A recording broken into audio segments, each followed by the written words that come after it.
Imagine a man standing in the twilight of the Appalachian mountains. A shotgun roars, and the buckshot tears through the air, striking him square in the face. But the man doesn't fall. He doesn't even scream. He simply spits the lead pellets onto the ground as if they were cherry pits, a cold grin spreading across his face. This wasn't a scene from a movie. This was the reality for those who dared to cross Tally Iron Jaw's hall.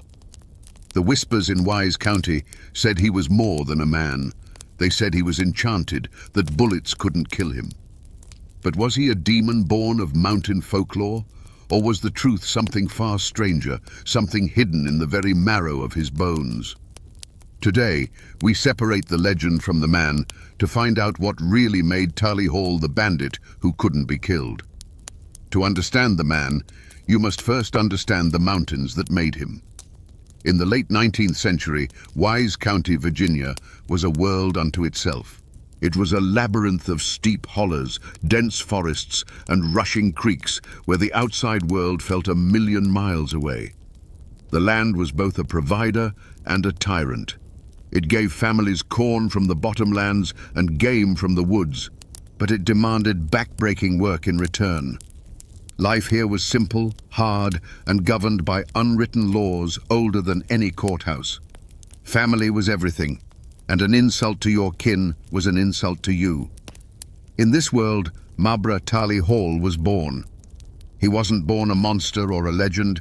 He was just another mountain boy, learning the ways of his people. And in these parts, the most important craft, the very lifeblood of the local economy, was turning corn into whiskey. Moonshining wasn't seen as a crime by many. It was a tradition, a skill passed from father to son. It was how you turned a surplus crop into cash, how you paid for medicine, tools, or a piece of land to call your own. Tally learned the trade early, mastering the art of the still, understanding the subtle science of fermentation and distillation under the dark Appalachian night. He was a big man, powerfully built from a life of hard labor. People knew him as strong, quiet, and fiercely protective of his own. He worked his still, provided for his family, and lived by the mountain code. In these early days, he was just a distiller, respected for the quality of his product.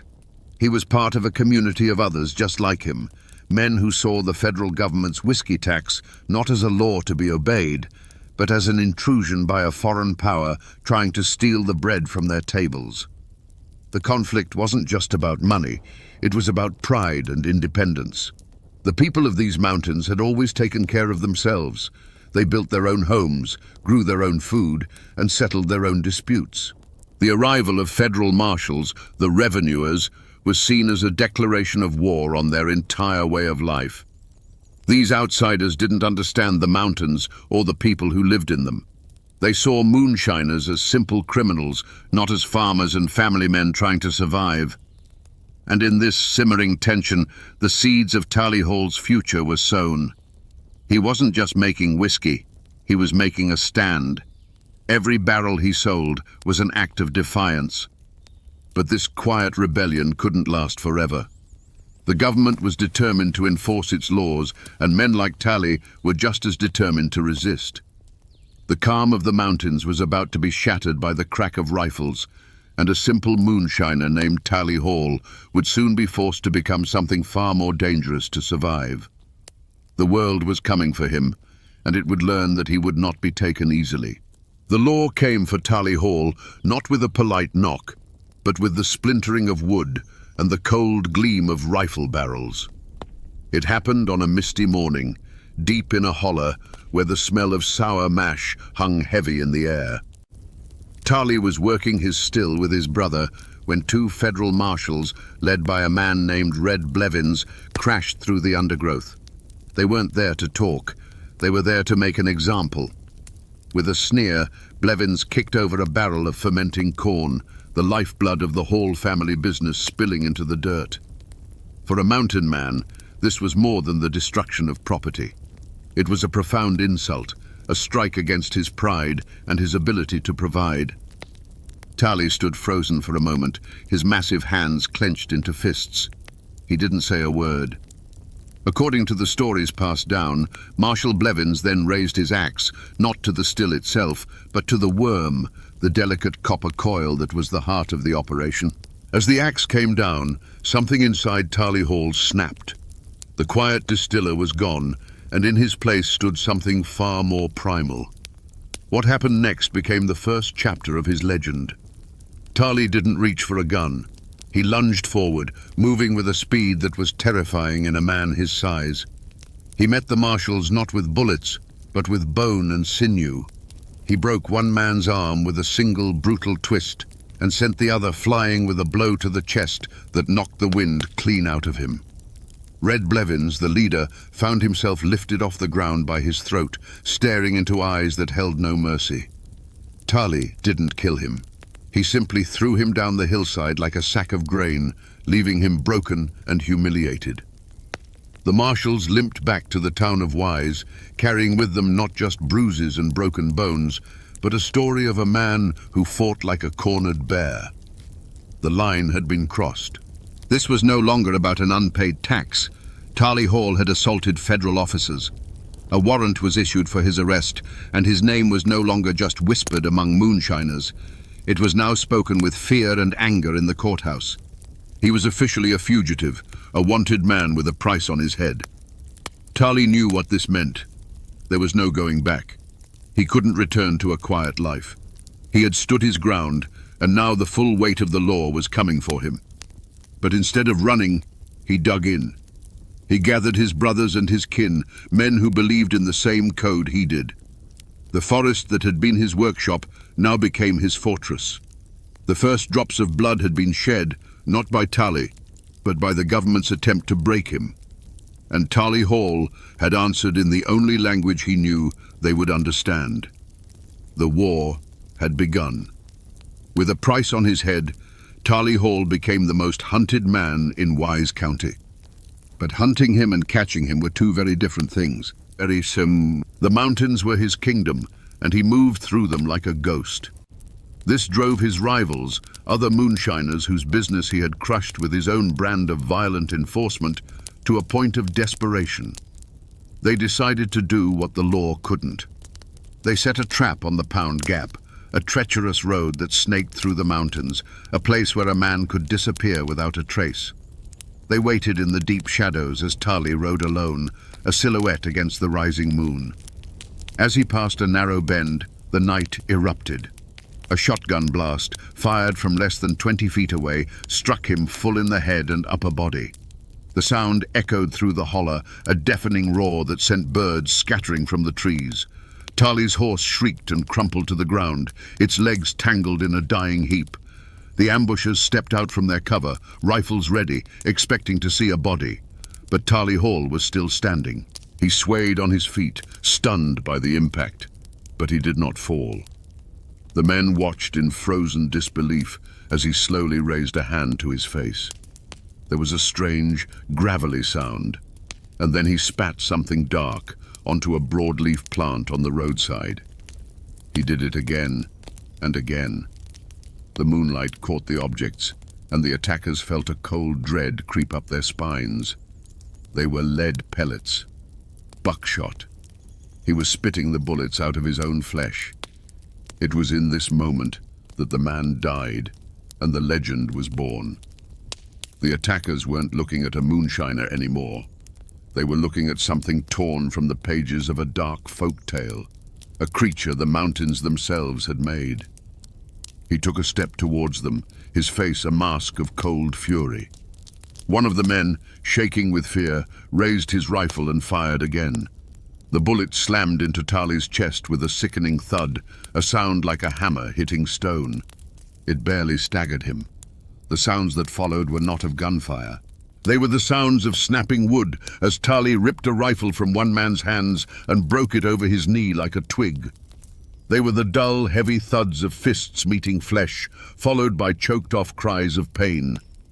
He didn't use a gun. He didn't need to. He moved among them like a storm, and when the terrible, frantic noise was over, only silence remained. He left the men broken and scattered on that lonely road, a living testament to his unnatural resilience. From that night on, he was no longer just Tally Hall. He was Iron Jaws Hall. The story spread like wildfire, carried on hushed whispers from one holler to the next. They said he was protected by a witch, that he had made a pact with the devil. The truth, doctors would speculate many years later, may have been a rare medical condition called Paget's disease, which causes bones to become abnormally thick and dense, essentially creating a form of natural armor. But in the dark woods of Wise County, no one cared about a medical diagnosis. The only truth that mattered was the one they saw with their own eyes and heard in the terrified tales of the survivors. Tally Hall was enchanted. He was bulletproof, and if you shot him, you had better pray you killed him with the first shot, because you would not get a second. The silence that fell over Pound Gap after the failed ambush was deeper and more terrifying than the roar of the shotgun that had started it. The broken men who dragged themselves back to civilization did not speak of a botched attack. They spoke of a nightmare. They told a story not of a fight, but of an encounter with something inhuman, something that ate lead and paid it back with crushing force. Their words, laced with genuine terror, were far more potent than any rumor. The legend of Iron Jaws Hall was no longer a whispered bit of folklore. It was now a sworn testimony, sealed in fear. Tally Hall himself seemed to understand the power of what had happened. He didn't retreat deeper into the mountains. Instead, he did the opposite. He became more visible, more brazen. He knew that fear was a more effective weapon than any rifle. His reputation preceded him, a silent, invisible guard that cleared his path. Other moonshiners, men who had once been his rivals, now fell in line. They either paid him a tribute to operate, a tax of their own, or they got out of the business entirely. To defy Tally was to challenge a man who bullets supposedly couldn't harm. No one was willing to take that chance. The authorities were now faced with an impossible situation. The reward for Tally's capture was increased, becoming a small fortune for the time. But money meant nothing against superstition. Deputies who were brave enough to face a dozen armed men would hesitate at the thought of confronting Tally Hall alone. Informants dried up, their fear of the law replaced by a much more primal fear of iron jaws. The manhunt, once an active pursuit, became a cold case file gathering dust on a shelf. They were hunting a ghost who was very much alive, a man who ruled a shadow empire from the heart of their jurisdiction. The community became a landscape of fear and fascination. On one hand, Tally was a boogeyman. People would lock their doors a little tighter at night, and his name was used to frighten misbehaving children. He was the embodiment of the violence and lawlessness that festered in the deep woods. But on the other hand, a quiet, grudging respect grew for him in some corners. He was a mountain man, one of their own, who was single-handedly defying the federal government and winning. He was a symbol, however dark, of Appalachian grit and refusal to bow down. The ashes of that ambush on Pound Gap were not from a fire, but from the smouldering ruin of Tally Hall's mortality. What was left was a silence born of pure dread. He had become the undisputed king of the Wise County underworld, not just a criminal, but a living legend whose power was rooted in the belief that he could not be killed by ordinary means. The law was powerless, his rivals were terrified, and Tally Iron Jaws Hall walked the mountains not as a fugitive, but as a conqueror. Tally Iron Jaws Hall never stood trial in a courthouse. He was never made to sit on a hard wooden bench and listen to lawyers argue over his fate. The law of men, with its warrants, judges and juries, proved utterly powerless against him. His trial was a rolling, years-long affair, held in the dark hollows and on the treacherous mountain roads. The prosecuting attorneys were the bounty hunters and federal marshals who came for him, and the evidence they presented was the buckshot and rifle slugs they fired his way. The bounty on his head grew to be a legendary sum, drawing daring men from neighboring states. They came with new rifles and hardened resolve, dreaming of the fame and fortune that would come from bringing in Iron Jaw's haul. They formed posses, laid intricate traps, and combed the mountains, convinced they would succeed where others had failed. They were, in effect, a travelling court, come to Wise County to deliver a sentence. But Taylor Hall was his own defense attorney, and his arguments were brutally effective. One by one, the posses were outsmarted, the traps were sidestepped, and the bounty hunters were met with a terrifying response. Some were found beaten near to death, left as a warning on the side of a road. Others simply vanished into the woods, never to be seen again. The verdict in each of these violent encounters was the same. Taylor Hall walked away. He was judged by the laws of survival, and in that court he was consistently found innocent by virtue of being the last man standing. This was not justice, it was dominance. Taylor had replaced the law of the land with his own law of fear. But the justice of the mountains is a patient, cruel thing. For every man he intimidated, he created an enemy. For every family he terrorized, he sowed the seeds of a future reckoning. His invincibility had made him arrogant, and he had forgotten the most fundamental rule of his world. There is always someone tougher, someone more desperate, or someone with a better aim. The final trial came without warning. A lawman, some say a deputy named Doc Swindle, decided the only way to stop a legend was to meet it head-on. He didn't come with a warrant. He came with a rifle and a resolve as hard as the mountain stone. He hunted Taylor not as a lawman pursuing a criminal, but as a predator stalking its prey.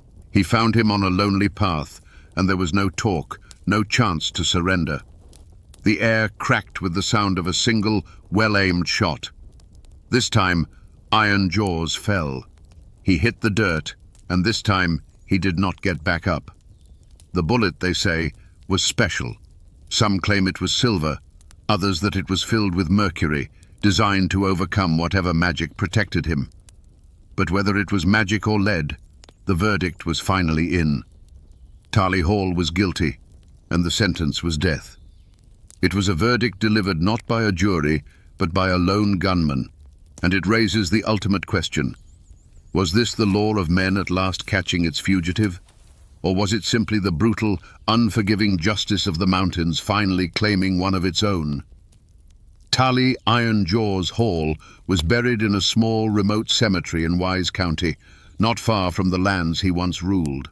For years, his grave was marked only by a simple fieldstone, as if even in death, people were afraid to carve his name for fear of what it might conjure. Today, a more formal headstone stands, a silent testament to the man who was once a living terror. Local historians and descendants still visit, standing over the patch of earth that finally managed to hold him, and they wonder. The physical landscape has changed. Pound Gap is no longer a treacherous dirt track, but a paved highway, US Route 23, that carries thousands of cars a day.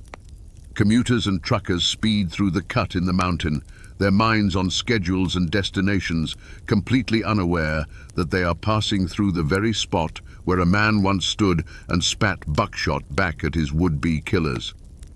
But for those who know the story, a drive through the gap, especially as evening falls, feels different.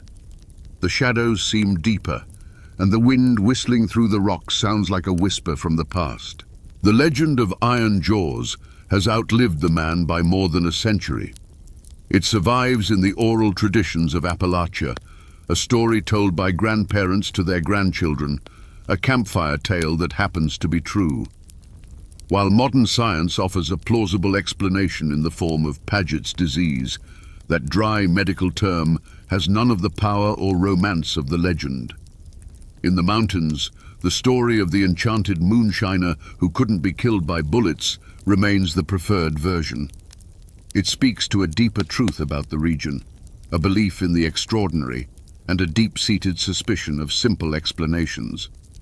The name Hall still echoes through Wise County and the surrounding region. The descendants carry not just the name, but the complex legacy of their infamous ancestor. For some, it's a dark chapter best forgotten. a stain of violence on the family history. For others, it's a source of a strange, defiant pride, a reminder of an ancestor who refused to bow to anyone, who was a king in his own right, however brutal his reign. The story hasn't vanished. It's simply gone underground, living on in family Bibles and hushed conversations. The mountains remember everything, and the shadow of Tali Iron Jaws Hall is a long one. So we come back to the question that hung in the air at the start of our journey. Was Tali Iron Jaws Hall truly enchanted by bullets?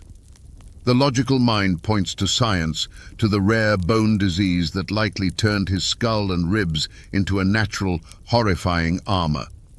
And perhaps that is the simple, factual truth. But in the mountains, the truth is rarely simple. The real magic wasn't in his bones, it was in the power of belief.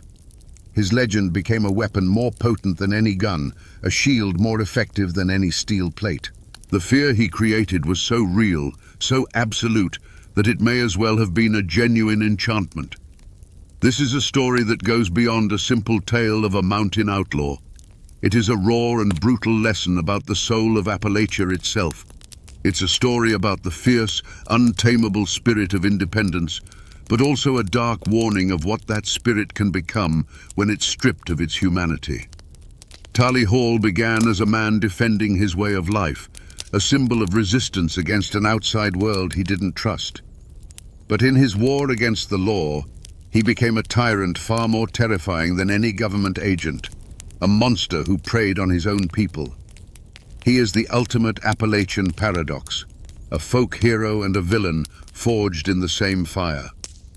The story of Iron Jaws teaches us that some legends are born not from fantasy, but from a truth so strange it has to be seen to be believed. He was a man of flesh and blood, but he became something more, an idea, a nightmare, a force of nature. Force. He walked the earth for a time, a king in a kingdom of shadows and fear, until the mountains that created him finally took him back. His name is now a whisper on the wind, a reminder that the old wild magic of these hills has not entirely faded. And now, my friends, you know the rest of the story. In the autumn of 1806, a stunning proclamation from President Thomas Jefferson sent a shockwave across the young United States. It warned of a conspiracy, a secret expedition of armed men forming on the western rivers with a purpose unfriendly to the peace of the Union.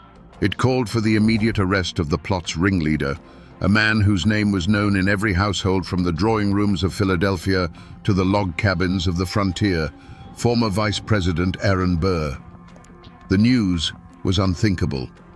This was a man who had stood just one heartbeat from the presidency, a hero of the revolution, a founder of the nation. Now he was a fugitive, accused of the ultimate crime, treason. What had happened? What dark ambition could drive a man of such stature to raise a private army in the Appalachian wilderness? Was he a patriot preparing for a secret war against Spain, or a would-be emperor plotting to shatter the fragile American Republic and carve out his own kingdom in the West? Today, we will become detectives of the past, sifting through the forgotten clues of this grand and shadowy plot to finally answer the question, who was the real Aaron Burr? To understand the tragedy that unfolded, you first have to understand the world that was at risk. Not just the lives of a few men, but the very soul of a young nation. In 1805, the United States was less a single unified country and more a fragile alliance between the settled, powerful East and the wild, restless West. The Appalachian Mountains were the great dividing line, and the people who lived in their shadow felt like a nation unto themselves. They were veterans paid in land they had to fight for, Scots-Irish settlers who bowed to no authority but their own, and pioneers who saw the federal government not as a protector, but as a distant collection of politicians who neither understood nor cared about their struggles. Their lifeline, the mighty Mississippi River, was choked off at its mouth by the Spanish, who held New Orleans. To them, the Union felt like a promise broken. At the heart of this volatile frontier, there was a literal paradise, a place that symbolized everything that stood to be lost. On an island in the Ohio River, a wealthy Irish aristocrat named Harmon Blennerhassett had built a dream. Fleeing scandal in Europe, he and his brilliant wife, Margaret, had constructed a stunning white mansion, a beacon of European culture in the American wilderness. It was filled with telescopes, lavish libraries, and fine art. From its portico, one could hear music and scientific debate instead of the cry of the panther. Blennerhassett was a dreamer, a romantic, a man more at home with a chemistry experiment than a rifle. He sought a life of refined intellectual peace, far from the intrigues of the old world.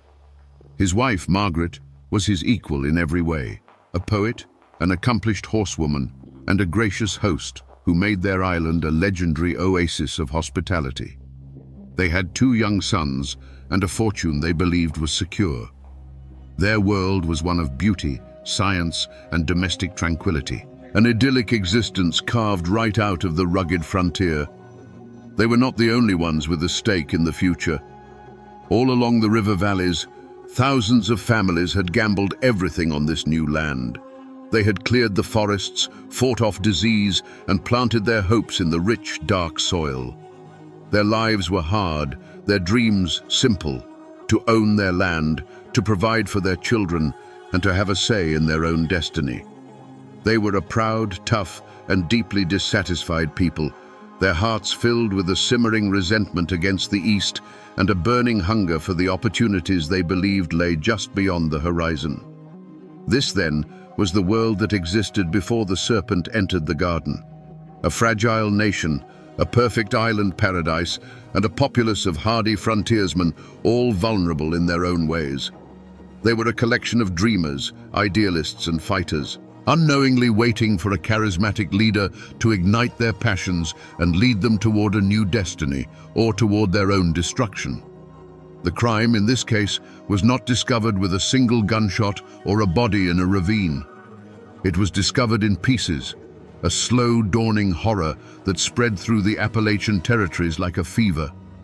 The crime scene was the entire Ohio River Valley, and the clues were not stains of blood, but the sounds of hammers and the whispers of restless men.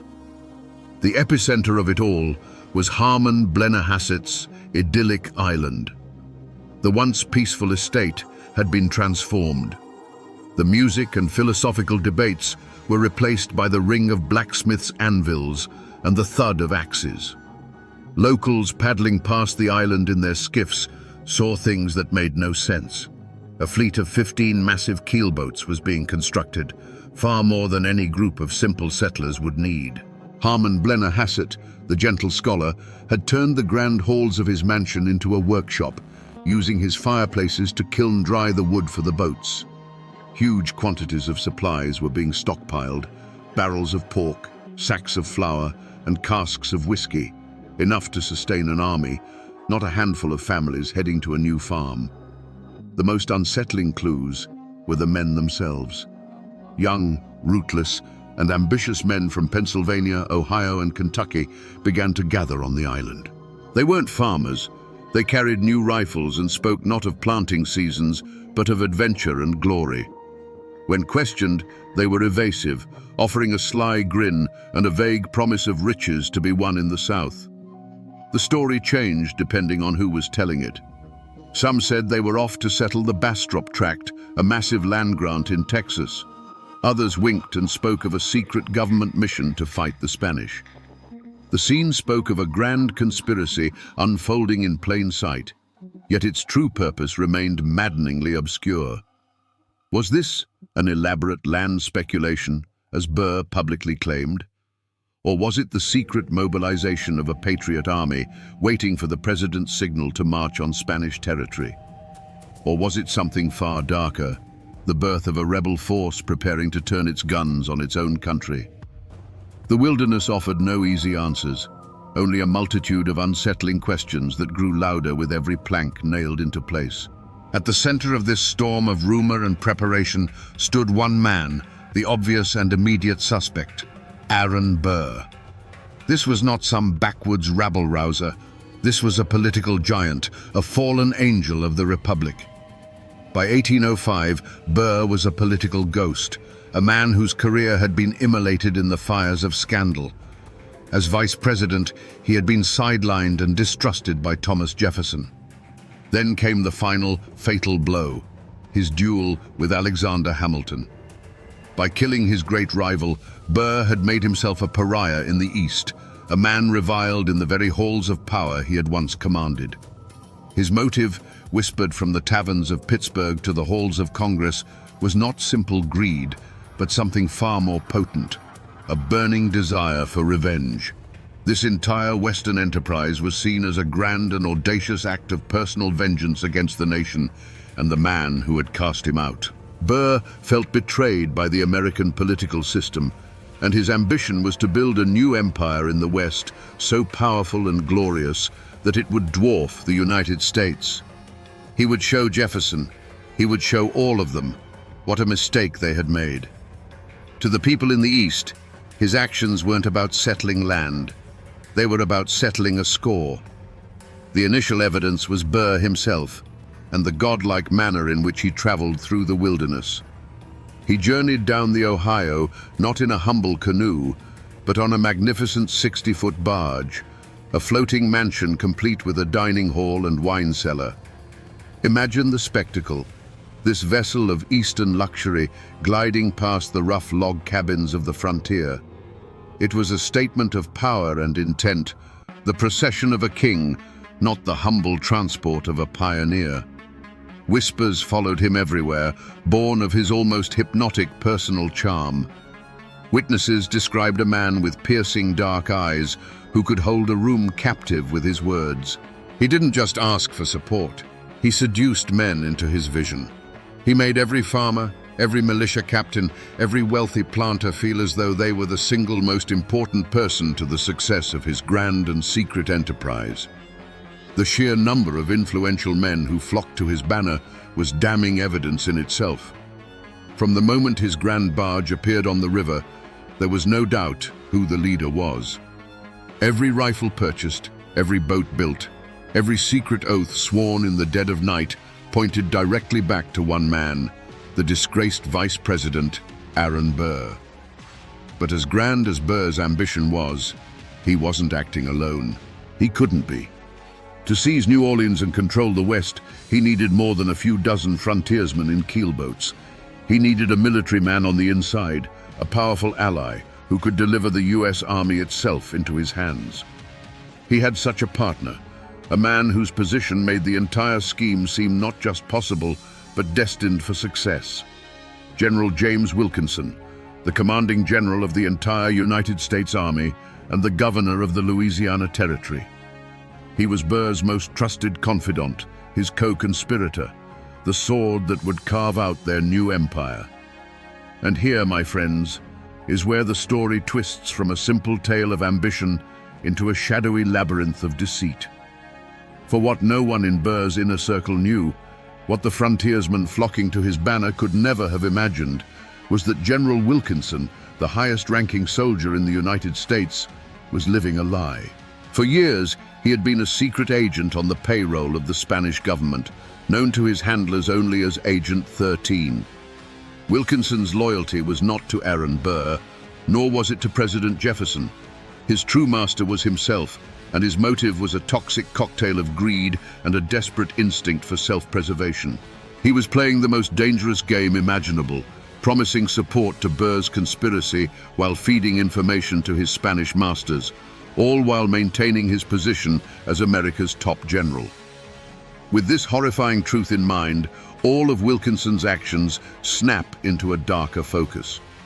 His letters to Burr, filled with encouragement and bold promises of delivering New Orleans, were not the communications of a loyal partner.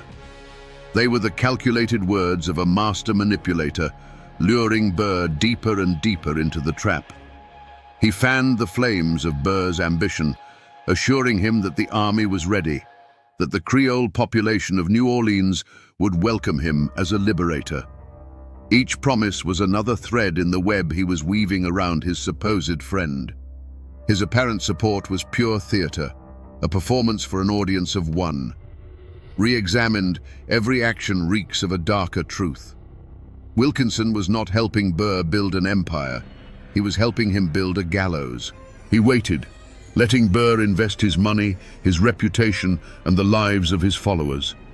He let the conspiracy grow just large enough to be a credible threat, all the while holding an axe over its neck, positioning himself to be the hero who would eventually save the very nation he was helping to endanger. The greatest threat to Aaron Burr wasn't the president in Washington, but the trusted brother-in-arms standing right beside him. But the conspiracy wasn't just a drama between American titans. The Appalachian frontier was not some isolated stage. It was the explosive friction point between competing empires, a grand chessboard where the players were not just ambitious individuals, but entire nations. Beyond the personal vendettas and internal betrayals, there was a third looming force at play, the shadowy hand of foreign powers, particularly Great Britain and Spain. They were the external threat, the silent partners whose interests stood to be served by chaos on the American frontier. Their motives were as cold and impersonal as they were powerful.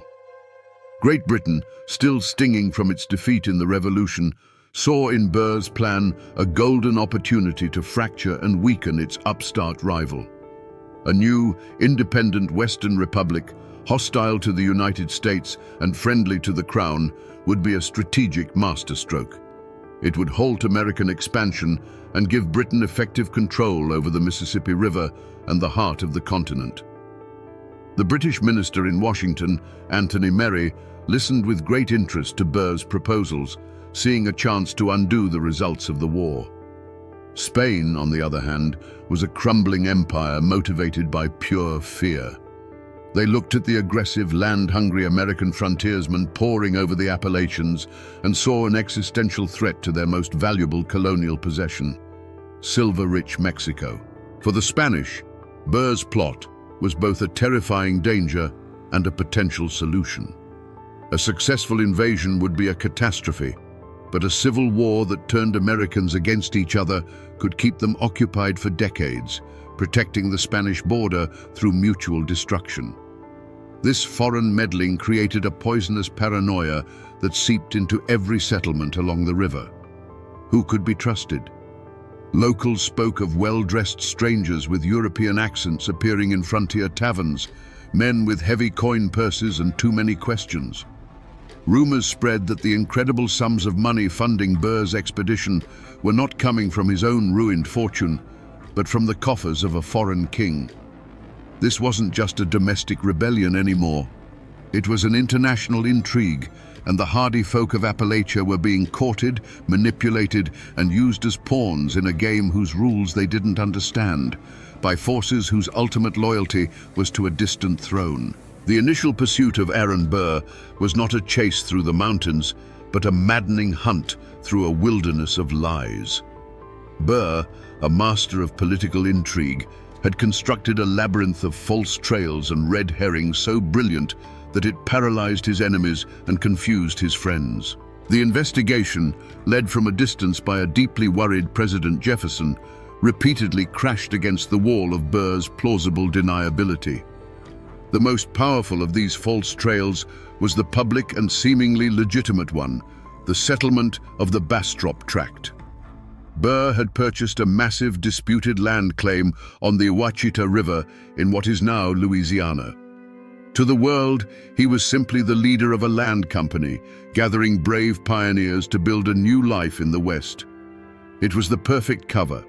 Every boat built, every barrel of flour purchased, every man recruited could be explained away as a necessary preparation for this grand, legal settlement. When local officials came snooping, they were shown land deeds and contracts. Burr would greet them with the disarming charm of a respectable businessman, asking, "Gentlemen, is it now a crime in this republic to seek one's fortune?" The lead would go cold. For those who weren't satisfied by the simple story of a land venture, Burr had a more intoxicating bait, the patriot's cloak. He would take a man like Andrew Jackson aside and in a low, confidential tone hint that this entire expedition was a secret plan, tacitly approved by the administration in Washington.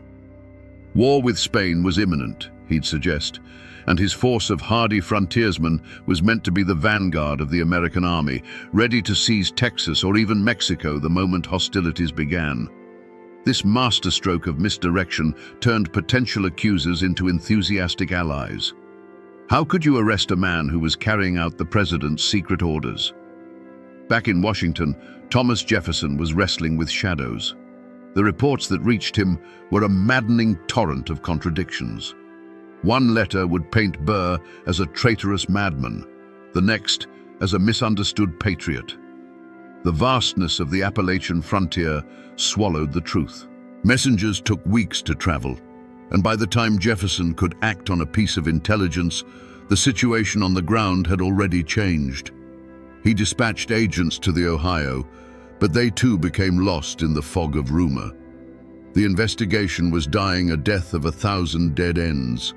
The posse would gather, ready to act on a damning rumor, only to find Burr had already sailed downriver, leaving behind a camp of men who swore they were just simple farmers. Promising leads evaporated in the Appalachian mist. This growing frustration in Washington and the rising confusion on the frontier was exactly what Burr intended. His campaign of misdirection was his greatest weapon, allowing his conspiracy to grow in plain sight, shielded by a brilliant wilderness of lies. President Jefferson's agents quickly discovered they were not just fighting against Aaron Burr, they were fighting against the entire culture of the Appalachian frontier. When they arrived in the bustling river towns and isolated homesteads to ask questions, they were met with a wall of silence, as thick and impenetrable as the mountain laurel. Doors were politely shut in their faces. Men in taverns would suddenly fall quiet, turning to stare into their mugs of ale. Neighbors who saw everything suddenly saw nothing. Those who heard the feverish preparations heard only the wind in the trees. You see, this was not the silence of simple ignorance. It was a deliberate collective act of defiance born from a deep and abiding distrust of the federal government. To these people, the men from Washington were the outsiders, the tax collectors, the agents of Eastern bankers who held their land titles. Aaron Burr, by contrast, was one of them. He was a war hero, a man of action, an enemy of the very Eastern elite they despised. Asking a Kentucky farmer to betray Aaron Burr to a federal agent was like asking him to side with the fox against his own hounds. It went against the grain of his very soul. This silence was also rooted in a shared dream. Burr wasn't just selling a conspiracy, he was selling hope.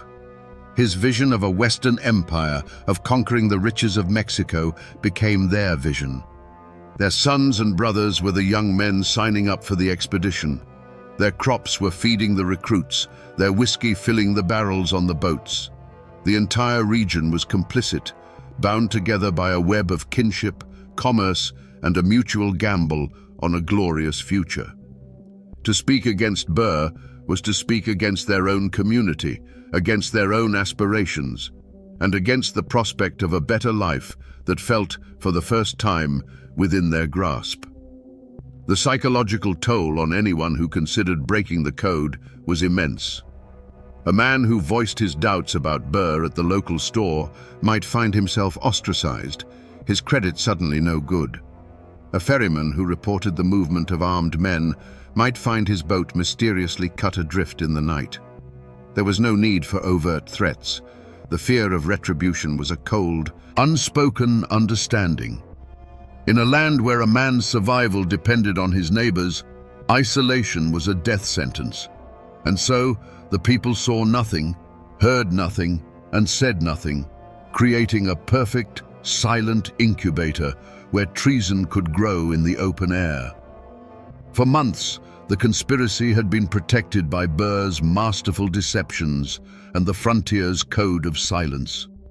But the turning point, the clue that finally broke the case wide open, did not come from a dusty attic or a deathbed confession.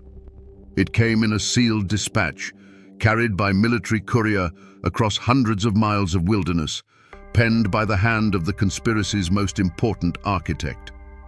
The clue was a letter, and the man who wrote it was General James Wilkinson. Stationed in Louisiana, Far from the prying eyes of the East, Wilkinson played his double game as long as he could. But by the late autumn of 1806, he realized the plot was faltering. The expected money from Britain hadn't arrived, recruitment was slower than hoped, and President Jefferson was growing more suspicious by the day. Wilkinson saw that the ship was sinking, and he decided his best move was not just to jump, but to set the entire vessel on fire and claim the reward for sounding the alarm. He chose a side, and it was his own. The letter that arrived on President Jefferson's desk was a masterpiece of calculated treachery. To save himself, Wilkinson had to portray Burr as the greatest villain the Republic had ever known, and himself as the loyal soldier who had uncovered the plot. He laid out the conspiracy in the most terrifying terms imaginable.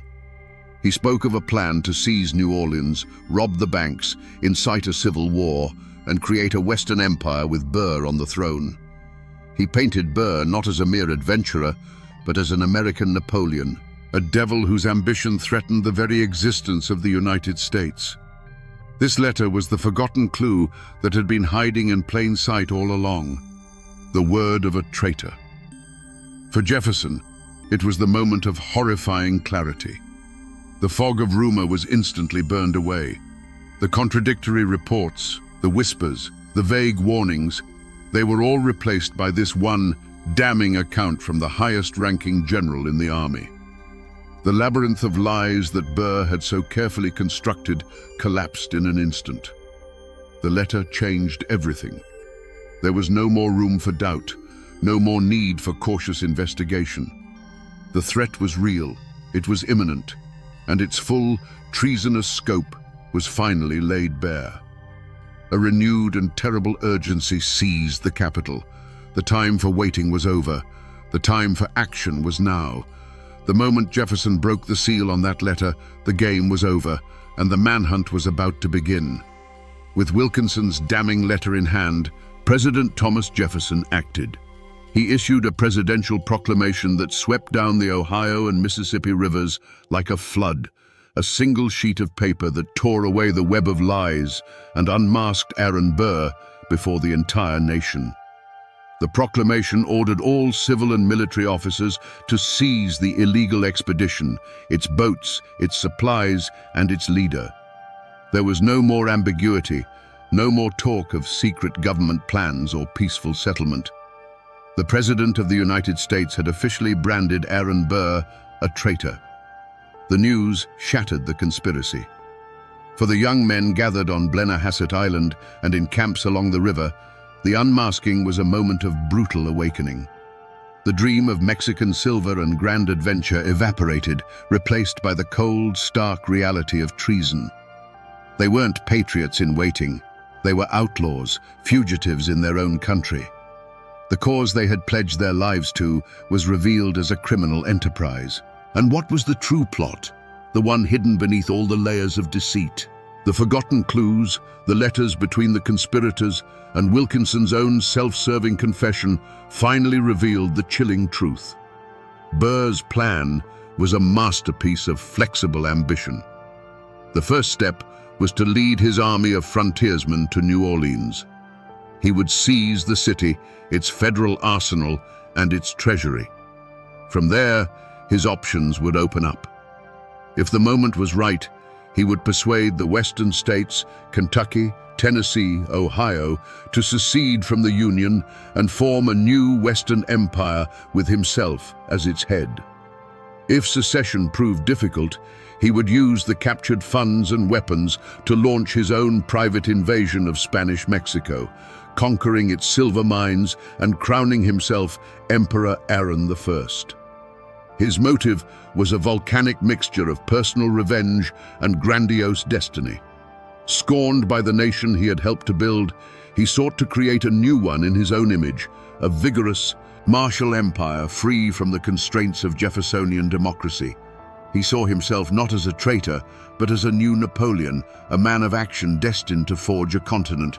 But as Burr was unmasked as a traitor to his country, a second, more profound unmasking was taking place in the shadows of history. The man who brought him down, General James Wilkinson, was revealed to be a traitor of a different order. He was a man who betrayed everyone. He betrayed Spain by plotting with Burr. He betrayed Burr by exposing him to Jefferson. And he betrayed the United States by serving as a paid foreign agent while commanding its armies. The Great Burr Conspiracy was not ultimately foiled by loyal patriots. It was cannibalized from within, brought down by the successful treachery of its second-in-command, a man whose only motive was his own survival and profit. This was the final, ugly truth. The plot to create a new empire was destroyed by an even deeper, more personal betrayal. The president's words fell upon the frontier not like rain, but like shards of ice. The proclamation, spreading from rider to rider, shattered the grand conspiracy in 1,000 pieces. On Blennerhassett Island, the heart of the enterprise, the dream died in a single night of chaos. The Virginia militia descended not upon a disciplined military camp, but upon a confused and terrified group of men who now understood they had been betrayed.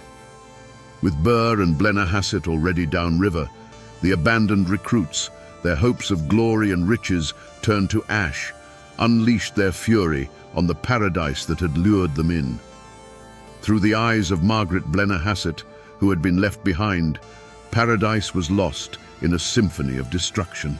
She didn't see a battle, she heard the end of a world. She heard the splintering crash of fine cherrywood as elegant furniture was broken apart. The air filled with the sharp, sickening sound of shattering Venetian glass and the reek of whiskey spilled on priceless Persian rugs. She heard the drunken shouts of men she had once fed at her own table, their voices no longer filled with hope, but with a bitter, aimless rage. In the main hall, dark, ragged holes began to appear in the fine linen draperies, the silent witnesses of a dream being shot to pieces. Forced to flee with her children into the freezing December night, her only transport was an open riverboat. As it was pushed out into the icy current, she looked back at her magnificent home, its windows blazing with light, not from a joyous party, but from the fires set within by the rampaging men. The world had turned into a hell of screams, followed by a ringing silence as her home, her dream, and her future were consumed by the darkness. Miles downriver, Aaron Burr himself heard the news of Wilkinson's betrayal and Jefferson's proclamation. The unmasking was absolute. In an instant, his grand design crumbled. The man who dreamed of an emperor's throne was now forced into the disguise of a common boatman, hoping to slip through the net that was closing around him. He became a fugitive, his flight a desperate scramble toward the Spanish territory in Florida. The end came not in a blaze of glory on a battlefield, but in a muddy swamp in the backwoods of what is now Alabama. He was not cornered in a heroic last stand. He was simply recognized by his aristocratic bearing and his fine, elegant boots, mired in the filth. The would-be emperor was captured without a single shot being fired. The Grand Western Army was no more. The boats were impounded, the men scattered to the winds, and the beautiful mansion on the island stood silent and ravaged, a monument to a spectacular failure. The conspiracy was over, ending not with a bang, but with the hollow echo of a dream breaking. Aaron Burr was brought to Richmond, Virginia, to stand trial for treason, and what followed was not merely a legal proceeding, but a political war waged in a courtroom. It was a spectacle that gripped the entire nation. In one corner stood President Thomas Jefferson, consumed with a burning, almost personal need to see his old rival hanged. In the other corner sat the judge, the formidable Chief Justice John Marshall, a man who was not only Jefferson's political enemy, but also his cousin. And at the center of it all was Aaron Burr, who, far from being a broken-down prisoner, acted as his own lead counsel, his brilliant legal mind as sharp and dangerous as ever. The atmosphere in Richmond was electric. The city swelled with crowds, a chaotic mix of statesmen, lawyers, frontiersmen who had come to testify, and curious onlookers eager for a glimpse of the great traitor. The prosecution, backed by the full power of the presidency, presented a mountain of evidence detailing Burr's grand ambitions and military preparations. Jefferson himself from Washington attempted to micromanage the case, convinced that the very survival of the Republic depended on a guilty verdict. But Chief Justice Marshall saw the trial through a different lens. He saw the danger not just from Burr's ambition, but from a president willing to bend the law to destroy a political foe. Marshall stood firm on a strict, narrow definition of treason as laid out in the Constitution itself. He instructed the jury that to be guilty of treason, a person must commit an overt act of war against the United States. Simply plotting to do so, gathering men, or speaking of empire was not enough. The prosecution had to prove that Burr's army had actually levied war, which of course it never had. There had been no battle, no shots fired at American troops. The president's fury was immense, but the Chief Justice would not yield. Trapped by this strict constitutional standard, the prosecution's case collapsed. They could prove intent, they could prove conspiracy, but they could not prove an overt act of war. After all the drama, all the testimony, and all the political maneuvering, the jury returned its verdict. Not guilty. Aaron Burr, the man who dreamed of empire and set the entire West ablaze, walked out of the courtroom a free man. The verdict was a stunning legal victory, but a profound moral failure in the eyes of many. Jefferson was enraged, the public was bewildered, and the frontiersmen who had followed Burr were left ruined and betrayed. While legally innocent of treason, Burr was found guilty in the court of public opinion. He was a free man, but his name was forever destroyed, his honor gone. The verdict, a landmark in American law, remains controversial to this day. A verdict that still sparks arguments in these hills about whether justice was truly served, or if the greatest traitor of them all simply got away with it. The storm of the Burr conspiracy had passed, but the wreckage was strewn across a generation. Though acquitted, Aaron Burr was a ruined man. He became a living ghost, a specter of his former self, ostracized from the country he had once helped to lead. He spent years in self-imposed exile in Europe, still scheming, still trying to find a foreign monarch to back his imperial dreams, but he was a man without a country and without credibility. He eventually returned to America and spent his final decades as an obscure lawyer in New York City, haunted by the shadows of what might have been.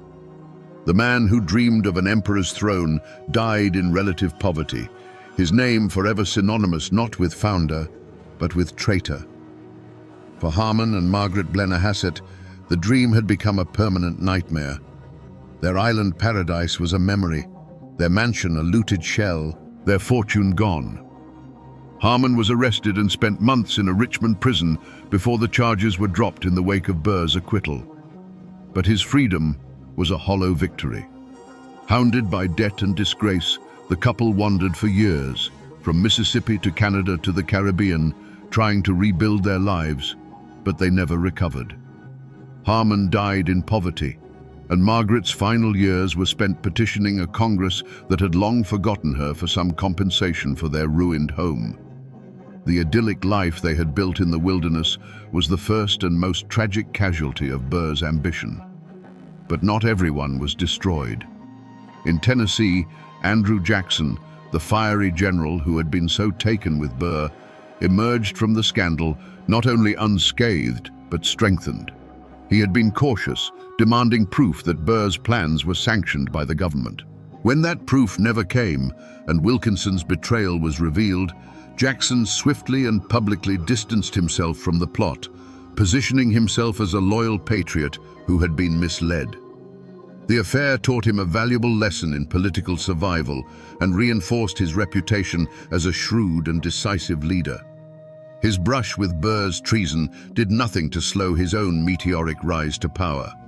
And the arch-traitor himself, General James Wilkinson, the man who had betrayed Spain, Burr, and the United States, he was never held to account.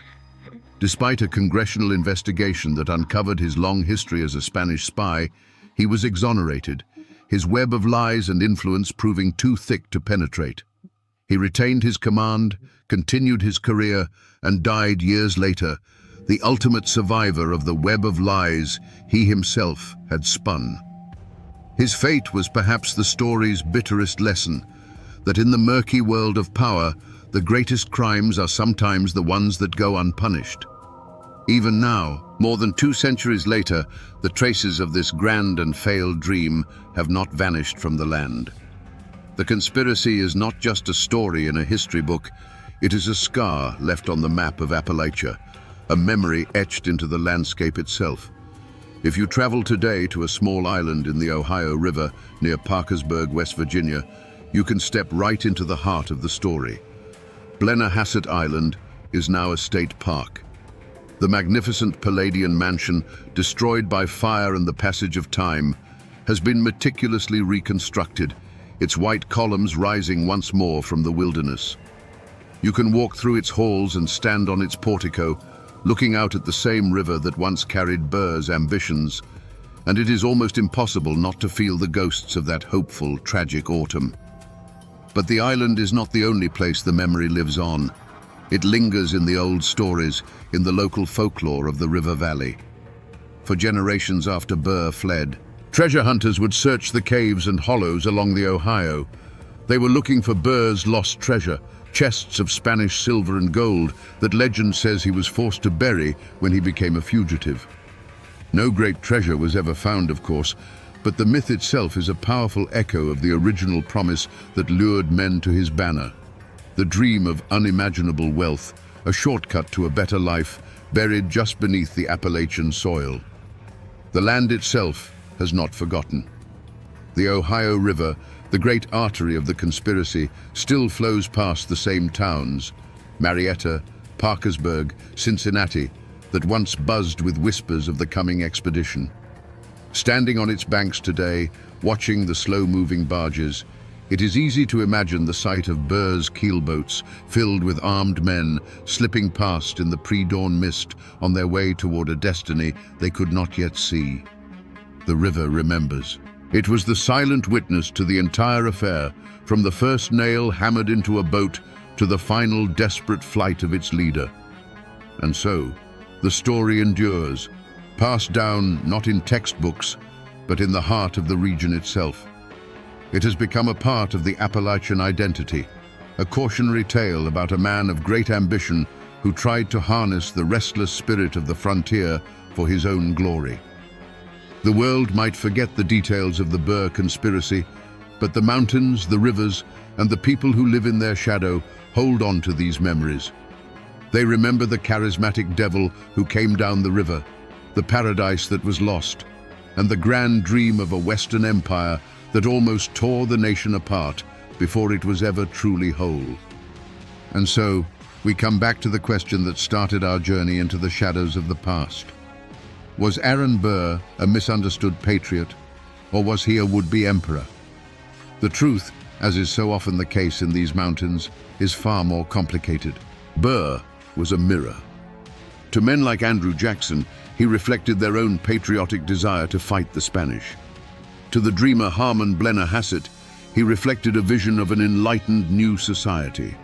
And to the restless young men of the frontier, he reflected their own hunger for glory and wealth. The terrible genius of Aaron Burr was his ability to be all of these things at once, a man whose true plan was so cloaked in ambiguity that it allowed everyone to see in it the fulfillment of their own deepest desires. But this is a story not just of one man's ambition. It is a timeless lesson on the fragility of a nation. The Burr conspiracy laid bare the deep and dangerous cracks in the foundation of the young American Republic. It showed how easily the souls of a proud and forgotten people can be stirred by a charismatic leader who speaks to their grievances. The resentments of the Appalachian settlers were real, their feeling of abandonment was justified, and their discontent created a powder keg that Burr, for a moment, held the match to. This story serves as a stark and chilling warning that a union is not held together by laws and documents alone, but by a shared sense of purpose and trust. When that trust is broken, when a part of the nation feels its voice is not heard, the door is opened for men like Aaron Burr. It is a tale of how personal vendetta can masquerade as political destiny, and how the dream of a more perfect union can so nearly be shattered by the dream of a private empire. And now, my friends, you know the story of the phantom empire that rose and fell on these western waters, or at least as much of it as the river is willing to give up. In the heart of Tennessee's mountains stands a stone beast the locals called the End of the Road, Brushy Mountain State Prison. They built it to hold the most dangerous men alive, but they say the real jailer wasn't the guards or the walls, but the ancient, unforgiving mountain itself. The official history tells of riots, brutality, and the escape of America's most hated man. But the old tales whisper of something darker, a curse born of blood and coal, one that traps souls within its stones long after their sentences have ended. Today, we'll peel back the layers of time and fear to ask, what really happened inside the prison that the mountain would never let go? Before the first stone of Brushy Mountain was laid, before its shadow fell across the valley, this was a different world. The Cumberland Mountains weren't a cage, they were a sanctuary. Life here moved to the rhythm of the seasons, dictated by the rising sun and the flow of the creeks. Families lived in cabins tucked into deep hollows, surrounded by forests so thick they seemed to swallow the sky. It was a hard life, to be sure, carved out of rock and stubborn soil, but it was a life of profound freedom. The men of this place were miners, but they were free men. Every morning, they'd walk into the dark mouths of the earth, not in chains, but with a lunch pail in one hand and a pickaxe in the other. This work was brutal, dangerous, and it stole the breath from their lungs, but it was honest. It was how they fed their children and kept a fire in the hearth. They were bound not by guards, but by a powerful, unspoken code of community. They looked out for one another because in the deep dark, your neighbor was the only law that mattered. They were a proud and independent people, descendants of Scots-Irish settlers who had come to these mountains seeking solitude and a life of their own making. They asked for little from the outside world and wanted even less from its governments. Their wealth wasn't measured in dollars, but in the yield of their gardens, the strength of their families, and the unshakable knowledge that this land, these hills, these creeks, belonged to them. They had everything they needed. But far away from these quiet hollows, in the halls of power, men with ledgers and contracts were drawing lines on maps. They saw the rich seams of coal not as a lifeline for mountain families, but as fuel for a new industrial age. And to get that fuel as cheaply as possible, they were willing to make a deal with the devil. A plan was being hatched, a monstrous idea that would turn the state's prisons into a source of cheap labor.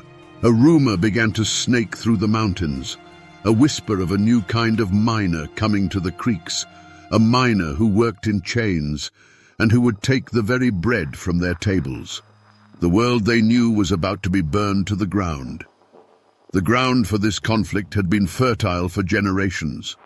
The people of the mountains had a long and bitter memory when it came to outsiders with promises and contracts. They remembered their grandfathers telling stories of timber barons who stripped the hills bare and left, and land agents who tricked men who couldn't read into signing away their mineral rights for a pittance. So when the coal companies arrived, they were viewed with a deep, ingrained suspicion. The company men, with their clean hands and city suits, were a different breed, and their promises of prosperity always seemed to come with a hidden cost. This new threat, the convict lease system, was an echo of those old grievances. It wasn't just about jobs, it was about dignity. The miners saw it as a deliberate slap in the face, a message from the state and the companies that their hard, dangerous labor was worth so little it could be replaced by the forced toil of prisoners. It was, in their eyes, a different kind of slavery being brought to their doorstep, designed to break their unions and grind them into submission. The old wound of being seen as backward and expendable by the outside world was torn open once again. The talk started in whispers, carried from one mining camp to the next. A man would come over the ridge from Coal Creek with news, his voice low and urgent as he shared what he'd heard. At first, it was just rumors. They're building a stockade up by the Briceville mine. Heard they signed a contract with the state for 100 men. At the company store, at church gatherings, around the fire at night, the whispers grew into a steady, angry murmur. Soon, the talk started to curdle. Fear and speculation twisted the facts into something monstrous. 100 convicts became 500. A plan to supplement the workforce became a plot to replace them all. Every word was like a piece of dry kindling, carefully stacked at the miners' doorsteps. The convicts themselves, men they had never seen, were no longer viewed as unfortunate souls. They became a faceless symbol of the miners' own impending starvation, the instrument of their destruction. The community, once bound by solidarity, was now bound by a shared and growing rage. The fuse that had been sputtering for months was finally lit in the summer of 1891. The Tennessee Coal Mining Company, emboldened by the state's backing, made its move. They fired their free miners at Briceville, evicted them from their company-owned homes, and marched in a new workforce, convicts in black and white stripes, shackled and under the watch of armed guards. This was no longer a threat whispered in the shadows. It was a reality, stark and brutal. Men who had spent their lives in the mines were now cast out, watching from the hills as prisoners took their place. The initial reaction was a wave of cold, silent fury. That night, in a secluded hollow, lit only by the flickering light of torches, hundreds of miners gathered. You could see the resolve hardening in their eyes. These were not men given to idle threats. They were men of action, pushed to the absolute edge. They didn't speak of protest or petitions. They spoke of taking back what was theirs. A decision was made, a pact sealed not with a handshake, but with the grim nodding of heads and the quiet cleaning of rifles. They would not stand by and starve.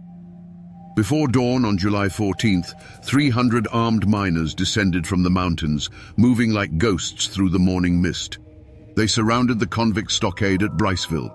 There was no shouting, no chaotic mob. This was a disciplined, determined force. They presented their ultimatum to the guards: surrender the stockade and the prisoners, or face the consequences.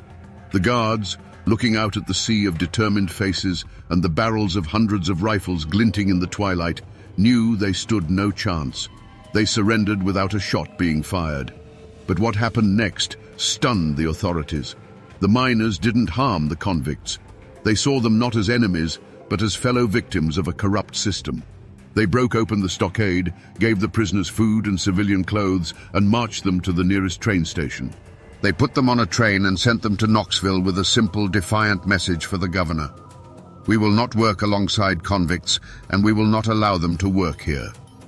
They had committed an open act of insurrection.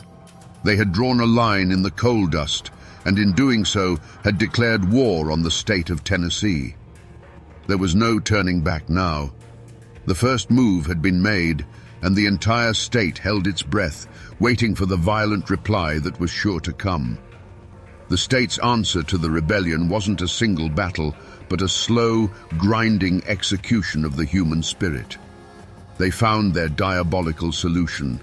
They would build their own prison with their own mine, and the miners who had defied them would be its first inhabitants, and they would build it themselves. They brought them in chains, not to a finished building, but to the raw, untamed foot of Brushy Mountain. Their first order was to pick up a sledgehammer and attack the very cliffs that would become their tomb. This wasn't a slaughter of bullets and knives. It was a slaughter of exhaustion and despair. The days began before sunrise and ended long after sunset, a relentless rhythm of steel striking stone.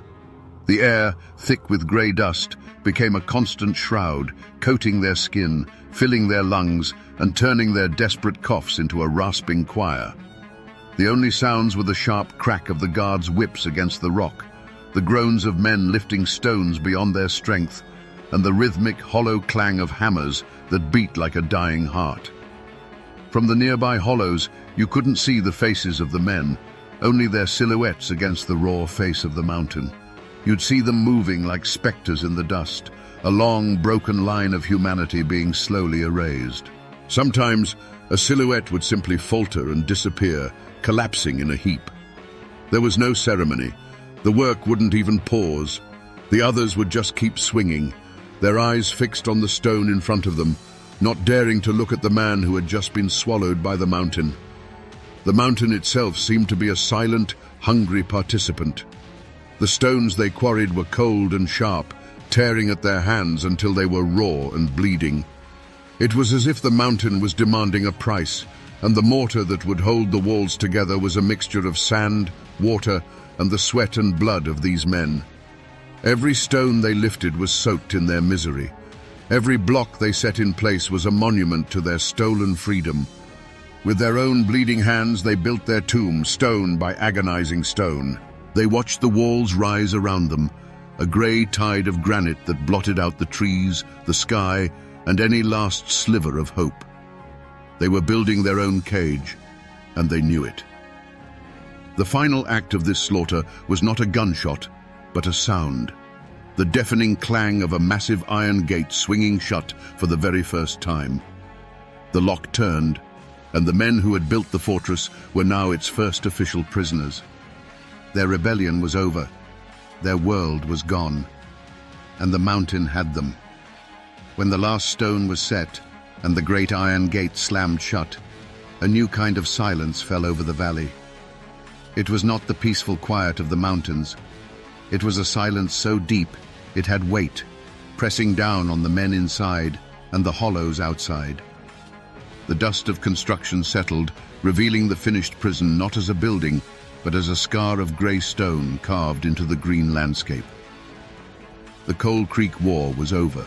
The rebellion was crushed, and for the men who had fought for their freedom, the world had shrunk to the space between four stone walls. Inside, they were no longer miners or rebels. They were stripped of their names, their clothes, their pasts, and given a number and a striped uniform. The fight for justice was replaced by a grim, daily struggle for survival.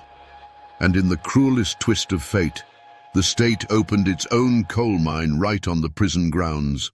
The very thing they had fought against, being forced to work in a mine to enrich the state, had become their life sentence.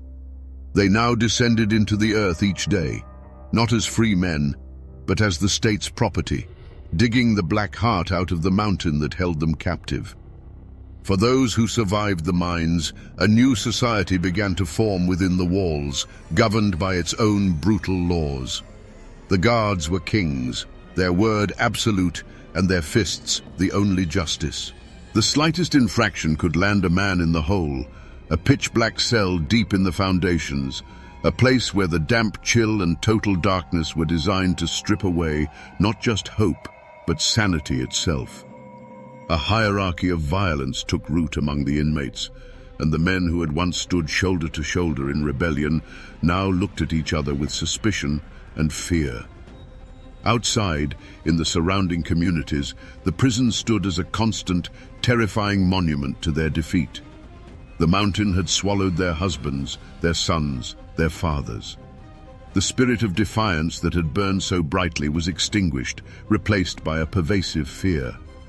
Families spoke of the men in Brushy Mountain in hushed whispers, as if the very walls had ears. The fortress had not only imprisoned the rebels, it had put a stranglehold on the spirit of the entire region. The authorities had won.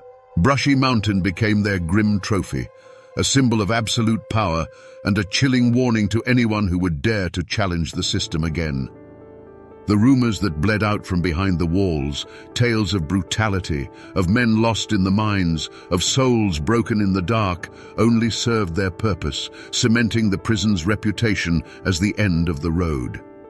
A new, dark chapter had begun, written in coal dust and human despair. The state's response was not to send lawmen, it was to send an army.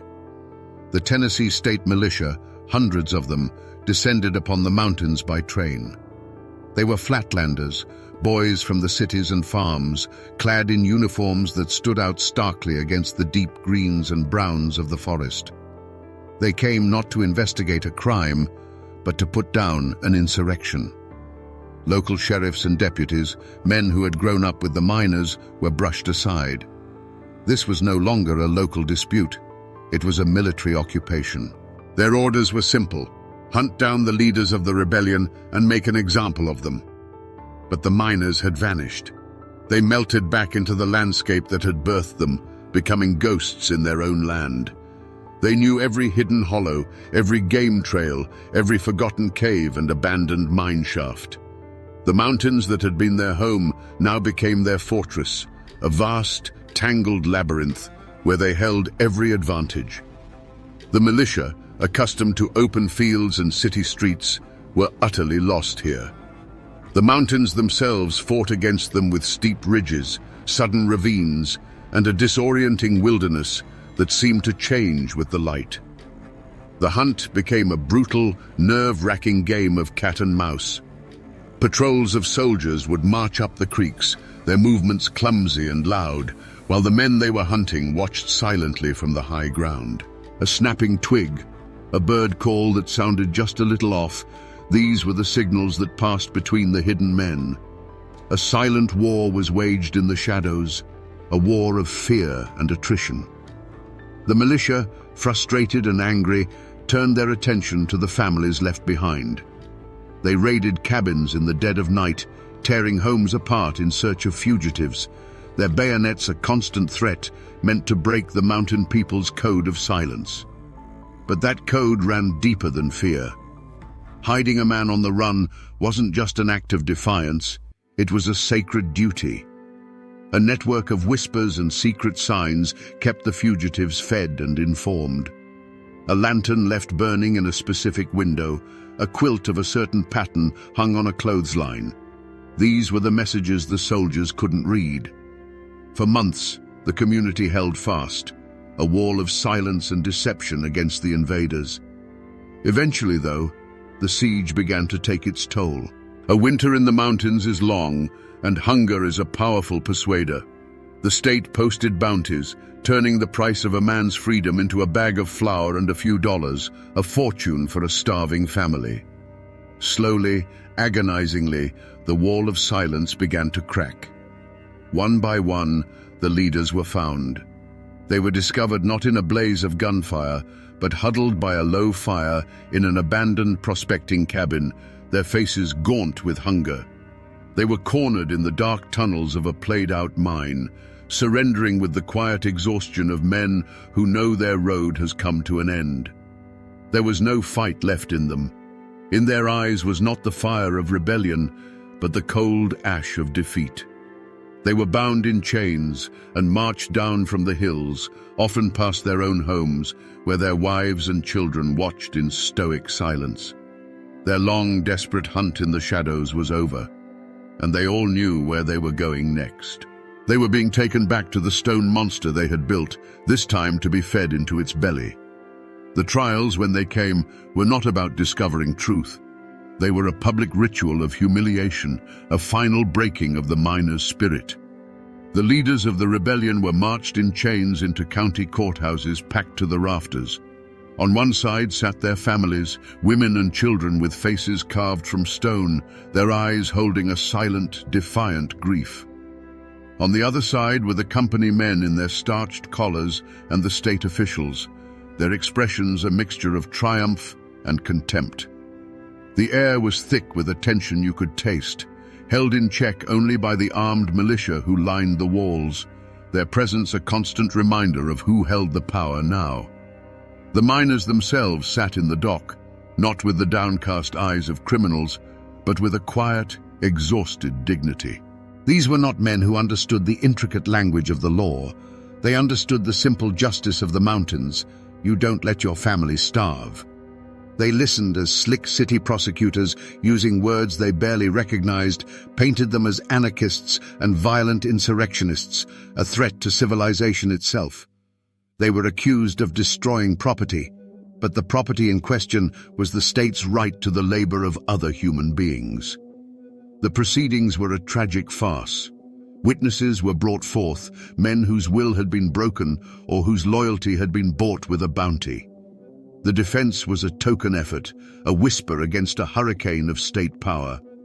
The jury, often composed of merchants and landowners who benefited from the company's presence, listened with closed faces and closed hearts.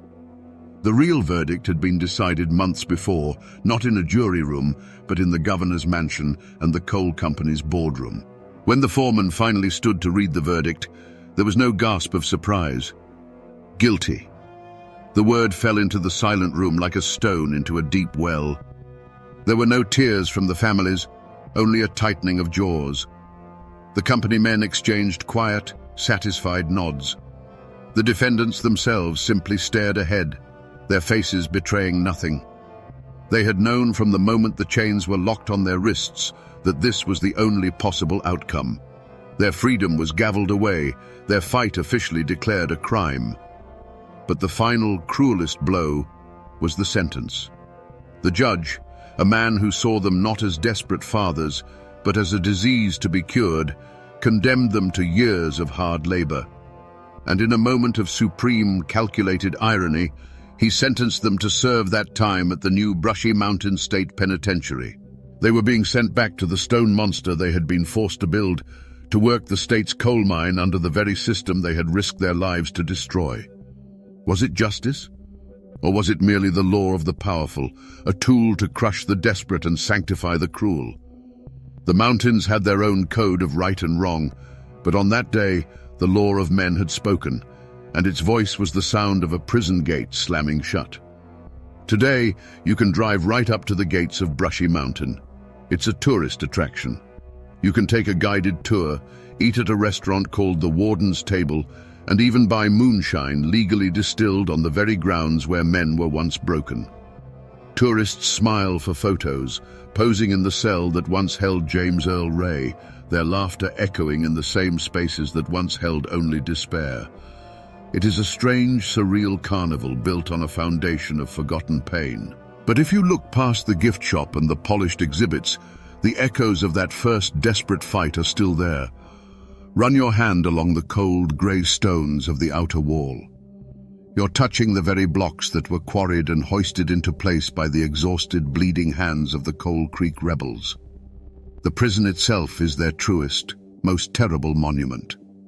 Most of those men never saw the outside world again. They died in the prison mine, their lungs choked with coal dust, or they simply withered away in the hole. Their names are largely lost to history, etched only on the crumbling pages of forgotten ledgers. But their bloodlines still run through these hollows.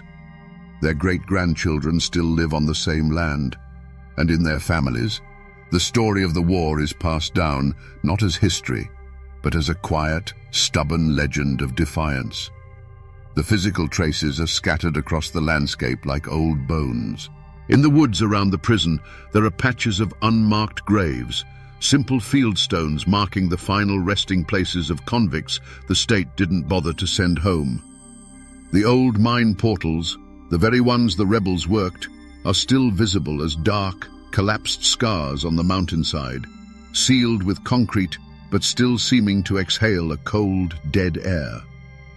A few miles away, near the town once called Coal Creek, a small metal plaque now stands, officially acknowledging the conflict. It's a quiet, understated nod to a war that once set these mountains on fire. Most people who drive past that sign have no idea what it means. The story has been paved over by new roads and drowned out by the noise of the modern world. But when the last tour bus leaves Brushy Mountain for the day and the sun sinks behind the ridge, the old silence returns. And in that silence, you can feel it. The wind whistling through the empty cell blocks sounds like a whisper. The chill that settles in the valley has nothing to do with the weather. The tourists may forget the story as soon as they drive away, but the stones of this prison have not. The mountain remembers everything. So we return to the question that hangs in the cold air of this valley. What is the real curse of Brushy Mountain? Is it the restless spirit of a long-dead inmate, or the shadows that flicker in empty cells? The truth, as it so often is in these mountains, is something far more human and therefore far more chilling. The curse of Brushy Mountain was not born of supernatural forces. It was forged in the fire of human greed and ratified by the cold hand of injustice. The prison wasn't just built on a foundation of stone. It was built on the ashes of a people's rebellion for the simple right to live with dignity. This is more than just the story of a building. It is a story about the indomitable Appalachian spirit. It's a testament to men who were told their hard lives and their families didn't matter, and who answered by shaking the very foundations of the state. They lost their war, yes. They were chained and broken, and many were buried in unmarked graves. But the memory of their defiance is now embedded in these hills, a lesson that must not be forgotten. That even when the fight seems hopeless, there is a profound power, a profound honor in standing your ground. So the next time you hear the name Brushy Mountain, don't just think of infamous escapees or tales of hauntings. Think of those first prisoners. Think of the free miners of Coal Creek who were forced to build their own tomb, stone by blood-soaked stone. Because their story is the prison's true foundation. It is the secret the mountain has held for over a century. And now, my friends, you know the rest of the story. In the mountains of Harlan County, Kentucky, there came a time when the law was not your friend. It was a hired gun, a time when a union card was a death warrant, and children learned to sleep on the floor to dodge the bullets fired through their bedroom walls in the dead of night. The outside world called it a labor dispute, but for the people living it, it was a war. A war so brutal that its anthem was not just a song, but a desperate question. Which side are you on? Today, we descend into the darkness of bloody Harlan to tell the story of the decade-long battle that forced every man, woman, and child to choose. To understand the war, you first have to understand the world that was lost, and the men who were pushed until they had nothing left to lose. Before the bullets flew, there was the quiet desperation of the company town. Imagine a world sealed off by ancient mountains, a place where the coal company wasn't just your employer, it was your landlord, your grocer, your government, and your God. You lived in a company house, a flimsy shack perched on a hillside, often without running water, that could be taken from you at a moment's notice. Your children were born with company doctors, and you bought their food at the company store. But you didn't use real money. You used scrip, a private currency that was worthless anywhere else, and the prices were always inflated. This was a system designed for debt, a set of invisible chains that tethered you and your family to the mine. Every day you went deeper into the hole, both literally and financially. Your life, from cradle to grave, was mortgaged to King Coal, and the work itself was a daily descent into hell. Deep beneath the beautiful green hills, men crawled on their bellies in the dark, breathing in the fine black dust that would one day choke the life from their lungs. They gambled every shift against the black damp, a pocket of unbreathable gas that could suffocate you in an instant, or the ever-present threat of a roof collapse that could bury you alive. For clawing the wealth of the nation from the earth's guts, they were paid pennies. These weren't just workers. They were fathers, husbands, and sons. They were proud mountain folk whose families had lived on this land for generations. Their dreams were simple: a small plot of land to call their own, shoes for their children, and the dignity of a fair day's pay for a deadly day's work. They were men who understood hardship, who accepted the risks of the mine as a fact of life. They were patient, they were resilient, and they were quiet. But then the Great Depression hit, and the coal operators in Harlan, in a final act of desperation and greed, slashed the miners' wages to a level that was no longer survivable. It was the final turn of the screw on a people already pressed to their limits. This wasn't just an insult, it was a death sentence delivered by starvation. And in that moment, the quiet patience that had defined these men for generations began to curdle into a cold, hard rage. The mountains themselves seemed to hold their breath, waiting for the spark that would ignite the powder keg. By the spring of 1931, the whispers had turned into a low growl that echoed through the hollows. The United Mine Workers had arrived, and with them, a flicker of hope that terrified the coal operators. For every man who signed a union card, a family was thrown out of their home. For every secret meeting, a union man was beaten on a dark road. The law, in the form of Sheriff J.H. Blair and his army of deputized thugs, was no longer a shield for the people, it was a hammer for the companies. The crime scene wasn't a single place. The entire county was becoming one, primed for an explosion. That explosion came on May the 5th in a narrow pass near the town of Evarts. The scene itself was deceptively peaceful. A dusty road winding between two steep, wooded hillsides, a natural choke point. On any other day, it was a place of quiet Appalachian beauty. But on this day, the trees weren't just trees, they were hiding places. The silence wasn't peace, it was the tense, held breath before a storm. On those hillsides, miners lay waiting, their squirrel rifles and old shotguns clutched in their hands. They were men who had been hunted, and now they had become the hunters. When the shooting finally stopped, a new kind of silence fell over the pass, a heavy, ringing silence punctuated by the groans of the wounded. The scene left for the authorities was one of utter chaos. 3 company cars, riddled with bullet holes, sat stalled on the road. The dust was littered with a confusing mix of shell casings, the heavy brass of the deputies' machine guns, and the simple spent shells from the miners' hunting rifles. Blood stained the dirt road, a testament to the ferocity of the 15-minute battle. The immediate evidence told a terrifying story, but offered no easy answers. 3 deputies and 1 miner were dead. The official report would call it a cold-blooded ambush, an act of insurrection by lawless miners. But the miners would whisper a different tale, one of self-defense, of a motorcade of gun thugs on their way to shoot up another picket line, of a people who finally decided to shoot back. The tracks leading away from the road vanished into the dense woods, swallowed by a wilderness that knew how to keep its secrets.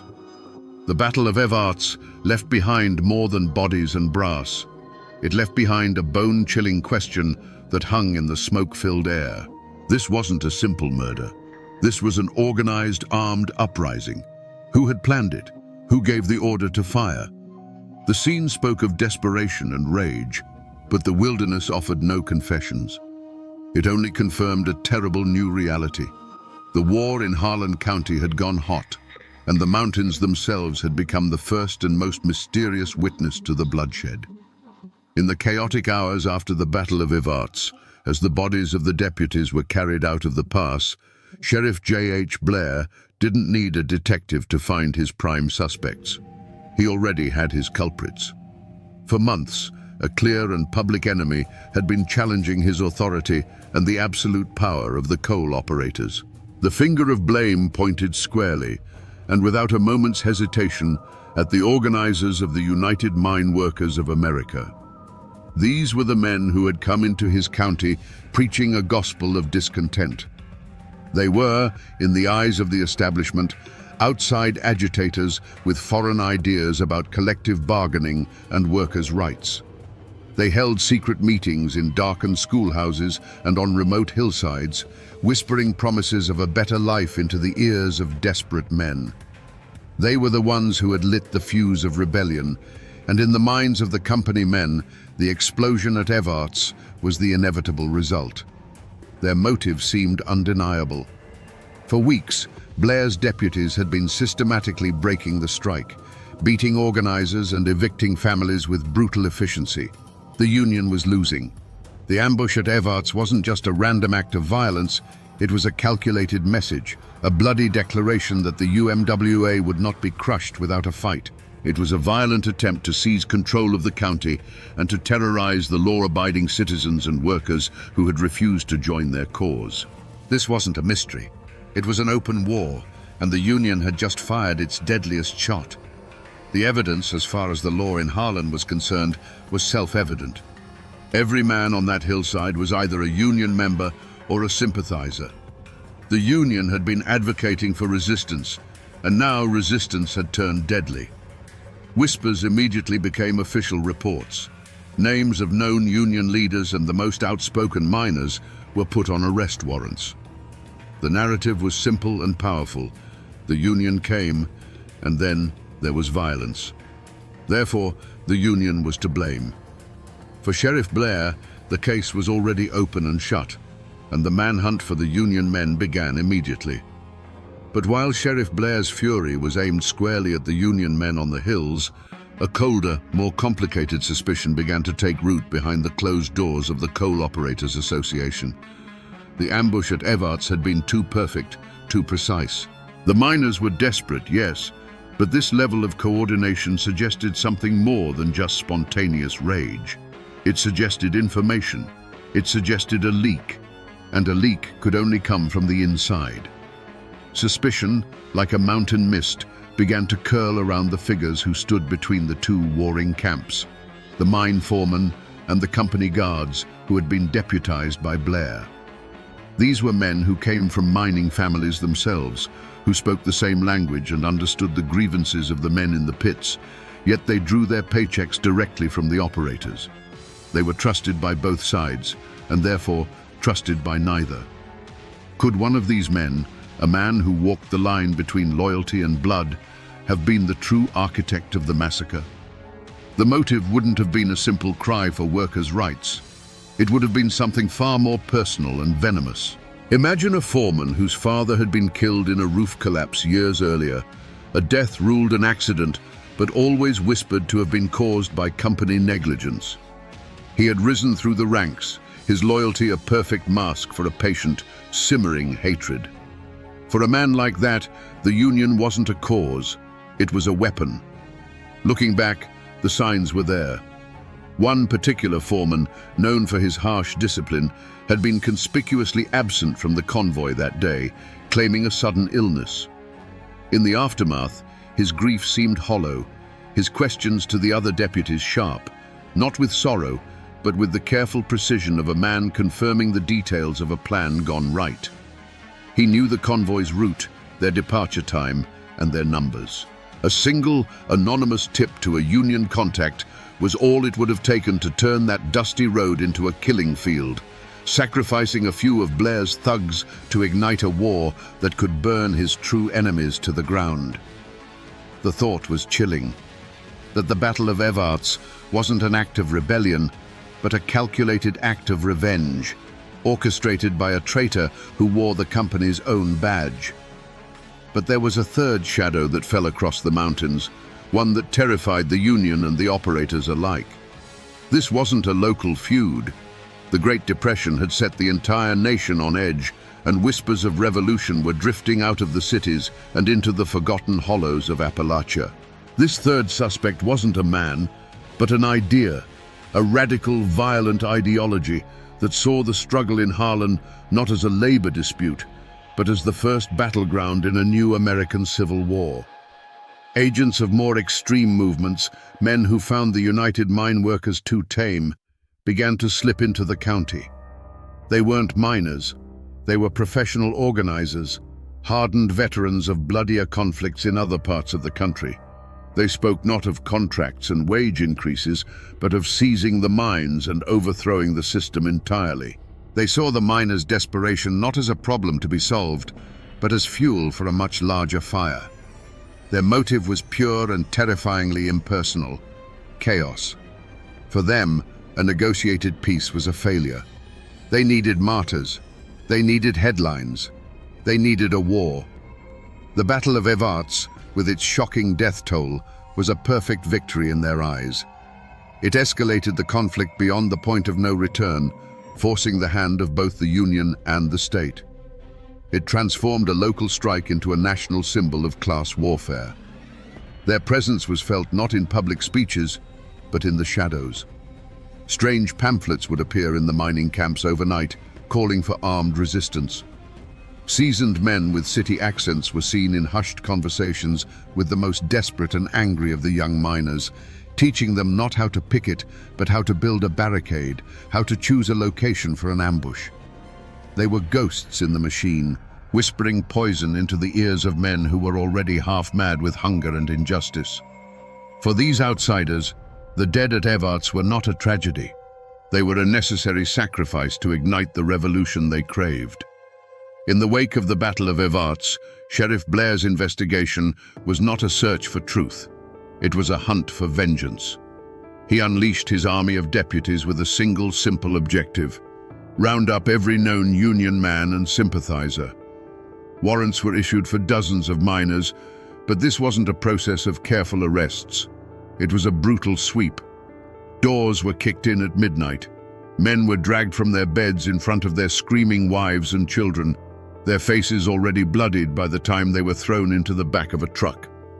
But the mountains, which had served as a fortress for the coal operators, now became a sanctuary for the miners. The deputies, many of them outsiders themselves, were clumsy and loud in this terrain. They knew the roads, but the miners knew the land. Men vanished into the deep woods and winding hollows, swallowed whole by a wilderness that was loyal to its own. Posses would track a man for days, following a clear trail to the mouth of an abandoned mine or a remote cabin, only to find the trail had gone cold, as if the man they were chasing had simply turned to mist and drifted away on the wind. The few men they did manage to capture offered no clear answers. Under the brutal persuasion of a deputy's blackjack, stories changed and collapsed. Some men, desperate to stop the beating, would name anyone, spinning wild tales of a grand Union conspiracy led by organizers who were already long gone, having fled the state. Others, defiant to the end, would say nothing at all. The evidence Blair presented to the prosecutors was a tangled mess of coerced confessions and contradictory testimonies. The promise of a swift, clean conviction for the murder of his deputies evaporated into a fog of confusion and lies. The investigation was hitting a wall, and Blair's frustration festered into a more indiscriminate cruelty. Unable to catch the supposed ringleaders, his deputies turned their rage on the community at large. They would stop cars on lonely roads, not to ask questions, but to deliver beatings. They prowled the edges of the mining camps, their presence a constant, suffocating threat. The initial assumption that a few Union leaders were responsible was proving impossible to prove. The hunt for a specific culprit devolved into a general war on the mining population, and with every failed raid and fruitless interrogation, the fear in Harlan County grew deeper, and the truth buried itself a little further in the dark, silent earth. As Sheriff Blair's hunt intensified, his deputies slammed into a wall. It wasn't made of stone or wood, but of something far stronger, the absolute, unyielding silence of the mountain people. The louder the deputies shouted, the deeper the silence became. Questions were met with blank stares. Threats were answered with a shrug. Men who had worked side by side their whole lives, who knew every secret in the holler, suddenly saw nothing, heard nothing, and knew nothing. An invisible pact of silence, an omerta of the coalfields, had descended upon Harlan County. This silence was not born of ignorance, but of a cold, calculated understanding of survival. To speak to Sheriff Blair's men was not to help the cause of justice. It was to paint a target on your own front door. Everyone knew the price of talking. It meant a visit in the dead of night, the sound of heavy boots on your porch, a beating that left you unable to work for a week. It meant your wife and children being terrorized by gun thugs who would shine their headlights into your windows just to let you know they were watching. But the silence was also a matter of profound loyalty. In these isolated communities, blood and neighborly bonds were the only true law. The men on that hillside at Evarts were not abstract criminals. They were your cousin, your brother-in-law, the man who helped you rebuild your fence last spring. To turn against them was to turn against your own kin, to betray the only social fabric you had. The law of J.H. Blair was temporary and corrupt, but the judgment of your neighbors was forever. You would starve before you became a snitch. The psychological toll was immense, especially for those who might have been tempted to speak. Old man Hemphill, who lived on the road to Evarts, made the mistake of telling the postman he'd seen a car he didn't recognize parked near the pass the day before the shooting. It was an innocent remark, nothing more. A week later, He woke to find his family's milk cow, their only source of extra income, lying dead in his field with its throat cut. No one had to say a word. The message was understood by everyone in a 50-mile radius. After that, no one dared to even whisper about what they might have seen. The mountains had closed ranks, and the truth of what happened at Evarts was locked behind a wall of fear that no amount of force could ever break down. For years, the war in Harlan was a grinding stalemate of terror and endurance. The seasons changed, but the fear did not. The truth of the Battle of Evarts and the countless ambushes that followed seemed destined to be buried forever, lost to the wall of silence and the corruption of the law. The turning point, when it finally came, wasn't a dusty clue found in an old cabin or a deathbed confession whispered in the dark. It came from the outside world, in the form of men who carried briefcases instead of shotguns. In the mid-1930s, a United States Senate subcommittee, known as the La Follette Committee, began investigating violations of workers' rights across the country. And their gaze finally fell upon the dark and bloody ground of Harlan County. These men from Washington were a new kind of power, one that Sheriff Blair couldn't intimidate and the operators couldn't buy. They came armed not with guns, but with subpoenas, and they began to do something no one in Harlan had dared to do for years. They began to listen. The forgotten clue wasn't a single object, it was the collective memory of the people. One by one, miners, their wives, and their children came forward to testify. Each story, on its own, had been just a whisper of pain. But now, under the protection of federal marshals, the whispers became a roar. They spoke of beatings on dark roads, of cars dynamited, of the murder of Bennett Music, a 15-year-old boy. The committee chambers, hundreds of miles away, filled with the ghosts of Harlan's decade of suffering. But the clue that finally broke the back of the beast wasn't a memory. It was a number on a ledger. The committee's investigators got their hands on the financial records of the Harlan County Coal Operators Association. And there it was, in cold, hard print, a secret slush fund. They found cancelled checks and accounting entries that proved beyond any doubt that the operators were directly paying the salaries of hundreds of Sheriff Blair's deputies. The gun thugs terrorizing the county weren't public servants. They were a private army, funded by corporate interests. Suddenly, the whole dark picture snapped into focus. This wasn't just a case of a brutal sheriff abusing his power. It was a conspiracy. The law in Harlan County hadn't just been broken, it had been bought and paid for. This financial record was the key, the undeniable proof that turned whispers into evidence and paved the way for the unmasking of the entire rotten system. The La Follette Committee's investigation acted like a slow, inexorable sunrise over the dark mountains of Harlan. For years, the world had seen only the shadows, the gun thugs, the ambushes, the terror. Now, as the light of federal scrutiny grew brighter, the long, distorted shadows were traced back to the men who cast them. The ledger, that simple book of numbers, was the key that unlocked the entire conspiracy. The moment of revelation was at hand, and it was more chilling than any single act of violence. The true perpetrator of the Harlan County War was not a single man hiding in the hills with a rifle. It wasn't a radical agitator with a bomb. The true mastermind was a collective, an entity with a clean collar and a respectable name. The Harlan County Coal Operators Association. The ledger exposed them with brutal, undeniable clarity. There, in neat columns, were the payments, thousands of dollars flowing directly from the association's accounts into a special fund controlled by Sheriff J.H. Blair. The law in Harlan County wasn't an institution. It was a line item on a corporate expense report. And their motive? It wasn't personal hatred or political ideology or even a twisted sense of justice. It was something far colder, far more mundane, and infinitely more terrifying. Profit. The motive was greed, distilled to its purest and most violent form. A union contract meant paying livable wages, investing in mine safety, and giving up the feudal control they held over their workforce. It was cheaper to hire killers. The beatings, the evictions, the dynamite, the midnight raids, it was all just the cost of doing business. It was a simple, brutal equation where a miner's life was worth less than the cost of a union contract. This single damning revelation unmasked the entire decade of terror. Sheriff J.H. Blair was not a rogue lawman. He was the highly effective, well-paid manager of the association's security forces. His deputies were not peacekeepers. They were mercenaries on a corporate payroll.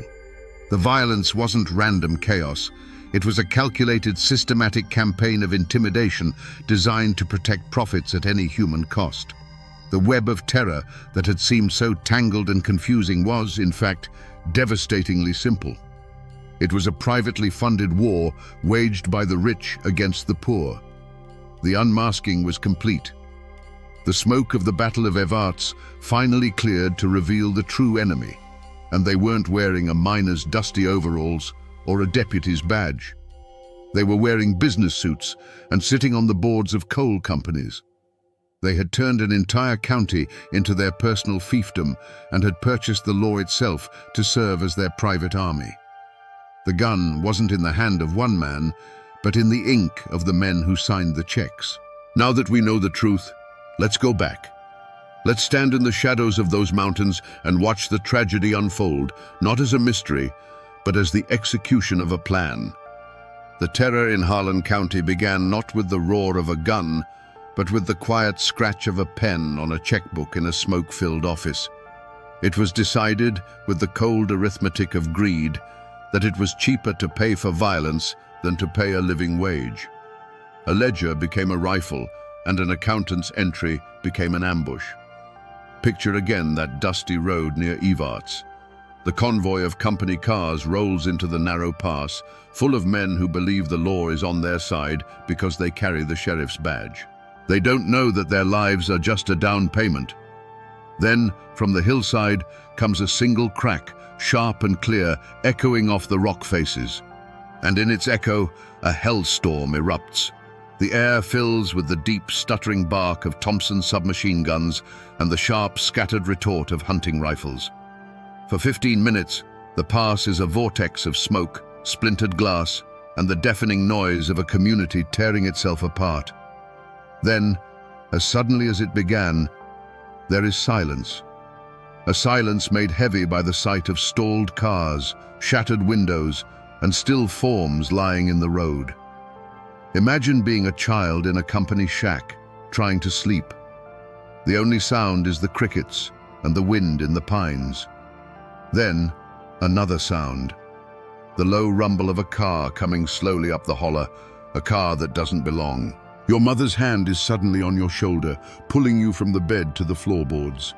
You lie there, heart hammering against your ribs, smelling the damp earth beneath the house. A moment later, the night explodes. The window shatters inward, and the wall next to your bed splinters as a shotgun blast tears through the thin wood.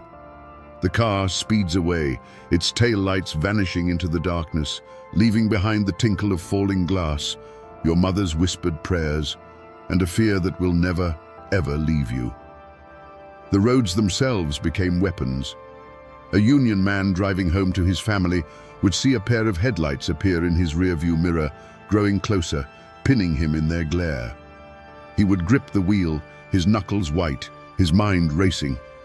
Was it just a neighbor, or was it them? Every curve in the road was a potential trap. Every dark stretch of woods a place to be run off into a ditch. The county, once a home, had become a hunting ground, and the journey from the mine to your front porch was the most dangerous part of the day. And then there was the ultimate act of this calculated terror. A union organizer, Marshall Music, is driving with his family. The road ahead is clear. For a moment, it might feel like a normal day, but then the world is ripped apart by a deafening roar. The force of the blast throws the car from the road, twisting it into a barely recognizable shape of steel and smoke. In that single horrific instant, a journey is ended. A family is shattered. A 15-year-old boy's life is extinguished, not in a moment of passion or rage, but as a consequence of a line item in a corporate budget titled "Strike Expenses." This was the war in Harlan. It wasn't a fight between two equal sides. It was a systematic campaign of terror, planned in boardrooms and executed by men who had sold their badges and their souls. Every scream in the night, every bullet hole in a cabin wall, every newly dug grave was a direct result of a choice made by men in suits who likely never set foot in a mine.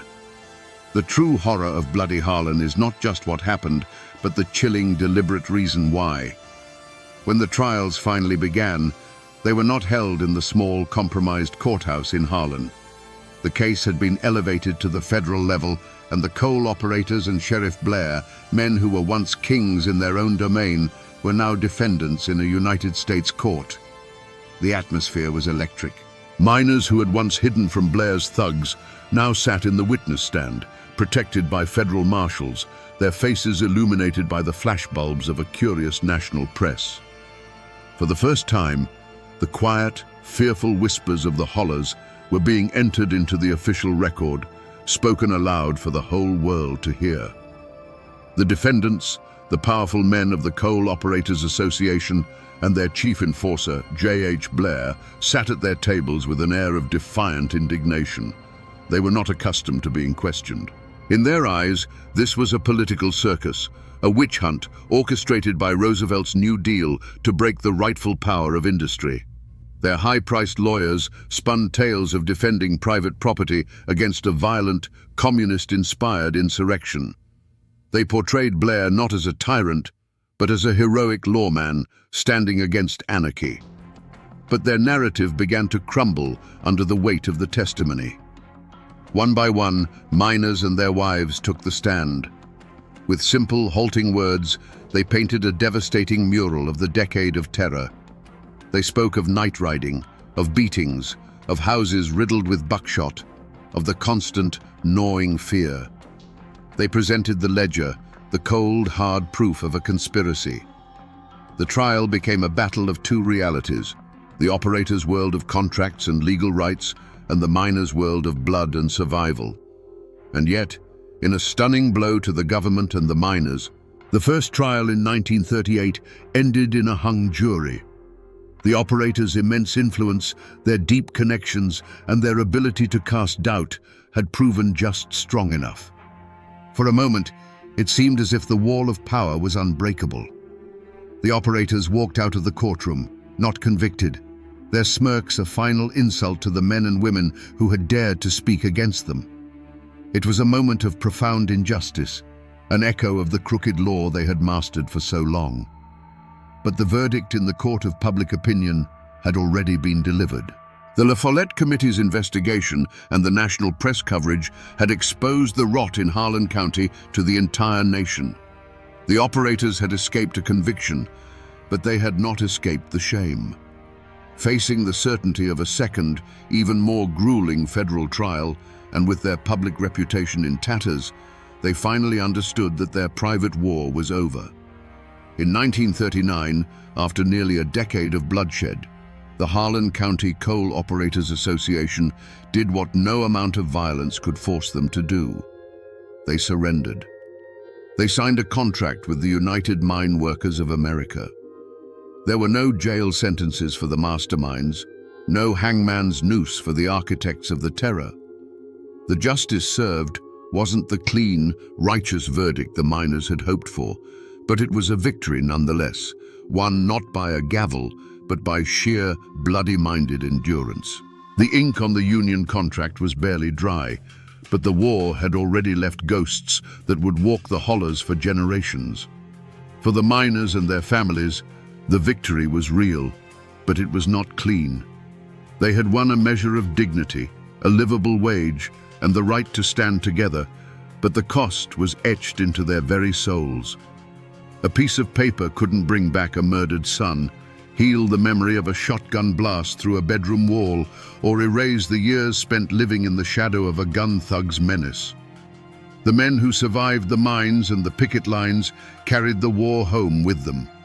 It showed in the haunted look in their eyes, in the way they taught their children to distrust any man in a suit, any car that slowed down on a dark road. The fear, once it gets into the bones, doesn't leave. It's passed down, a bitter inheritance. Sheriff J.H. Blair and the coal operators who had funded his reign of terror never saw the inside of a prison cell. They returned to their comfortable lives, their power diminished, but their freedom intact. They had lost the war, but they had escaped justice. Blair faded from public life, but he never faded from memory. His name became a new kind of ghost, a bogeyman used by parents to frighten their children into behaving, a curse whispered in the corners of union halls for the next 50 years.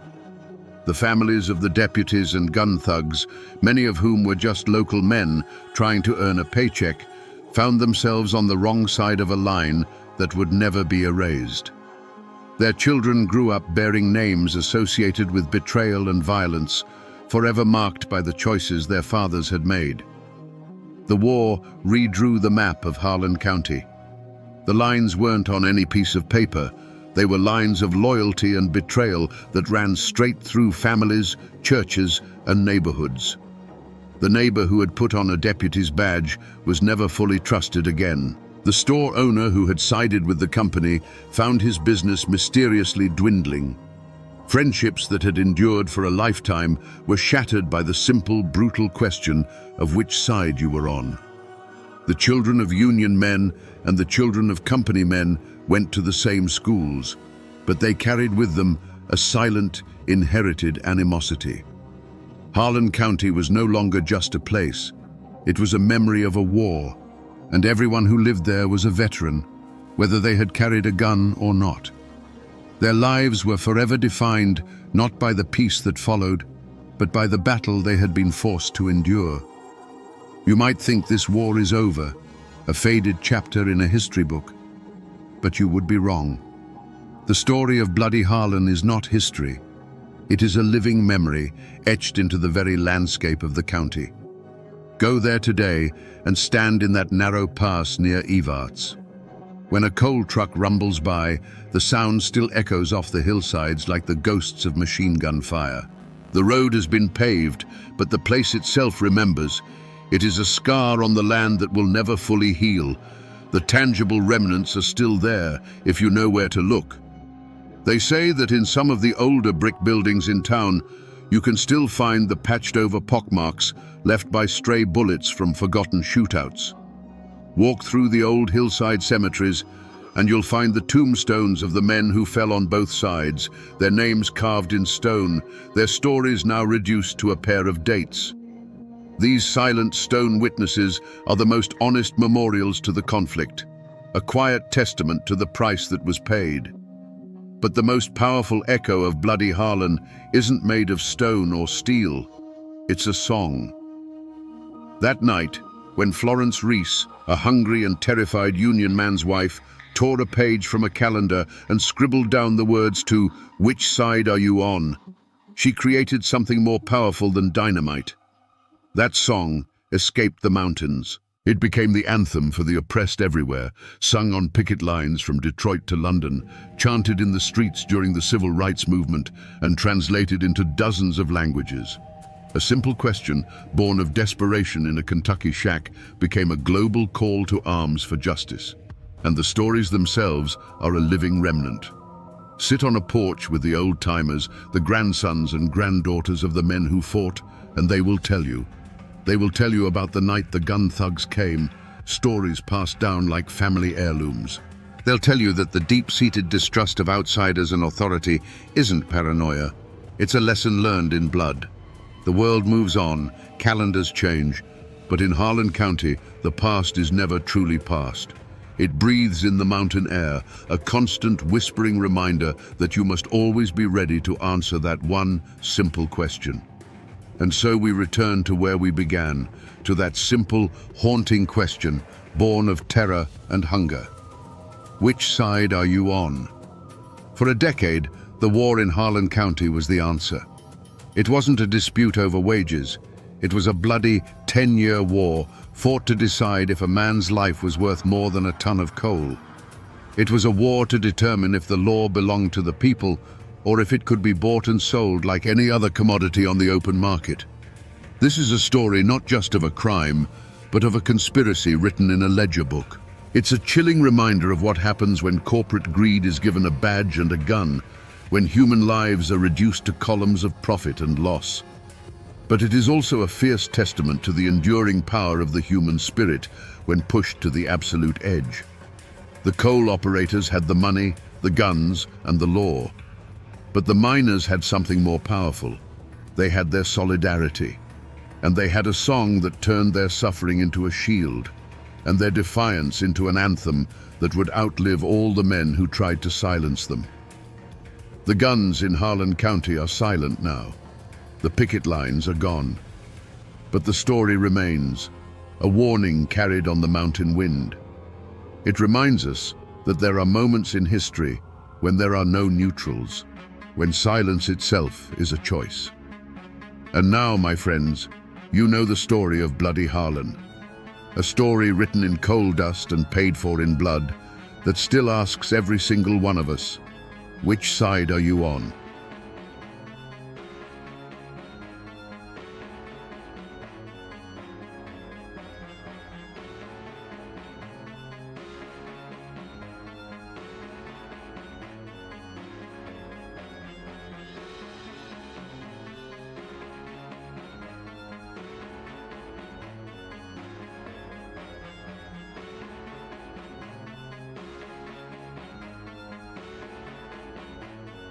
In a quiet Memphis cemetery, there's a gravestone for a respectable old woman named Frida Lincoln. But the woman buried there lived another life, under another name. 60 years before her peaceful death, she was known as Laura Bullion, the thorny rose of the Wild Bunch gang.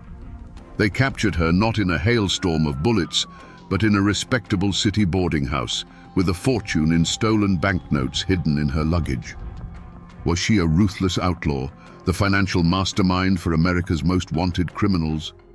Or was she just a desperate woman, forged in the dust of the dying West, trying to survive in a world that gave her no quarter?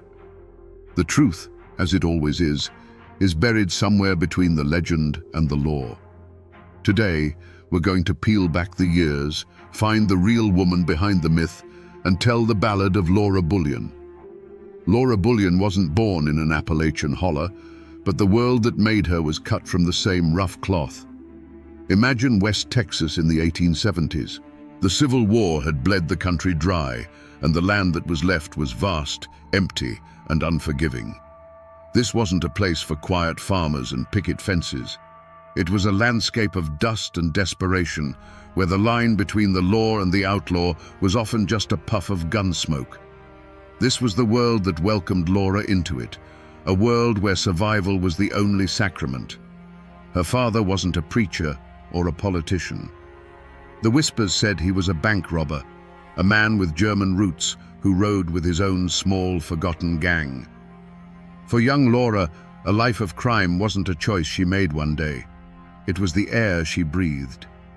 She didn't learn about honesty and hard work leading to prosperity. She learned that the straight and narrow path usually led straight to an early grave, and hard work just made you somebody else's mule. The lessons she learned at her father's knee weren't from any schoolbook. She learned the quiet language of a coded telegram. She learned the feel of a fast horse, the difference between the sound of a curious neighbor and a coming posse. Most importantly, she learned the cold, hard calculus of the outlaw world. That money, real money, wasn't something you earned by the sweat of your brow. It was something you took. There's no single documented event, no diary entry to point to, but you can feel it in the story of her life. You can imagine a young girl, no older than 10, looking a suspicious sheriff dead in the eye and lying with a placid calm that would make a saint sweat. A girl who learned to patch a bullet wound before she learned to properly mend a dress. She wasn't just taught this life, she had a talent for it. The ice in her veins ran colder than a winter creek. This is where her spirit finds its kin in the Appalachian Mountains. The folks in those hills understood. They understood what it meant to be forgotten by the government, to be squeezed by the coal companies, to live by a code of family and survival that outsiders called lawless. Laura Bullion may have been a daughter of the Texas plains, but her soul was forged in that same fire of defiance. It was a fire that would soon catch the attention of the most dangerous men in the country. By the time she was a young woman, Laura Bullion was no longer just a bandit's daughter. She was a legend in the making. Her path crossed with William News Carver, a man as handsome as he was deadly, a core member of Butch Cassidy's Wild Bunch. In him, she found a partner, and in the gang, she found her calling. This was her prime.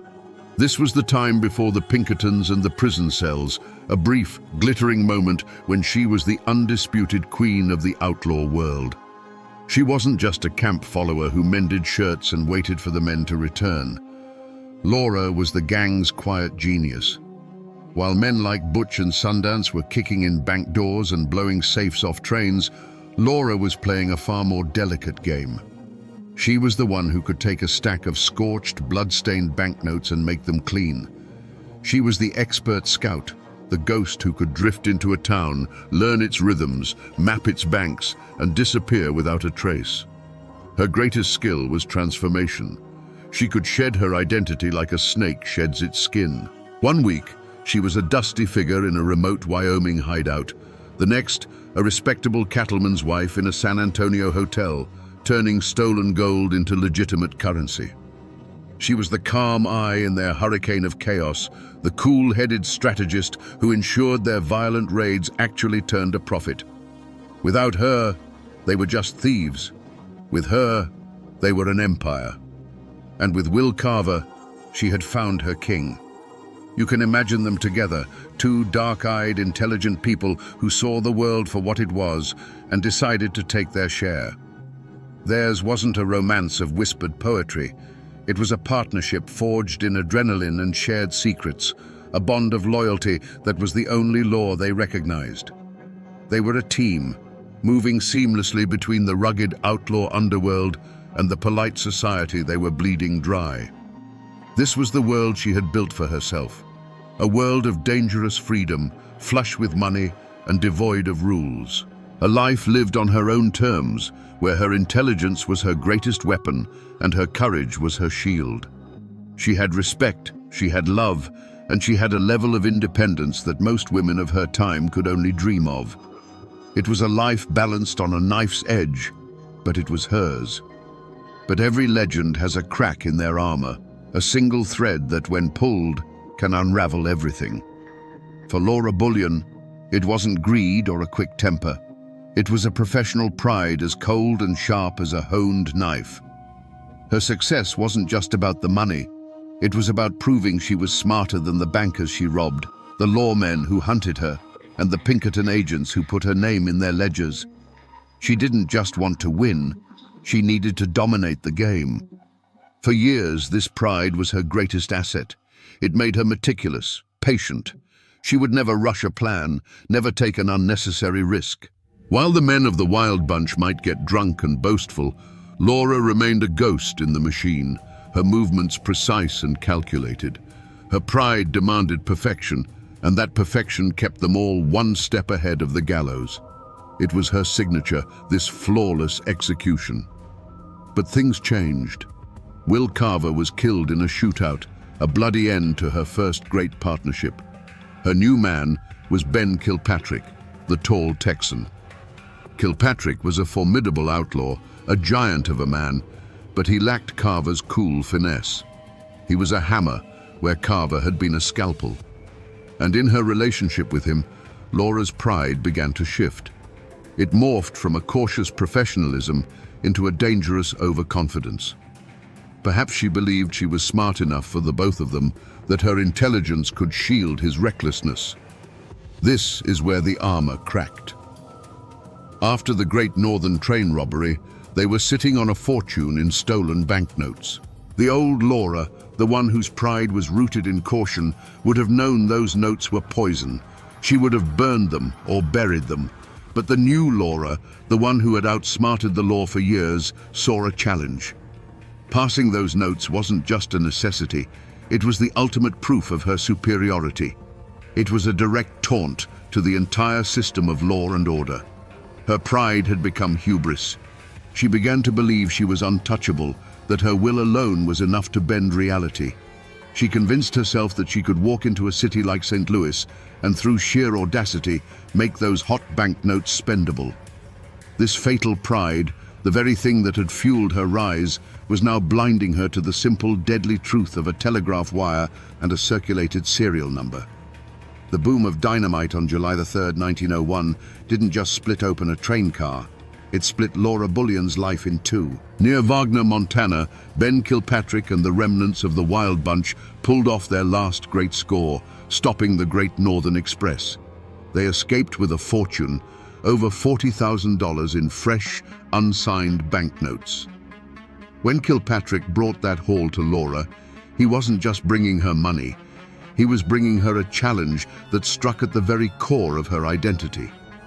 Now, you have to understand, this wasn't like fencing stolen gold or laundering old bills.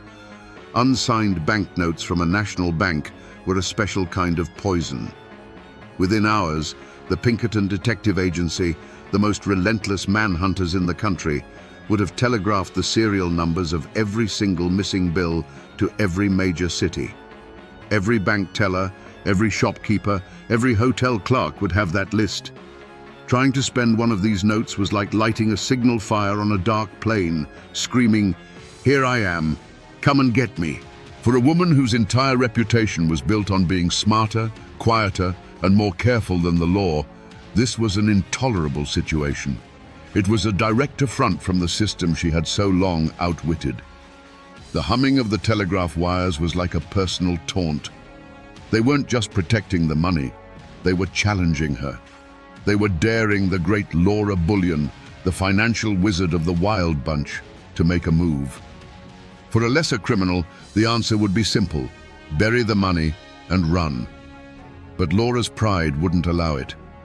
In that moment, faced with a mountain of toxic cash, her fatal flaw took the reins. The cautious strategist was silenced by the arrogant master. This wasn't a trap to be avoided. It was a final exam to be aced. Her mind didn't see the risk. It saw the ultimate validation of her genius. The decision was made not in a heated argument, but in a cold, quiet certainty. She and Kilpatrick would go to St. Louis, a major city teeming with police and Pinkertons, and they would pass those notes. This was her point of no return. It was a declaration of war. By choosing to launder that money, she was telling the entire world that she believed she was infallible. It was the ultimate act of professional hubris, a gamble fueled by years of success. She wasn't just trying to get rich. She was trying to prove, once and for all, that no lock was too complex, no system was too smart, and no law was a match for her mind. The train ride to St. Louis was a long, slow journey into the jaws of the trap. With every mile of track they covered, the world of the Wild Bunch, a world of open plains and hidden canyons, grew more distant. They were plunging into the modern age, a world stitched together by telegraph wires that hummed with their descriptions and serial numbers. Every newspaper they passed at a station stop felt like a wanted poster. The world itself was screaming a warning, but Laura Bullion wasn't listening. You have to believe that the ghost of her old self, the cautious strategist who had survived so long, was whispering in her ear. That voice of reason must have been pointing out the folly of it all. This isn't a cattle town where a sheriff can be bought, it would say. This is a city. They have police departments, detective bureaus, and telegraph offices on every corner. The game has changed, Laura. This is a losing hand. Any other outlaw would have felt that cold dread, the instinct to turn the horse around and ride for the Badlands. But pride is a powerful anesthetic. It numbs the fear, and it silences the voice of reason. Her hubris answered every doubt with a simple, arrogant reply. They expect us to run. They expect us to hide in the dirt like animals. They will never expect us to walk right into their world, dressed in fine clothes, and look them in the eye. She was convinced that their audacity was their greatest camouflage, that her intelligence was a shield no lawman could penetrate. So they didn't hide. Arriving in St. Louis, they didn't seek out some back alley flophouse in the criminal underworld. No, that would be too obvious. Instead, they took a room at a respectable boarding house on Locust Street, playing the part of a wealthy Texas couple enjoying the city. Each decision was an escalation, a deliberate step deeper into enemy territory. She was surrounding herself not with allies, but with potential witnesses, isolating herself from any chance of a clean escape. This path of no compromise led to a single, final choice. It wasn't enough to have the money, to possess it in secret. Her pride demanded that she prove she could master it, tame it, and spend it. She stood in that quiet boarding house room, a fortune in stolen paper at her fingertips, and made the decision. She would personally go out and pass the first note. It was the ultimate act of defiance, a final rejection of every warning, both internal and external. She was no longer just breaking the law, she was daring it to stop her. And so we come to the final moment, the last quiet breath before the storm. Picture Laura in that St. Louis boarding house room. Outside, the city hums with streetcars and commerce. Inside, the air is thick with the smell of old paper and new money. The trunk full of banknotes sits in the corner like a coffin filled with treasure. She's dressed in the finest clothes money can buy, a respectable lady about to go shopping. In her hand, she holds a single, crisp, stolen bill. This is the off-ramp. This is the last chance for peace. Ben Kilpatrick, the tall Texan, a man who feared no gunfight, was spooked by this city. He wasn't a fool. He could feel the eyes on them, the invisible web of the law tightening around them. Imagine that giant of a man looking at her with genuine fear in his eyes. "Laura," he might have said, his voice a low rumble. "This don't feel right. Let's just burn 'em. Let's take the gold we got and ride south. We don't have to do this." For a single fleeting second, the world holds its breath. This is her final crossroads. She can hear the sense in his words. The old Laura, the ghost of the cautious girl who survived the Texas plains, is screaming at her to listen. She can see the two paths laid out before her. One leads south to Mexico, to a quiet, anonymous life, a life of survival. It's the smart play, the safe play. The other path leads right out the door and onto the streets of St. Louis. It's a path of pure ego, a path that leads either to ultimate triumph or a prison cell. She looks from Ben's worried face to the banknote in her hand. The internal struggle is a silent war. To run would be to admit defeat, to concede that the system had finally outsmarted her. It would be an admission that she was nothing more than a common thief, forced to hide in the shadows. But to walk out that door, that was to prove she was who she always believed herself to be, a master of the game, a queen in her own right. And in that quiet room, her fatal pride won the war. She gave him a look that wasn't meant to be cruel, but it was. It was the look of a queen who has already decided the fate of her kingdom, pitying the soldier who still feels fear. "They're looking for outlaws, Ben," she said, her voice calm and steady. "They're not looking for us." And then she opened the door and stepped out into the hallway, closing it quietly behind her. With that soft click, the last chance for peace was gone forever. The walk from the boarding house was the longest of Laura's life, but she felt no fear. She felt only the cold, exhilarating thrill of the final move in a long game of chess. The city of St. Louis wasn't a threat. It was a backdrop for her masterpiece. The clang of the streetcar, the drone of voices, the smell of coal smoke and roasted peanuts, it was all just noise. Her world had narrowed to the crisp, stolen banknote tucked in her purse and the mission ahead. She was a predator walking through an unsuspecting herd. She chose a small, respectable dry goods store. Not too big, not too small. A place where a woman of means might purchase a pair of fine gloves or a spool of silk thread. She walked in, the little bell over the door announcing her arrival with a cheerful jingle that felt like the opening note of her triumph. She browsed for a moment, the picture of casual wealth, her mind a steel trap of calculation and calm. She selected her item and approached the counter. The shopkeeper was a balding man with a friendly, unassuming smile. This was the moment. She laid the stolen banknote on the polished wood. The world seemed to hold its breath. For a second, the transaction was perfectly normal. The man took the bill, his eyes registering its high denomination without a flicker of suspicion. A wave of pure, triumphant pride washed over Laura. She had done it. She had beaten them all. Then the world tilted. The man's friendly smile didn't disappear, but it froze on his face. It became a mask. He looked from the bill to her face, and for a fraction of a second, she saw something in his eyes that wasn't there before. Recognition. He mumbled an excuse, something about needing to get change from the back room, and disappeared behind a curtain. The cheerful jingle of the bell had become a warning. The air in the shop grew heavy, thick, and silent. The game was over. She knew it. The bell jingled again, but it wasn't the shopkeeper. Two men, large and dressed in plain, heavy wool coats, stepped inside. They didn't look like customers. They didn't draw their weapons. They didn't need to. Their presence was a cage that had just been locked. They moved with a quiet, practiced certainty that was more terrifying than any shouted command. Her heart, which had been so steady, began to beat a frantic, trapped rhythm against her ribs.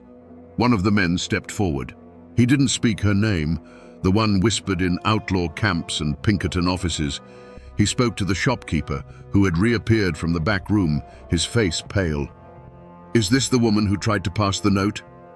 The words hung in the air, absolute and final. The world, which had been a vast chessboard for her to command, had shrunk to the space between her and these two men. Then came a sound, not loud, but it echoed louder than any gunshot. It was the quiet, metallic click of a pair of handcuffs being opened, then another as they closed around her wrists. The cold steel felt like a brand, a permanent declaration of her defeat.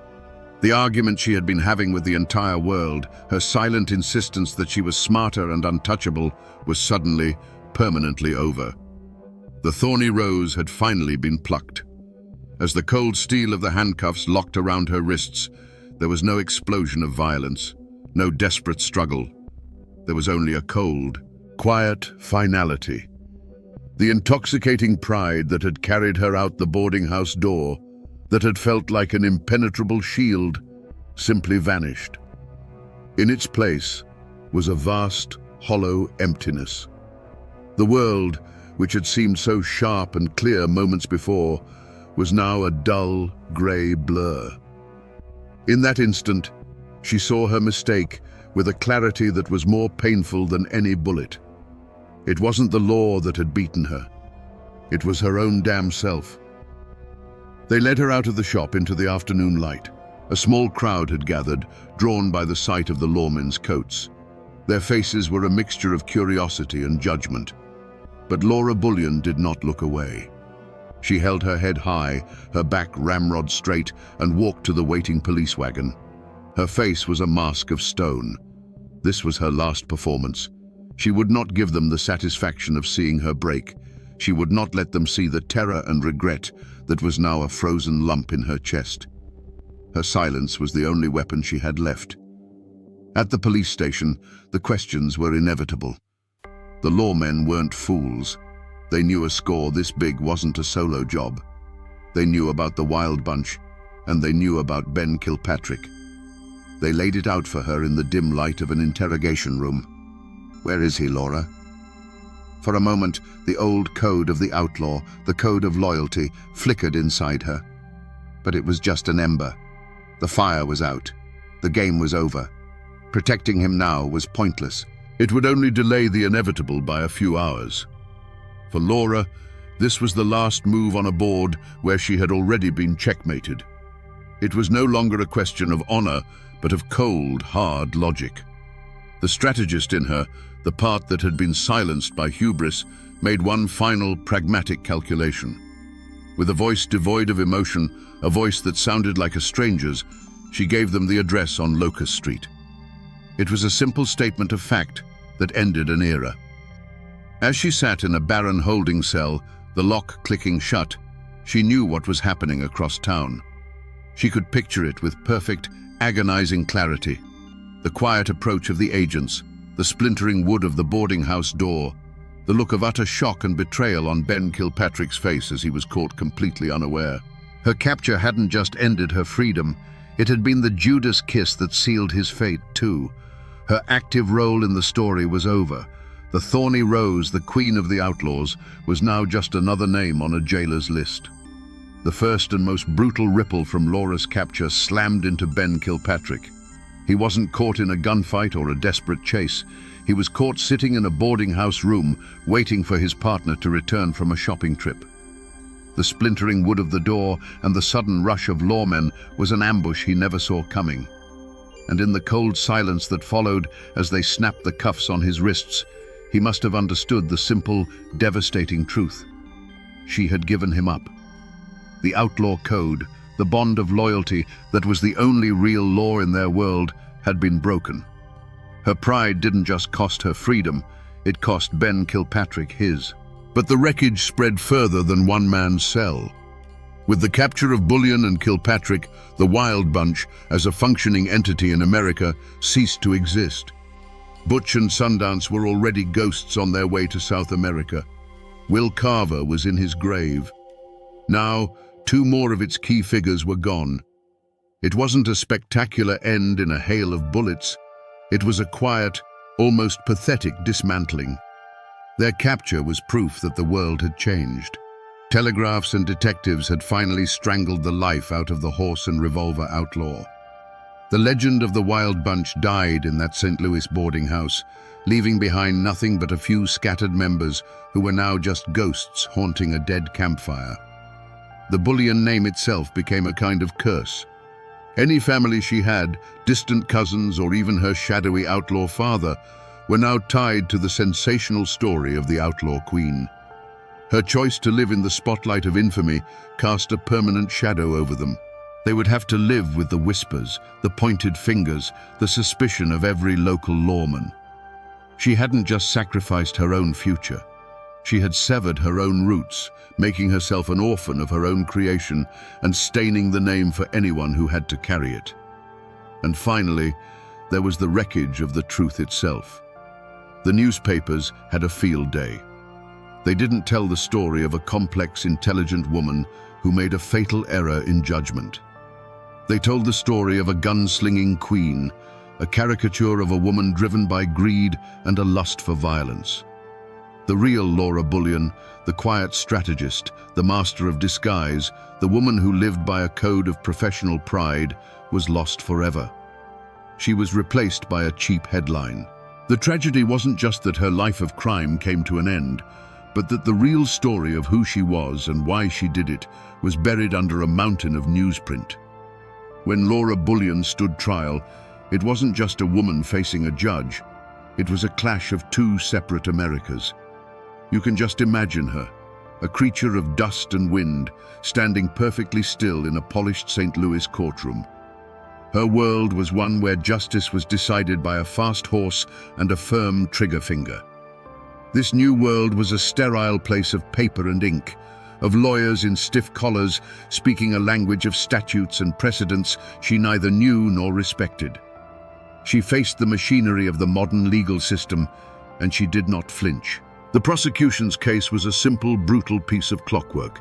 They had the stolen banknotes, they had the testimony of the shopkeeper, they had the arresting officers, and most damning of all, they had Ben Kilpatrick, captured because of the information she provided. They painted her as a parasite, a cold-hearted criminal mastermind who fed off the veins of honest society. To them, the case was black and white. A law was broken and a price had to be paid. But Laura's defense wasn't spoken by any lawyer. It was in her silence, in the cold, unblinking way she stared down the judge and jury. Her very presence in that room was an argument.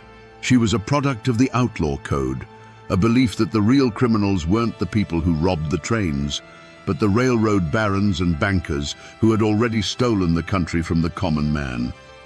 Her silence screamed that their laws were a convenience, a set of rules made by the rich to protect their own spoils. She had simply played their game with a different set of tools. The press and the public couldn't get enough of it. They weren't seeing a common thief in the dock. They were seeing a legend. She was the outlaw queen, a dime novel heroine brought to life. To the respectable citizens of St. Louis, she was a terrifying symbol of the chaos they were trying to pave over. But to others, watching from the cheap seats or reading the breathless newspaper accounts, she was a symbol of something else. A wild, defiant freedom that was being systematically strangled out of the American West. She wasn't a martyr, not really, but she was a spectacle, a last, beautiful monster from a dying age. The verdict was never in doubt. The machinery of the law is not designed to understand different codes of honor. It is designed to crush them. The jury found her guilty. The judge, looking down at this unrepentant woman, sentenced her to 5 years in the Missouri State Penitentiary. The gavel fell with a sharp crack, like a rifle shot ending a long standoff. But was it justice? The law had been served, a criminal had been punished. But in that courtroom, one world had simply proven it was more powerful than another. The America of telegraphs and legal codes had finally, officially, conquered the America of open ranges and personal justice. Laura Bullion wasn't just sentenced for passing a stolen banknote, she was sentenced for being on the losing side of history. So what became of the great forces that Laura Bullion had provoked? What was the fate of her true antagonist? It wasn't a single man, but a vast, sprawling system. The railroads, the banks, and their relentless enforcers, the Pinkerton Detective Agency. And the chilling truth is this: while Laura's life was shattered, the system she fought against barely registered the blow. The Great Northern Railroad didn't miss a single scheduled run. The National Bank of Montana, having had its stolen banknotes taken out of circulation, simply printed more. The $40,000 that had cost Laura and the Wild Bunch their freedom was, to these corporate giants, little more than a rounding error in their ledgers, an inconvenient line item in an annual report. They were not wounded, they were annoyed. Their power didn't diminish, it grew. The very forces of industrial America that she had tried to bleed continued their march, paving over the Wild West she represented without even looking back. And the Pinkertons? They didn't celebrate a grand victory over a worthy foe. For them, Laura Bullion was not a legend or an outlaw queen. She was a case file. Her capture was a professional success, a testament to their modern methods of information sharing and relentless pursuit. They closed the file, collected their fee, and moved on to the next train robber, the next union organizer, the next threat to their clients' profits. Her personal tragedy was just a statistic that proved their system worked. This is the ultimate bitter irony of Laura Bullion's story. It was never a fair fight. She wasn't a rebel fighting a tyrant. She was a woman with a revolver and a sharp mind standing in the path of a locomotive. The outcome was never in doubt. Her antagonists, faceless, impersonal, and impossibly powerful, didn't need to seek revenge or meet some form of cosmic justice. Their victory was simply to continue existing, to keep growing while she was locked away, forgotten. It wasn't a story of good versus evil. It was the story of an individual versus an institution, and the institution always wins. In 1905, after serving 3.5 years, a woman walked out of the Missouri State Penitentiary. She was 30 years old, but the fire in her eyes had been banked to a cold ember. The world she walked back into was not the one she had left. The whine of the telegraph wire had replaced the howl of the coyote. Automobiles were starting to appear on city streets. The Wild West, her Wild West, was not just dying, it was dead and buried. The ghosts of the Wild Bunch, her only real family, were scattered to the four winds. Butch and Sundance had vanished into South America, destined for a bloody end in a Bolivian village. Ben Kilpatrick was still languishing in prison, And when he finally got out, his old instincts would lead him straight to another train robbery and a grisly death by an ice mallet. The community she had once ruled hadn't rebuilt. It had been systematically exterminated. There was nothing left to go back to. Laura Bullion understood this with a cold, absolute clarity. Her name was now a permanent fixture in the ledgers of the law. To continue as Laura Bullion was to live as a hunted animal, a relic waiting to be put in a cage for good. So she made the most audacious choice of her life. It wasn't to rob a bank or a train, it was to commit the perfect murder, the murder of her own identity. Laura Bullion died sometime in 1905. In her place, a new woman was born, Frida Lincoln. She moved to Memphis, Tennessee, deliberately choosing a quiet southern city far from the dust of her past. There, the outlaw queen, the financial genius of the Wild Bunch, became an interior designer and a seamstress. She lived a life of deliberate, crushing anonymity. She joined a church. Her neighbors knew her as a respectable, if quiet, widow. No one in her new life ever suspected that the polite woman who helped them pick out curtains had once counted scorched money for the most wanted men in America. Her past became a ghost that only she could see. Her legacy wasn't a family to carry on her name, but a silence she had to maintain every single day for over 50 years. The outlaw community hadn't buried the memory of its glory days. She had buried her own, digging a grave for it so deep that no one would ever find it. She survived, but she did it by becoming a ghost in her own life. And yet, if you go looking for Laura Bullion today, you won't find much. There is no crumbling cabin bearing her name, no remote canyon called Bullion's hideout. For 60 years, she worked tirelessly to erase every physical trace of herself from the American landscape. And she succeeded. The only tangible piece of her that remains is that quiet gravestone in Memphis, a final, perfect disguise in stone, bearing the name Frida Lincoln. But the ghost of a name is harder to kill than a person. Laura Bullion's story didn't die. It mutated. It escaped the prison of fact and became a legend. Her name is still whispered by historians of the Old West, a fascinating footnote in the saga of the Wild Bunch. She has become an archetype, the outlaw queen. In this legend, she's often stripped of her true, quiet genius, her skill with numbers and disguises, and is instead reimagined as a pistol-packing hellcat, riding alongside the men with guns blazing. It's a more exciting story, perhaps, but it's a paler version of the truth. Her life has become a different kind of cautionary tale, one not told to scare children, but one that fascinates adults. It's a story about the awesome, terrifying power of self-reinvention. It asks the question, can you ever truly bury your past? Can a life of such thunderous rebellion ever find peace in the quiet hum of anonymity? For 56 years, she proved that it could. But her death and the rediscovery of her true identity proved that the past is never truly dead. It just waits. So while the woman is gone, her spirit does haunt the landscape of our history. She haunts the gaps in the story, the spaces where women were ignored or forgotten. She is the ghost that forces us to look closer at the old photographs of the West, to look past the famous men with their guns and mustaches, and to wonder about the silent, watchful women in the background.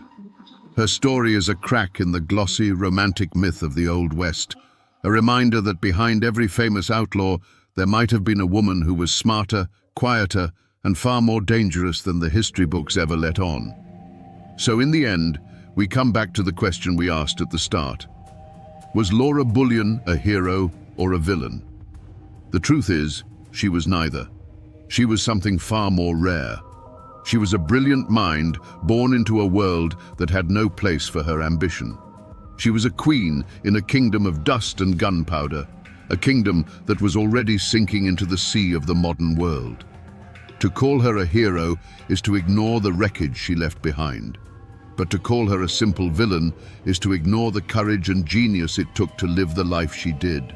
Ultimately, this isn't just a story about robberies and getaways. It's a story about pride. It's a chilling lesson in how a person's greatest strength can curdle into their most profound weakness. Laura's meticulous, arrogant pride was the engine that drove her success, allowing her to outwit and outmaneuver the entire system. But that same pride blinded her to the fact that the system was bigger than she was, and it made her believe she was infallible. She was a master strategist, brought down not by a Pinkerton's bullet, but by a fatal move of her own making. She survived, yes, but only by killing the most vibrant part of herself. She traded a life of thunderous rebellion for one of silent, lonely penance. The story of her two lives, one as an outlaw queen, the other as a quiet seamstress, is the story of a woman who was at war not just with the world, but with her own nature. And that, my friends, is the ballad of the Thorny Rose, a woman who proved you can escape the law, but you can never truly escape yourself. On September 14, 2007, a clerk in the Douglas County Courthouse in Nebraska stamped a document that would send a shockwave through the entire legal world. It was a lawsuit, like thousands of others, but the name listed for the defendant wasn't a person or a corporation. It was God. The newspapers called it the act of a madman, a joke taken too far. But the man who filed it was no fool. He was one of the most powerful politicians in the state. Today, we push past the laughter and the headlines to ask a question that strikes at the very heart of law and faith. What happens when a man uses a human court to demand justice from the Almighty? To understand the lawsuit, you first have to understand the man. Ernie Chambers wasn't some crackpot off the street. He was a living legend in Nebraska politics. For nearly 4 decades, he was a senator in the state's unique one-house legislature. He was a lion, a civil rights champion whose voice boomed through the marble halls of the Capitol, fighting for the poor, the forgotten, and the marginalized. He was known for his razor-sharp mind, his unmatched eloquence, and a stubborn refusal to back down from any fight he believed was just. He was a master of the law. He didn't just know the rules. He knew their spirit, their history, and most importantly, their weaknesses. He had spent a lifetime watching the gears of justice turn, sometimes with agonizing slowness, sometimes with breathtaking fairness. He believed in the system, or at least he believed in what it was supposed to be, a shield for the innocent and a sword against the powerful. But in the mid-2000s, Senator Chambers saw a sickness creeping into the courts he so respected. He saw lawsuits that seemed to defy common sense, clogging the dockets and turning halls of justice into a circus. People suing for anything and everything, using the sacred process of the law to settle petty grievances or chase easy money. To a man like Chambers, this wasn't just inefficient. It was a perversion, a mockery of the very idea of justice. He felt the system was becoming a parody of itself. He could have given a fiery speech on the Senate floor. He could have written a scathing newspaper column. But Ernie Chambers wasn't a man who settled for small gestures. He believed that to expose an absurdity, you had to meet it with an even greater absurdity. An idea began to form in his mind, an idea so radical, so audacious, it could only come from a man who knew the law so well he was willing to break its unwritten rules. He decided he would file a lawsuit of his own. But his target wouldn't be a person or a company. He would aim higher. He would take the logic of the frivolous lawsuit and push it to its absolute metaphysical limit. He was about to demonstrate the flaw in the system by creating a case so perfectly logical and yet so utterly impossible that no one would ever be able to forget it. The calm of the Nebraska judicial system was about to be shattered. And so, on a Friday in September, Ernie Chambers walked into the Douglas County Courthouse and fired his shot. The document he filed read not like a legal complaint, but like an indictment against the cosmos itself. With the cold, precise language of the law, he laid out his case against the defendant, God. He accused the Almighty of being directly responsible for untold suffering, for unleashing deadly floods, terrifying hurricanes, and violent tornadoes upon the world. The lawsuit went further. It charged God with making terroristic threats on a global scale, promising death, destruction, and eternal damnation to billions of people, including Senator Chambers and his constituents in Nebraska. It claimed the defendant's actions sowed fear, incited hatred, and led directly to wars, oppression, and genocide. And what did the plaintiff demand? Not money. He demanded a permanent injunction. He asked a human judge to issue a legal order telling God to stop. You can just imagine the silence in the clerk's office as they read the defendant's name. But it was a legally filed document, and they had no choice but to accept it. The news spread like a prairie fire. First, it was a local curiosity, then a statewide joke. Within days, it was international news. The courthouse was flooded with calls from journalists around the world. Was it real? Was the senator serious? To anyone who thought it was a prank, Chambers had a chillingly simple and logical response. He argued that if the courthouse doors were open to any citizen with a grievance, no matter how frivolous it seemed, then they had to be open to him too. He was a citizen. He had a grievance. He had identified the responsible party. The system, he was saying, had to either hear his case or admit that its doors were not, in fact, open to all. The trap had been set. The court had no choice but to respond. The case landed on the desk of Judge Marlon Polk, a man who had dedicated his life to the clear, predictable order of the law. And with that, the entire judicial system of Douglas County, a place built on evidence and procedure, found itself staring into a black hole of its own making. The machinery of justice, designed to handle earthly disputes, had just been tasked with judging heaven. You see, for the wheels of justice to even begin to turn, a fundamental step must be taken. The defendant must be officially notified. A summons must be served. It is the cornerstone of due process, a right so sacred that without it, no case can proceed. And that single simple rule became the entire battlefield. The lawsuit's central question wasn't about floods or tornadoes. It was this: how do you hand a piece of paper to a being who is everywhere and nowhere at once? In the courtroom, Senator Chambers stood before Judge Polk, his face a mask of solemn purpose. He argued with brilliant, infuriating logic. He stated that since the defendant, God, is by definition omniscient, he must already know about the lawsuit. Therefore, a formal summons was an unnecessary piece of human bureaucracy. The court was in a bind. To agree with Chambers would be to make a theological ruling. To disagree would be to ignore the plaintiff's point. Imagine being Judge Marlon Polk, sitting on that bench, the weight of centuries of legal precedent resting on your shoulders. The courtroom wasn't filled with the sounds of chaos. There were no shouts, no struggle. There was only a profound, suffocating silence. It was the sound of a system encountering a problem it was never designed to solve. The air was thick with the tension of an impossible choice. The world's media watched, waiting for the verdict, but the judge was trapped. This wasn't a slaughter of men, but a slaughter of certainty. The weapon wasn't a rifle, but a paradox.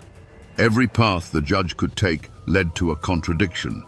If he dismissed the case as frivolous, he would be violating the principle of open courts that Chambers was so cleverly exploiting. If he allowed it to proceed, he would be throwing the rulebook out the window. The case became a ghost in the machine of justice. It couldn't move forward. It couldn't be dismissed on its merits. The court, an institution of immense power, was rendered utterly impotent. The legal process was bleeding out on the courtroom floor, not from a wound of violence, but from a single, unanswerable question. The mighty sword of the law had struck against the infinite, and it simply stopped. For weeks, the lawsuit hung in the air over Douglas County, a question mark suspended in the halls of justice. The initial shock had given way to a tense, expectant silence. In his chambers, Judge Marlon Polk found himself in a legal no-man's land. He couldn't simply laugh the case out of court. Ernie Chambers was a respected senator, and his legal argument, however bizarre its premise, was technically sound. He was exploiting a loophole in the system's own philosophy of open access. The judge was a man of the book. He searched through volumes of case law, looking for precedent, for any case in history that could offer a sliver of guidance. But there was none. He was searching for a map in a country that didn't exist. The choice before him was monumental. Either he would break the court's own procedural rules, or he would allow a case against God to proceed. Either option would create a legal earthquake. Outside the courthouse walls, the story had become a global phenomenon. Legal scholars debated the jurisdictional paradox on television. Theologians argued the implications of a court even considering the matter. Late-night comedians told jokes, but beneath the laughter was a genuine fascination. Ernie Chambers had done more than file a lawsuit. He had posed a philosophical riddle that caught the imagination of the entire world. And what of Senator Chambers himself? He was the calm at the center of the storm. He gave interviews, not with the triumphant smirk of a prankster, but with the measured tone of a professor. He calmly and patiently explained his reasoning to anyone who asked. He wasn't trying to win, he was trying to teach. He had laid the trap, and now he simply watched as the entire legal world wrestled with it, exposing the very absurdity he had set out to demonstrate. The community wasn't in fear, but in a state of captivated disbelief. The courthouse, normally a place of quiet, everyday dramas, had become the stage for a once-in-a-lifetime spectacle. Everyone was waiting. The silence from the judge's chambers stretched on, but it wasn't an empty silence. It was the silence of a system thinking, of a man wrestling with an impossible problem, preparing to render a judgment that would be remembered for decades to come. And then, the day came.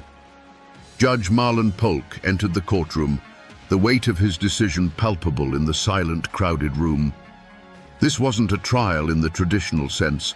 There were no witnesses called to the stand, no dramatic cross-examinations.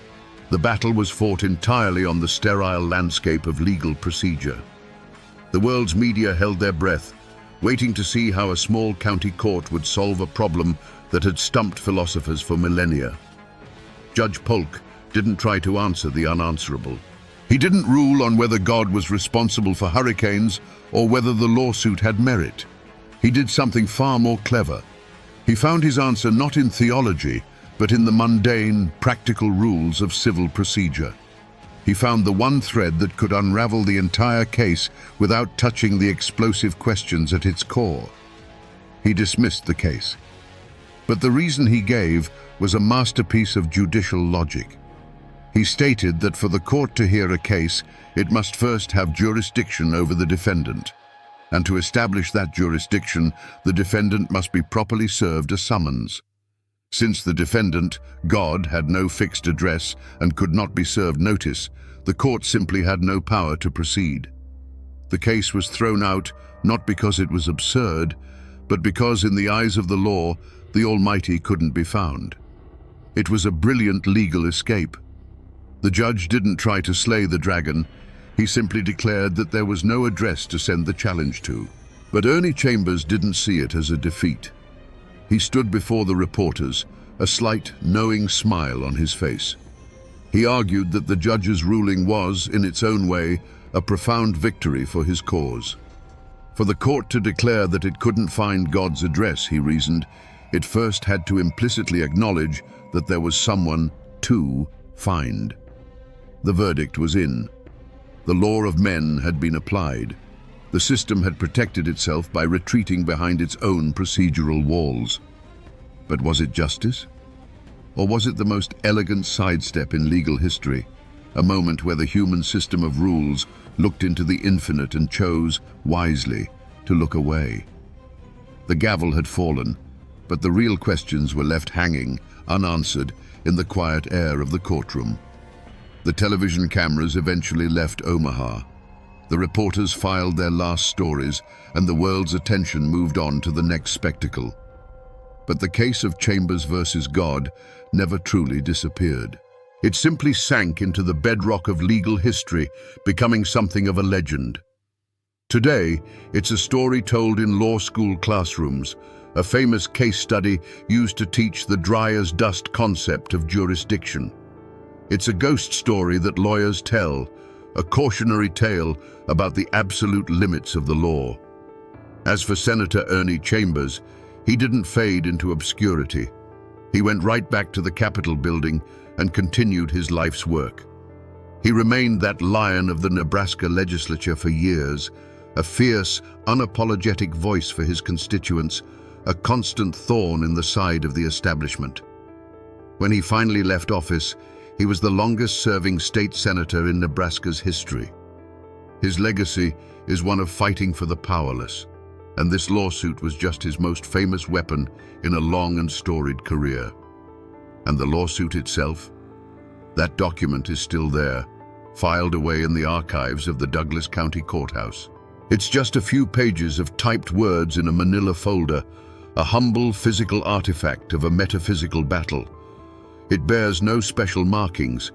It isn't framed on a wall, but it is a silent witness, a tangible piece of a story that seems too absurd to be true.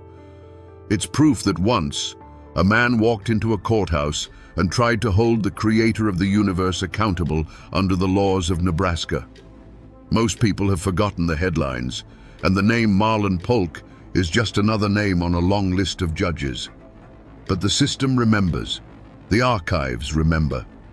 The story of that impossible lawsuit has become a permanent, if strange, part of American legal folklore, an echo in the halls of justice that serves as a quiet reminder of the day a mortal man used human rules to challenge the divine. So we come back to the question we started with. What happens when a man uses a human court to demand justice from the Almighty? The simple answer is, the court finds a way out. The system protects itself. But that's not the real lesson here. Ernie Chambers never expected to win an injunction against God. He wasn't trying to stop the rain. He was trying to make a point. This story isn't really about a battle between a man and his maker. It's a story about a brilliant mind using the logic of the law against itself to ask an eternal question. Who is truly responsible for the suffering in the world? And where are the limits of our own systems of justice? He held a mirror up to the court and forced it to admit that there are some problems, some defendants, that are simply too big for its rules to handle. It's a story of protest in its purest, most creative form. It teaches us that sometimes, to expose an absurdity, you must become an even greater one. Ernie Chambers was willing to look like a fool to the entire world to prove a point about the sanctity of justice. He never got a response from the defendant, but he forced a worldwide conversation, and in doing so, he achieved a far greater victory.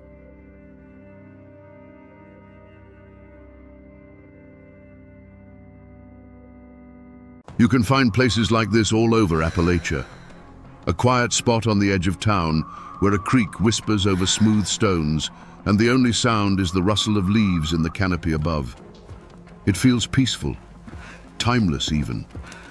But this ground, right here on the outskirts of Winston-Salem, holds a memory soaked in blood and betrayal. Over a century ago, this gentle quiet was shattered by the crack of a pistol. This is the very spot where they found a young woman named Ellen Smith. Her life ended by a single bullet fired straight into her heart. Her story became a legend, immortalized in one of America's most famous murder ballads. But a song is not the whole truth. Today, we're going to peel back the layers of that old, mournful tune and listen for the real story. We're here to ask the questions the ballad never answered. Who was Ellen Smith, and why did the story of her death refuse to die? Let's turn back the clock to 1892. Winston-Salem, North Carolina, was a town caught between two worlds. The sweet, heavy scent of curing tobacco from the new R.J. Reynolds factories hung in the air, a promise of new money and new industry. But just beyond the town limits, the old ways of Appalachia held fast, a world of hard work, strict honor, and unwritten rules that could govern a person's life and death. It was a place of opportunity, but also a place where a person's reputation was everything, especially for a young woman trying to make her way alone. Into this world came Ellen Smith. She was barely 19, a girl from the surrounding foothills who, like so many others, was drawn to the town by the prospect of a steady wage. She found work as a maid at the Zinzendorf Hotel, a bustling hub where the wealthy tobacco barons mixed with travelers and local townsfolk. By all accounts, she was pretty, quiet, and hard-working. She carried out her duties, changing linens and serving meals, likely dreaming of a life far removed from the hard-scrabble farm she had left behind. She was just one of hundreds of anonymous girls hoping for a bit of luck, maybe even a bit of love. And then there was Peter de Graaf. If Ellen was invisible, Peter was anything but. He was handsome, always dressed in fine clothes, and moved with the easy confidence of a man whose father was a well-respected citizen. He had a place in society, a name that carried weight. But beneath that polished surface, a different reputation festered. Peter was known to be a heavy drinker, a gambler, a man with a taste for women and trouble. He was charming, yes, but it was a dangerous charm, the kind that promised excitement but often delivered ruin. Their worlds collided within the walls of the Zinzendorf Hotel. He, the privileged customer, she, the humble servant. It was a classic, perilous dynamic. A man like Peter de Graaf would have seen a girl like Ellen Smith as a simple conquest, a dalliance with no consequences. But for Ellen, the attention of such a man, someone so far above her station, must have felt like a fairy tale. He was a glimpse into a world of comfort and status she could only dream of. And so, it began. An affair that was, for a time, an open secret whispered about in the hotel kitchens and the town's back alleys. Peter would visit her. They'd be seen walking together near the edge of town, away from judging eyes. To the rest of the world, it was a familiar, predictable story. But for the two people living it, it was a path that was quickly leading them toward a dark and unforgiving horizon, a point from which neither of them would ever truly return. A story like this isn't just found in the dirt and leaves of a crime scene. The real evidence, the kind that survives a century, is often buried in a different kind of silence, the quiet hush of a library archive. That's where the whispers from the past are preserved, pressed between the pages of old books and captured on reels of microfilm. And that's where I found this, a newspaper clipping from the summer of 1892, just a few days after Ellen's body was discovered. At first glance, it's what you'd expect. The headline is sensational, talking of a dastardly deed and a shocking murder. It names Peter de Graaf as the prime suspect. But the official facts are not the most important thing on this page. Tucked away in the third paragraph is a single, carefully worded phrase. The article mentions the town's rampant speculation about the victim's unfortunate condition. You see, this isn't just a piece of paper. It's a fossilized rumor. In the polite, coded language of the Victorian era, unfortunate condition meant only one thing. Ellen Smith was believed to be pregnant with Peter de Graaf's child. This single, unproven whisper, printed for all to see, was the spark that lit the fuse. Suddenly, this wasn't just a story of a lover's quarrel. It was a story of honor, shame, and desperation. This one sentence transforms the entire narrative.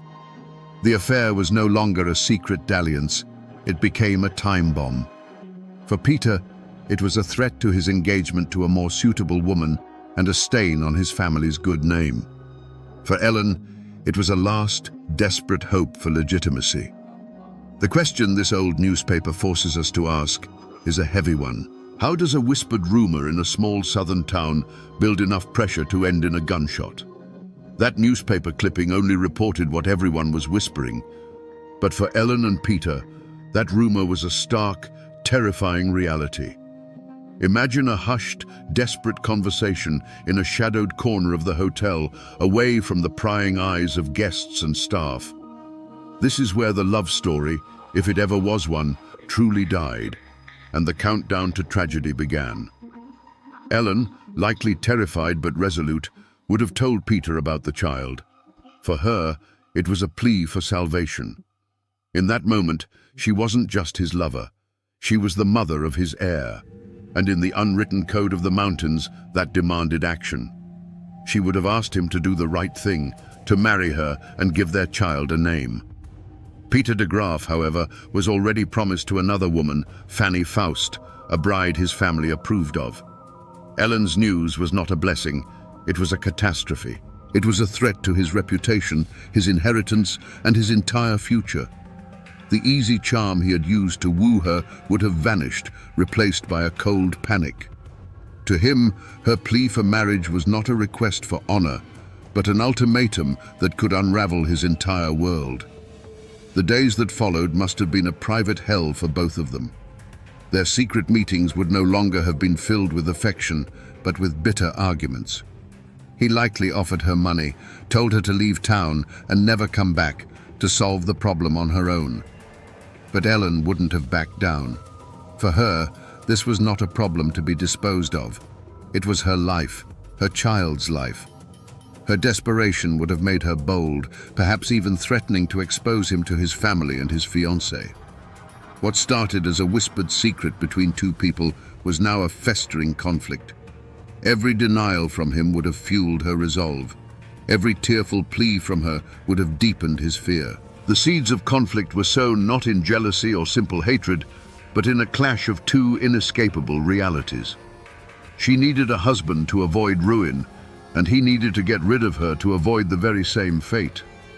The air between them grew thick with unspoken violence, and time was running out. Newspaper clippings and court records can give you the skeleton of a story, but they can't give you its soul.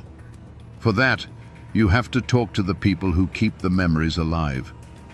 I found that soul in a conversation with a local historian, a man whose great-grandfather had known the de Graaf family. He wasn't a professor in some university. He was a man whose family had lived on this soil for 200 years, and whose memory was a library of local lore. We sat on his porch, overlooking the hazy blue line of the distant mountains. He told me the official story, the one we all know. The affair, the rumored pregnancy, the arrest. But then he leaned forward in his rocking chair, his voice dropping a little lower. "Now, this part you won't find in any court record," he said. "This is the story that was passed down. The papers will tell you Peter had a motive, but they don't tell you why it had to happen on that specific day. According to the tale that's been told around here for over a century, Ellen Smith had given Peter de Graaf an ultimatum. It wasn't just a tearful plea for marriage anymore. She was done with his stalling and his empty promises. She told him that if he didn't agree to marry her, she was going to walk over to his father's house that very afternoon and tell the old man everything. Suddenly, the timeline snaps into sharp, terrifying focus. This wasn't a problem Peter could put off until next week. It was a crisis with a deadline measured in hours. Exposing the secret to his prominent father would have brought immediate and absolute ruin. It was one thing for the town to whisper, but for the patriarch of the de Graaf family to hear it from Ellen herself. That was unthinkable. Peter, cornered and desperate, knew he had to stop her, and he had to do it right then. This personal testimony, passed down through generations, gives us the missing piece of the puzzle, the emotional trigger for what was about to happen. The ultimatum hung in the hot, still air between them. It wasn't a tearful plea anymore. It was a declaration. Ellen was going to his father's house, today. For Peter de Graaf, the world had just shrunk to the size of a ticking clock, and every second brought ruin closer. The charming dandy, the confident man about town, was gone. In his place was a cornered animal, staring down the collapse of his carefully constructed life. The whispers of the town were one thing. A public confrontation with his father was another. It meant the end of his engagement, the loss of his inheritance, and the fury of a patriarch whose name he was about to disgrace. He couldn't let her get to that house. He had to stop her. But he couldn't do it in the open. He needed to move her away from the center of town, away from prying eyes, away from anyone who might hear an argument or a scream. And so, the mask of the charmer went back on, One last, terrible time. He would have softened his voice, feigned surrender. He likely told her she was right, that they needed to talk it through properly, away from the hotel. "Let's walk," he would have suggested, "down by the water race, where we can be alone. We'll figure this out."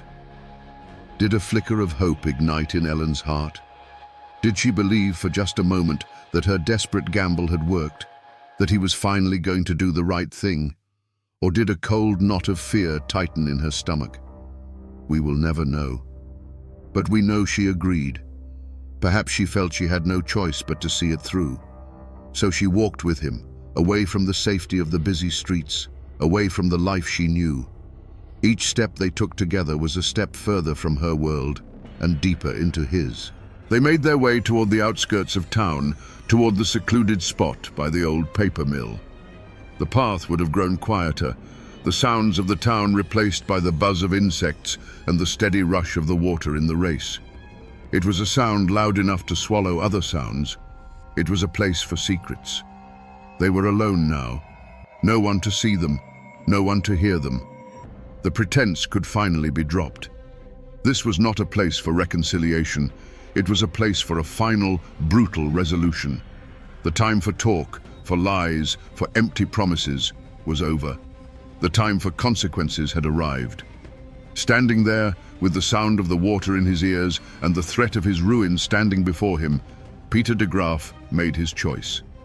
In that moment, the path forward narrowed to a single violent act. There was no turning back. And so, I've come back to this place. The old paper mill is long gone, its foundations swallowed by a century of weeds and vines.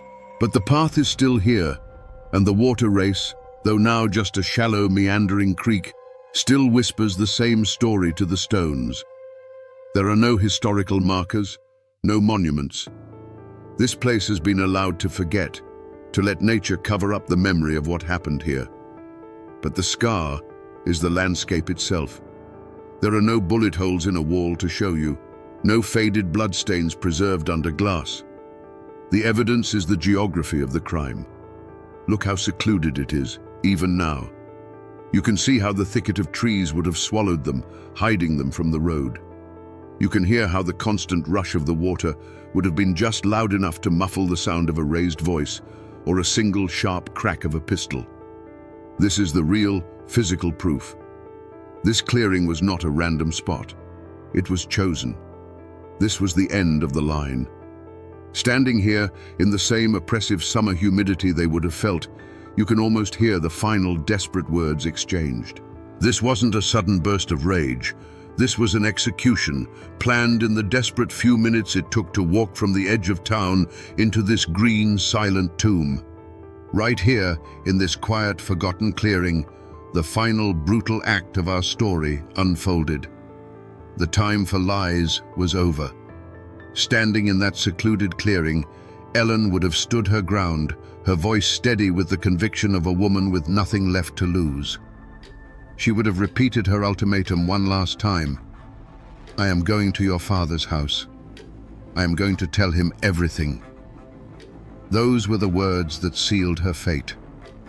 For Peter de Graaf, the sound of the rushing water faded away, and the world narrowed to this single, unmovable obstacle standing between him and his future. The panic that had been churning inside him cooled into a terrible, simple clarity. He would have felt the weight in his coat pocket, a heavy, cold reassurance. He had likely brought it with him for this very purpose, a final option he hoped he wouldn't have to use. But her resolve, her refusal to be silenced or sent away, had exhausted all other possibilities. In his mind, she had backed him into this clearing, into this moment. There was only one way he could walk out of here alone, with his secret safe and his future intact. The choice was made. And then, the argument ended. It ended not with a resolution, but with a sharp, violent punctuation. A single, sharp report cracked the humid air, a sound far too loud and deliberate to be a snapping twig. It was a sound that ripped through the drone of the insects and the murmur of the creek, echoing off the trees for a brief moment, before being swallowed by the woods. A flock of startled birds erupted from the canopy, their panicked calls the only immediate response to the unnatural noise. There would have been no scream, just a look of profound final surprise on Ellen's face. A flicker of disbelief as she looked down at her own chest, as if to understand what had just happened. Her hands, which might have been clenched in anger or raised in pleading, fell limp to her sides. She crumpled to the ground without a sound, a final, soft exhalation of breath, the only testament to the life that had just been stolen from her. The vibrant, determined young woman was gone, replaced by a still, silent form. For a long moment, there was only the sound of the creek and the slow settling of dust motes in the shafts of afternoon sun. The air grew thick with the acrid smell of burnt powder. Peter would have stood there, his heart hammering against his ribs, staring at what he had done. There she was, poor Ellen Smith, lying on the cold, cold ground. A single dark circle, no bigger than a coin, began to blossom on the fabric of her simple dress right over her heart. It was a neat, tidy, and absolutely final solution to his problem. Then, the cold clarity shattered, and the animal panic returned. His survival instinct screamed at him to run. He turned his back on what he had done, on the woman who had carried his child and his secret. He didn't look back. The rustle of his footsteps, quick and desperate through the underbrush, was the last human sound to disturb the scene. The woods swallowed him up, leaving behind only an awful, profound silence. And in the clearing, the sun continued to shine, the water continued to flow, and the birds eventually returned to their branches. Nature, indifferent and eternal, began the slow work of reclaiming the scene. Ellen Smith was left alone, with only the indifferent sky and the whispering trees as witnesses to her final moments. The story of the violence lives in the soil of that clearing, but the story of the aftermath is preserved in a different kind of silence, the quiet, dusty archives of the Forsyth County Courthouse. Here, the raw, human tragedy of Ellen Smith's death was translated into the cold, formal language of the law. I've held the photocopies in my own hands. The coroner's report, the court docket, the arrest warrant. Each one tells a piece of the story, but it's a version scrubbed clean of all emotion. The coroner's inquest is a marvel of clinical detachment. It describes the location where the body was found and the position in which she was lying. And then, the cause of death is recorded with chilling simplicity. Gunshot wound. That's it. Just 2 words to extinguish a life filled with hope, fear, and a desperate love. There is no mention of the rumored child, no hint of the ultimatum that signed her death warrant. The official record reduces the entire complex tragedy of Ellen's final moments to a simple medical observation. Then you see Peter de Graaf's name for the first time in the court's ledger. The State versus Peter de Graaf. Charge, murder. Black ink on a ruled line. The paper doesn't record the terror he must have felt as he fled through the woods. It doesn't acknowledge the powerful weight of his family's name or the public's immediate, overwhelming assumption of his guilt. It just lays out a simple, brutal equation. 1 victim, 1 accused. The entire storm of passion and desperation is boiled down to a case number. Reading these documents is like looking at a photograph of a house fire. You see the structure, the smoke, the event itself. But you can't feel the heat. You can't hear the screams. You can't smell the ash. The law is concerned with facts, with evidence that can be presented to a jury. It has no vocabulary for the intricate web of honor, shame, and class that drove these 2 people to that secluded spot. But these dry, impartial papers, for all their lack of soul, were about to set in motion a manhunt that would make Peter de Graaf a household name across the state. The law, once set in motion by those cold documents, moved with surprising speed. Suspicion fell on Peter de Graaf like a hawk on a field mouse, swift, singular, and absolute. He was her known lover. He had the motive, and he was the last person seen with her. He was arrested and charged with the murder of Ellen Smith. But in the courtroom, Peter was a different man from the panicked killer who fled the woods. He was unnervingly calm, dressed impeccably, denying everything with a steady voice. The evidence against him was powerful, but purely circumstantial. There was no murder weapon, no confession, no one who saw him pull the trigger. The prosecution built a case on motive and opportunity, while the defense chipped away at the lack of hard proof. The jury was torn, and the result was a mistrial.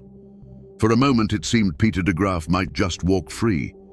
But a guilty man with a reprieve is a dangerous thing. Before a second trial could be convened, Peter made a move that would seal his fate more surely than any piece of evidence. With the help of his brother, he soared through the bars of his jail cell and, under the cover of a moonless night, vanished. To the public, this was the ultimate confession. An innocent man stands and fights for his name. A guilty man runs for his life. His escape transformed him from a suspect into a condemned fugitive in the eyes of the entire state. The law was no longer just seeking a conviction. It was now hunting a man who had made a mockery of it. The manhunt was vast. Telegraphs crackled with his description, and his name was on the lips of lawmen from Virginia to Tennessee. Months went by. The trail went cold.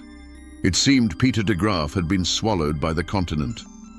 Then, a tip came from a world away. He was found hundreds of miles from North Carolina, hiding in the most unlikely of places, working as a common hand in a traveling circus in Robinson, Kansas. The dapper man about town had become a ghost, living amongst the clowns and the carnies. The long arm of the law finally closed around him there, and he was brought back to Winston-Salem in chains, the spectacle of his capture only fueling the public's certainty of his guilt. His second trial was a formality. The courtroom was packed, the air thick with condemnation. This time, there was no doubt, no hesitation. The prosecution now had the most damning evidence of all: his flight from justice. The jury didn't need to see a weapon. They saw a man who had run, and they knew why. The trial was swift, the arguments a foregone conclusion. The jury filed out and returned in what must have felt like a heartbeat. The court clerk asked for the verdict. A silence fell over the room, so heavy you could feel the weight of it in your chest. The foreman, a grim-faced farmer, rose to his feet, unfolded a small piece of paper, and spoke the single word that everyone had come to hear: guilty.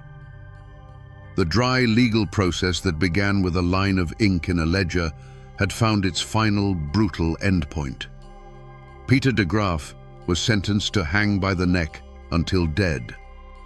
Every story has an end, and for the people who live them, that end is often found in a place like this, the old Salem Cemetery. It's a quiet library of stone, where the final chapters of thousands of lives are etched into granite and marble. I came here to find the last, quiet resting places of the two people at the heart of our story. It doesn't take long to find Ellen's. Her grave is marked by a simple flat stone, a humble marker that lies low in the grass, easily missed if you aren't looking for it. There is no grand epitaph, just her name and the dates that bookend her short, tragic life. It is a lonely grave for a girl who died alone. And yet, her story has kept this spot from being forgotten. People still come.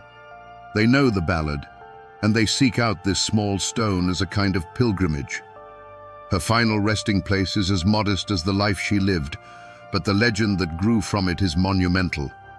In death, the poor, forgotten maid became more famous than any of the wealthy people buried around her. Then, you walk just 100 yards or so past other weathered stones, and you find the de Graaf family plot. And there he is, Peter de Graaf.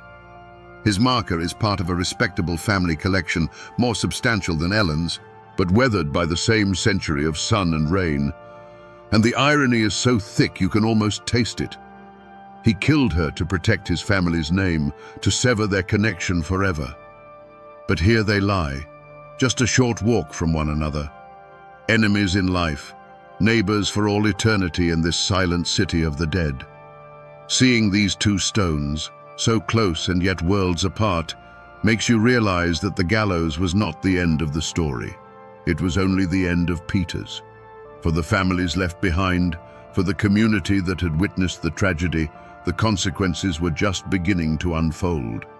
The final verdict had been delivered, but the long shadow of that day was only starting to stretch across the land. On February 8, 1894, a massive crowd gathered in Winston-Salem. It was a public holiday of the grimmest sort. They came to see Peter de Graaf hang. He was led to the gallows, and even in his final moments, he maintained his unnerving calm. He refused to confess. He did not ask for forgiveness. And here, the history of the event blurs into the legend. The story, the one that truly matters, is that as he stood on the gallows with the rope around his neck, he handed a note to his brother. Some say it was a poem, a final confession scribbled on a scrap of paper. No one knows for sure if this note ever existed, but it didn't have to. The idea of it was enough. It was the confession the public craved, the final poetic admission of guilt that would become the very soul of the ballad. The trapdoor fell, and Peter de Graaf was gone. But the story was far from over. His execution did not bring peace. For Ellen Smith's family, there was no real victory. Their daughter was still gone, her name still tangled up in scandal. For the de Graaf family, the shame was permanent. Their son was a convicted murderer, his name a stain they would carry for generations. And for Fanny Fost, the woman Peter was supposed to marry, life was irrevocably altered. She had been saved from a marriage to a killer, but she would forever be known as the other woman in a famous murder case. The long shadow of that day fell across all of them. The survivors had to go on living in a town where every whisper, every knowing glance was a reminder of the tragedy. They had to rebuild their lives on the fractured ground of a scandal that was already becoming a local legend. The law had delivered its justice, the guilty party had paid the ultimate price, but the human cost continued to be paid in quiet grief and public shame for years to come. The event was over, but the memory, raw and painful, had just begun its long, slow burn into the community's consciousness.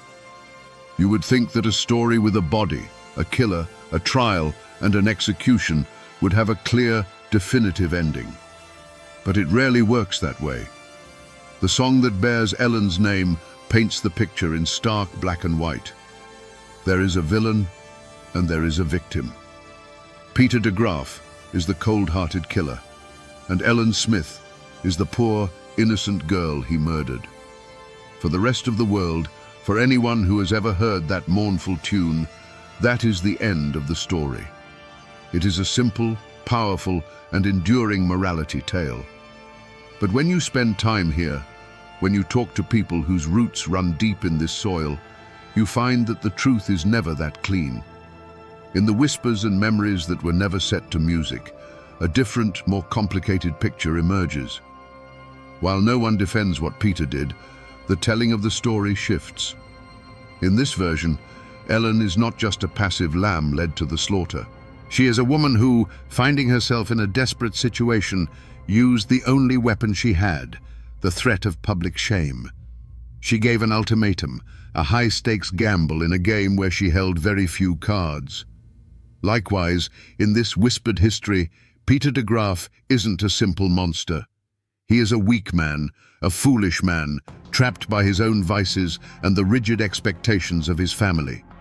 He was a coward, driven to an act of unimaginable cruelty, not by pure evil, but by the desperate fear of losing his social standing. This doesn't excuse him. It doesn't absolve him of his crime. But it recasts the story from a simple melodrama into a more complicated and perhaps more human tragedy about two flawed people crushed by the unforgiving social codes of their time. So which version is the truth? Was Ellen the pure innocent from the ballad, or the desperate gambler from the local law? Was Peter a cold-blooded predator, or a cornered coward? The answer is likely lost somewhere in the middle, in the unspoken words that passed between them in that clearing. The official record tells one story, the famous ballad tells another, and the quiet, persistent memory of the community tells a third. The truth, as it so often does, depends entirely on who is telling the story. And this is how a story truly becomes immortal. It's not in the court records or the newspaper clippings. In the mountains, a story survives when it is set to music. Almost immediately after Peter de Graaf's execution, the tale of what he had done was put to a simple, mournful tune. These murder ballads were the lifeblood of Appalachian history, a way of preserving cautionary tales and shocking news in a time before radio or television. They were the people's history, sung on porches and in parlors, passed down from one generation to the next. The Ballad of Poor Ellen Smith is a masterpiece of the form, chilling because it's told from the killer's point of view. It's not a song of remorse, but a cold, matter-of-fact confession. The lyrics, supposedly taken from that mythical note found on the gallows, captured the entire tragedy in a few unforgettable verses. It tells of the murder, the escape, the capture, and the final, lonely walk to the gallows. The song became so powerful, so definitive, that it completely overwrote the messy, complicated reality of the case. The legal arguments, the circumstantial evidence, the lack of a weapon, all of that faded away. The song became the truth. Over time, history dissolves and legend takes its place. The trauma of Ellen's death seeped into the very soil of this place, sprouting ghost stories. For 100 years, people have claimed to see a sorrowful apparition wandering the woods near the old water race, the ghost of a young woman in a simple dress, forever searching for the justice she was denied in life. The real Ellen Smith, the girl who worked at the hotel and dreamed of a better life, was gone. In her place was a folk hero, a ghost, and the title character of a timeless, haunting song, a cautionary tale that still echoes through these hills today. And so we find ourselves back where this journey began, here in this quiet clearing by the water. When we first stood here, it was just a peaceful spot in the woods, a place where nature had seemingly washed away the past. But it isn't quiet anymore, is it? Now, you can almost hear the echoes, the frantic, whispered argument, the single deafening crack of the pistol, and then the profound, awful silence that followed. We came here looking for the truth behind a famous song, and we found something far more raw and complicated. We found a story not just of a simple villain and a helpless victim, but of two desperate people trapped by the unforgiving social codes of their time. We found that the truth is rarely as clean as a ballad's verse. It's a powerful reminder that every forgotten place, every quiet wood like this one, has a story to tell if you're willing to listen. They are silent libraries, filled with tales of love, pride, and the terrible, irreversible choices that can change everything in a single heartbeat. The world that created Peter de Graaf and Ellen Smith is gone. The hotel she worked in, the gallows he died on, they have all vanished into time. The people themselves are little more than dust and whispers. But the ballad is still sung on porches and stages 100 years later. And the story remains. On the morning of March 20th, 1906, the modern steel of the Walnut Street Bridge in Chattanooga, Tennessee, was host to a medieval horror. Dangling from a thick rope tied to a girder was the body of a man riddled with bullet holes, a silent silhouette against the rising sun. This wasn't a secret crime, hidden in the shadows. This was a public spectacle, a brutal message left for the entire city and the entire nation to see. The victim was a man named Ed Johnson, and just hours before his death, he had been granted a stay of execution by the United States Supreme Court.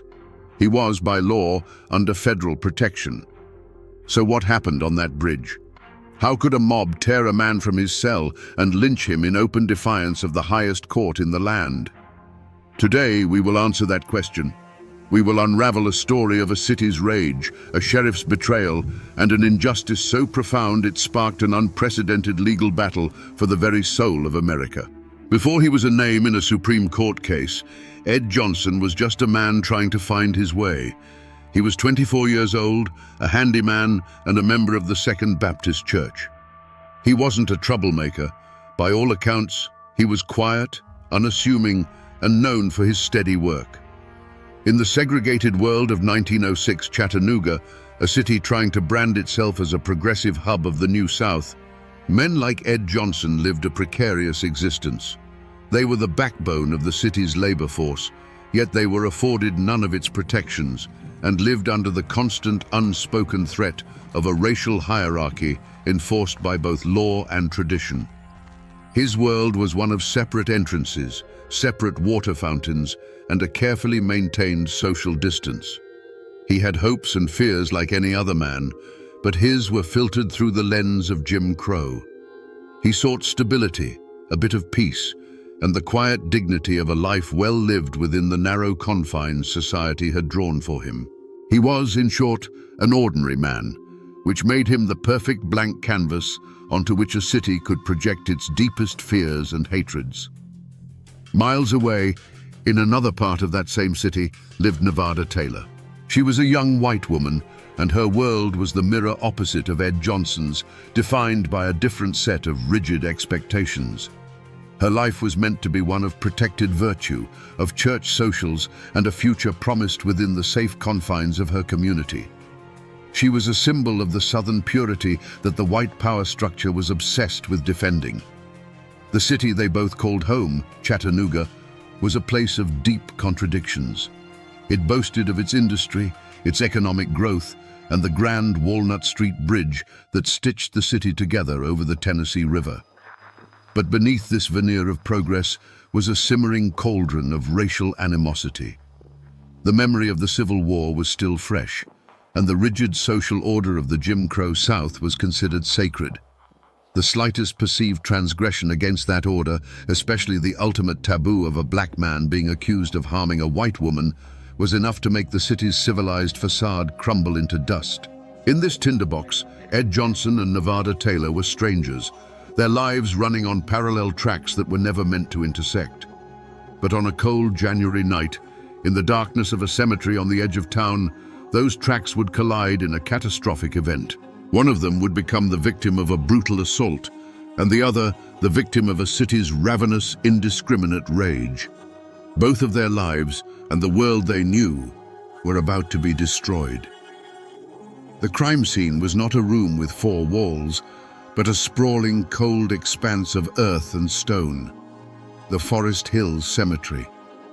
By day, it was a place of quiet reflection, but on the night of January 23, 1906, this sanctuary for the dead became a stage for a living nightmare. The air was still, the only sounds the rustle of winter leaves and the distant whistle of a train. It was in this profound and unnerving silence that Nevada Taylor was found, terrified and disoriented. There was no physical evidence to speak of, no footprints that could be trusted on the hard, cold ground, no discarded weapon, no clear signs of a struggle that told a specific story. The only evidence was Nevada Taylor's own harrowing account, a story pieced together from the fragments of trauma and the blackness of the night. She couldn't see her attacker's face. She couldn't describe his clothes. All she could offer was a voice in the dark and the terrifying assertion that her assailant was a black man. From the chaos, investigators clung to a single flimsy piece of information. Miss Taylor mentioned that she had grabbed at something during the attack, a small leather strap, which she thought might have come from her assailant's weapon. This tiny, ambiguous detail became the cornerstone of the entire investigation. It was not a clue that pointed to a specific person, but a desperate anchor in a sea of uncertainty. The scene of the crime quickly expanded beyond the cemetery gates and into the very heart of Chattanooga. Whispers turned to shouts, and fear curdled into rage. The city's white populace didn't see a mystery to be solved. They saw an outrage to be avenged. The lack of a clear suspect didn't inspire caution. Instead, it created a vacuum that was instantly filled with suspicion directed at every black man in the city. The investigation began not with a question, who did this, but with a conclusion. A black man was responsible, and he would be found. The wilderness of the cemetery had offered no easy answers, But the mob-minded certainty of the city demanded one, and it demanded one immediately. The hunt was on, not for a specific individual, but for any man who could be made to fit the crime. The city's fury needed a face, a name to attach to its collective rage. That pressure fell squarely on the shoulders of Hamilton County Sheriff Joseph F. Shipp. A man of his time and place, Shipp understood that justice in the Jim Crow South was often secondary to maintaining order, and order meant placating the white majority. His personal vendetta wasn't against any one man, but against the threat of chaos and the political damage an unsolved crime of this nature could do to his career. He needed a culprit, and he needed one fast. The investigation became a brutal dragnet. Deputies swept through the black neighborhoods of Chattanooga, rounding up men by the dozen. It wasn't about finding clues. It was about creating a lineup of potential sacrifices. And in this trawl, they found Ed Johnson. He wasn't caught red-handed, nor was he found with any incriminating evidence. He was simply in the wrong place at the wrong time, a known figure in the community who suddenly found himself ensnared in a nightmare. The flimsy clue of the leather strap was now given a purpose. A rumor began to circulate, likely started by the authorities themselves, that Johnson had been seen with a similar strap. It was a lie, but a powerful one. Suddenly, the community had something to latch onto. Ed Johnson fit the profile not because of evidence, but because he was available. He was a black man, he was young, and he was powerless. The entire weight of the investigation now shifted onto him. Every aspect of his quiet life was re-examined through a lens of presumed guilt. His unassuming nature was twisted into sullen secrecy, his work as a handyman seen as a cover for a darker character. The community didn't have a motive rooted in personal animosity, so they invented one for him. The racist, monstrous caricature of a black man driven by uncontrollable lust. A vile stereotype used for a century to justify racial violence. The mob had its villain. The Whispers had found their target. In the face of a lynch mob and a hostile legal system, a man has one last line of defense: his own lawyers. They are supposed to be his sword and his shield, the one party in the room bound by oath to fight for him, no matter the odds. For Ed Johnson, this sacred trust was placed in the hands of two court-appointed attorneys, W.G.M. Thomas and Robert Cameron. But this is where the story takes a chilling turn. The deepest betrayal wouldn't come from the mob in the streets, but from the very men sitting beside him at the defense table. There was no hidden affair or secret greed driving these men. Their motive was something far more common and far more poisonous. They simply did not believe their client was innocent. They were products of their time, white men of standing in a society that had already condemned Ed Johnson in its heart. To them, defending him was not a pursuit of justice, but an unpleasant professional obligation. A vigorous defense would mean alienating their peers, the judges, and the entire white community of Chattanooga. It was a battle they had no intention of fighting. Their actions in the courtroom, when re-examined, tell a story not of a failed defense, but of a defense that was never truly mounted. They met with Johnson only once, for a few minutes, before the trial began. They called no witnesses to the stand to testify to his character or to help establish an alibi. They offered only a timid, half-hearted cross-examination of the prosecution's witnesses. The trial was a sham, and his own lawyers were willing participants in the charade. The final, damning proof of their betrayal came after the inevitable guilty verdict was handed down. Ed Johnson, terrified but resolute in his innocence, begged them to file an appeal. They refused. In their eyes, the case was closed. They had performed their duty as they saw it, and now they were washing their hands of the condemned man. This wasn't just legal malpractice, it was an act of profound abandonment. Ed Johnson's supposed guardians had delivered him, bound and gagged, to his executioners. He was utterly and completely alone. Just when Ed Johnson's fate seemed sealed, a new and unexpected force entered the fray. It did not come from within Chattanooga's white power structure, but from outside of it. from a quarter no one had bothered to consider. Two local black attorneys, Noah Pardon and Styles Hutchins, stepped out of the shadows. This was not just a legal maneuver, it was an act of almost unimaginable courage. In a city where they were considered second-class citizens, where their very ambition was seen as a provocation, they chose to stand up for a man everyone else had left for dead. Their motive was not profit or personal gain. It was a radical belief in the promise of American justice, even when America itself had broken that promise time and time again. They saw a sham trial, an innocent man railroaded, and a violation of the most basic constitutional rights. Their interest clashed directly with the unwritten law of the city, which demanded a swift execution to satisfy the mob. Pardon and Hutchins were not just fighting for Ed Johnson, they were challenging the entire corrupt edifice of Jim Crow justice. Their presence created an immediate and dangerous unease. They were threatened, intimidated, and ostracized. But they refused to back down. When the Tennessee Supreme Court slammed its doors in their face, they made a decision that would change legal history. They decided to appeal to an authority far outside the state, a power that the Chattanooga mob could not control, the Supreme Court of the United States. This was the ultimate external threat. The news that two black lawyers were taking their case to Washington, D.C. was seen as an outrageous act of defiance.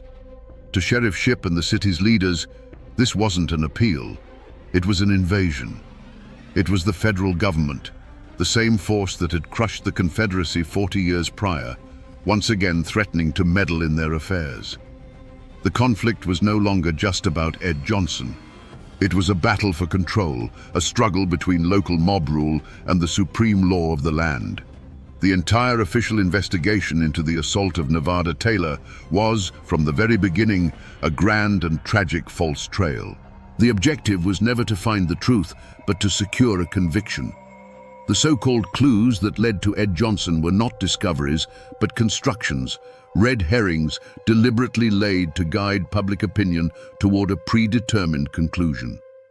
The central piece of evidence, the small leather strap, was the most potent of these fictions. Investigators treated it like a smoking gun, a direct link to Johnson, despite the fact that no one could ever definitively prove it belonged to him or that it was even connected to the crime. The trail led from this flimsy object to the Hamilton County Jail, where the most crucial piece of misdirection was staged. The identification of Ed Johnson by Nevada Taylor was not a moment of clarity, but of manufactured certainty. She was brought into a dim room where Johnson was the only suspect presented. Her initial hesitation, her uncertainty, was brushed aside by the forceful suggestions of the lawmen around her. Under immense pressure, she gave them the identification they wanted. This shaky, coerced statement, which should have been a dead end, was instead treated as an irrefutable fact. Meanwhile, any path that might have led to the truth was quickly blocked off. Ed Johnson had an alibi. Witnesses in the black community could place him at a saloon far from the cemetery at the time of the attack. But these leads, the only ones that actually pointed toward his innocence, were never pursued. The authorities simply weren't interested. Every testament to Johnson's good character, every inconsistency in the timeline, was ignored. These promising trails didn't evaporate. They were deliberately buried under the weight of the official narrative. This created a strange and dangerous kind of frustration. For Sheriff Shipp and the white mob, the frustration wasn't that the case was stalled, but that the legal process, however flawed, was taking too long. They had their man, their simple answer, and the appeals filed by Pardon and Hutchins were seen as infuriating obstacles. For the black community, the feeling was one of growing terror. They were watching a legal system actively lead itself down a false path, and they knew that at the end of this trail lay not justice, but a hangman's noose for an innocent man. In Chattanooga, the truth was not buried by a lack of evidence, but by two formidable walls of silence. The first was a wall built by the white community, not of quiet whispers, but of a deafening, unified roar. It was an unspoken agreement that Ed Johnson was guilty, a conclusion reached before the trial even began. This wasn't just about one crime, it was about defending a fragile social order. To question Johnson's guilt was to question the very foundation of their world, to suggest a white woman could be wrong and a black man could be innocent. Any white person who harbored doubts learned quickly to keep them to themselves, lest they be branded a sympathizer, a traitor to their own. The second wall was built by the black community, and it was a wall of pure, unadulterated terror. People knew Ed Johnson. They knew his character. Some even knew where he was on that fateful night. But the code of the Jim Crow South was brutally simple. You saw nothing, you heard nothing, and you knew nothing that contradicted the white mob. To come forward as an alibi witness for Johnson would not have been seen as a civic duty, but as an act of suicidal defiance. The price for speaking the truth was the firebombing of your home, the destruction of your business, or a rope thrown over a tree limb with your own name on it. This silence was born from a deep and justified distrust of the law. The police and the courts were not seen as protectors, but as the enforcement arm of the white power structure. To go to sheriffship with information proving Johnson's innocence would be pointless and perilous. The system was not designed to find the truth. It was designed to produce a result, and that result had already been decided. The psychological toll on those who dared to breach this wall was immediate and severe. Noah Pardon and Styles Hutchins were the ultimate examples. By taking Johnson's case, they shattered the silence. In return, they were marked men. Their lives were openly threatened, their reputations dragged through the mud. They were hunted in their own city, forced to flee for their very survival. The message sent to the rest of the community was chillingly clear. This is the fate of those who speak. After that, the silence became absolute. With the Tennessee courts turning a deaf ear and the execution date looming, all hope seemed to be lost. The legal road had run out, and the gallows were being prepared. But in the small office of Noah Pardon and Styles Hutchins, a discovery was made that would change the course of American legal history. The forgotten clue they unearthed wasn't a misplaced letter or a hidden diary. It was a fundamental principle that the state of Tennessee had chosen to ignore. It was the United States Constitution. Their argument was as simple as it was revolutionary. They contended that Ed Johnson had not received a trial by a jury of his peers, but had been condemned by a jury of intimidated hostages. A courtroom surrounded by an armed, bloodthirsty mob, they argued, is not a court of law. It is a stage for a legal lynching. This was not a failure of evidence, but a failure of the entire process, a gross violation of Johnson's right to due process under the 14th Amendment. This was their forgotten clue. The trial itself was the crime. With this powerful argument, they did the unthinkable. They bypassed the entire state judicial system and took their appeal directly to the highest court in the land. It was a desperate, audacious gamble, two lone black lawyers from the South petitioning the 9 most powerful jurists in America. And then, the impossible happened. The Supreme Court listened. Justice John Marshall Harlan, a man who had famously dissented in the Plessy versus Ferguson case that enshrined separate but equal, saw the profound injustice. On March 19, 1906, he granted a stay of execution. A telegram was dispatched from Washington, D.C. to Chattanooga. It was a single piece of paper, but it carried the full weight of the United States government, ordering a halt to the execution. The forgotten clue had not just opened a door, it had kicked it off its hinges. For a fleeting, miraculous moment, the law had prevailed. The case was no longer about one man's life. It was now a direct confrontation between the rule of law and the rule of the mob. The telegram from the Supreme Court should have been a shield, an impenetrable barrier of federal authority protecting Ed Johnson. Instead, in the charged atmosphere of Chattanooga, it acted like a lit match tossed into a powder keg. The news spread through the city not as a call for lawful patience, but as an intolerable insult. A distant court in Washington, they felt, had stolen their justice, robbing them of the vengeance they so desperately craved. The city began to simmer, and then to boil. The central mystery was no longer who attacked Nevada Taylor, but who would dare to defy the United States Supreme Court. The answer was not some shadowy figure hiding in the back alleys.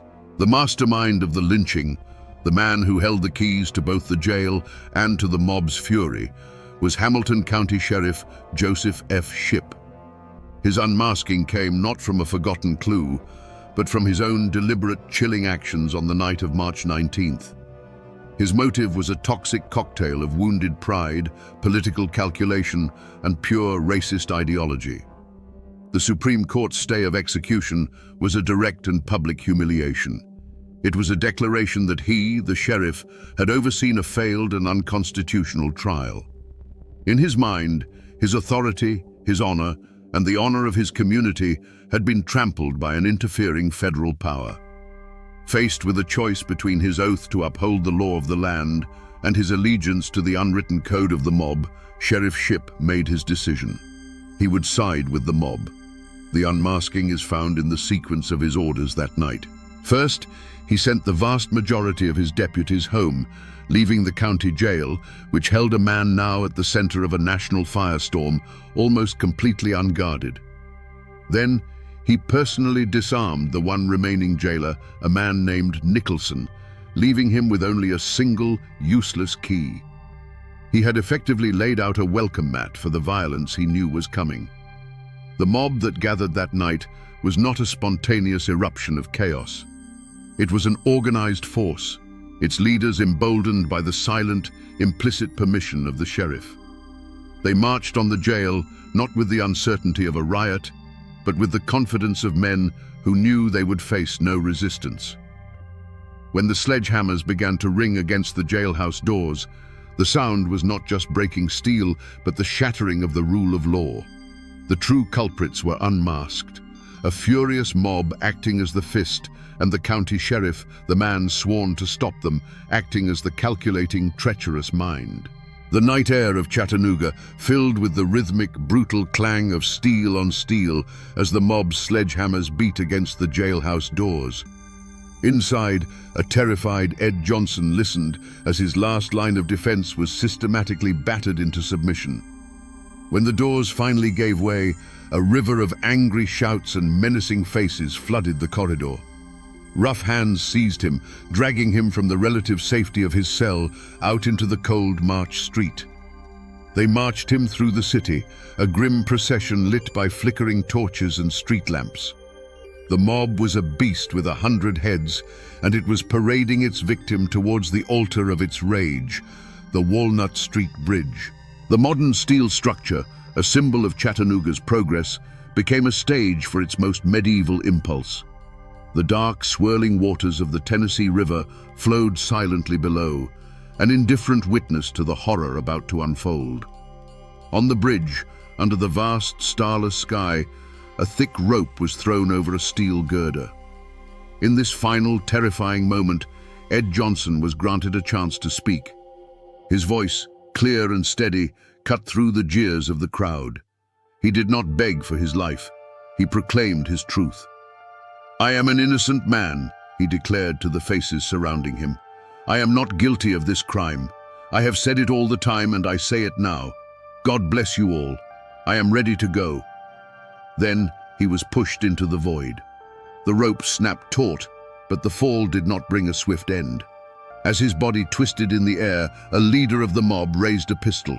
A single sharp crack echoed across the river, and Johnson's body went limp. It was followed by another and another.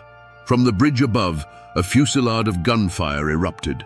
The night was filled with muzzle flashes, each bright spark followed by the sound of a shot, over 50 in all, each one a punctuation mark in a statement of pure defiance. And then, as suddenly as it began, it was over. A ringing silence descended upon the bridge, broken only by the whisper of the wind through the steel girders and the distant bark of a dog. Ed Johnson's body hung motionless, a haunting pendulum suspended between the city and the dark river below.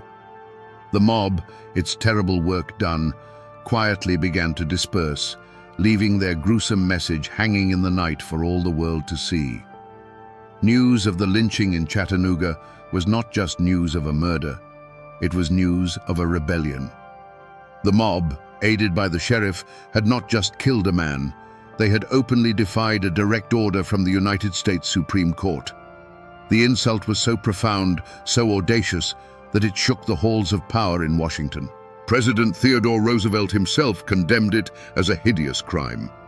The Supreme Court, its authority fundamentally challenged, decided to do something it had never done before and has never done since. It resolved to hold its own criminal trial. The atmosphere was unlike any other in American history. The case of United States versus Shipp was not held in a Tennessee courthouse filled with angry locals, but before the 9 justices of the Supreme Court. The defendants, Sheriff Shipp and several leaders of the mob, were summoned to the nation's capital. They walked into the proceedings not with the demeanor of contrite men, but with a quiet, stubborn defiance. Back home, they were heroes who had upheld the Southern Code. In Washington, they were seen as insurrectionists. They were not on trial for murder.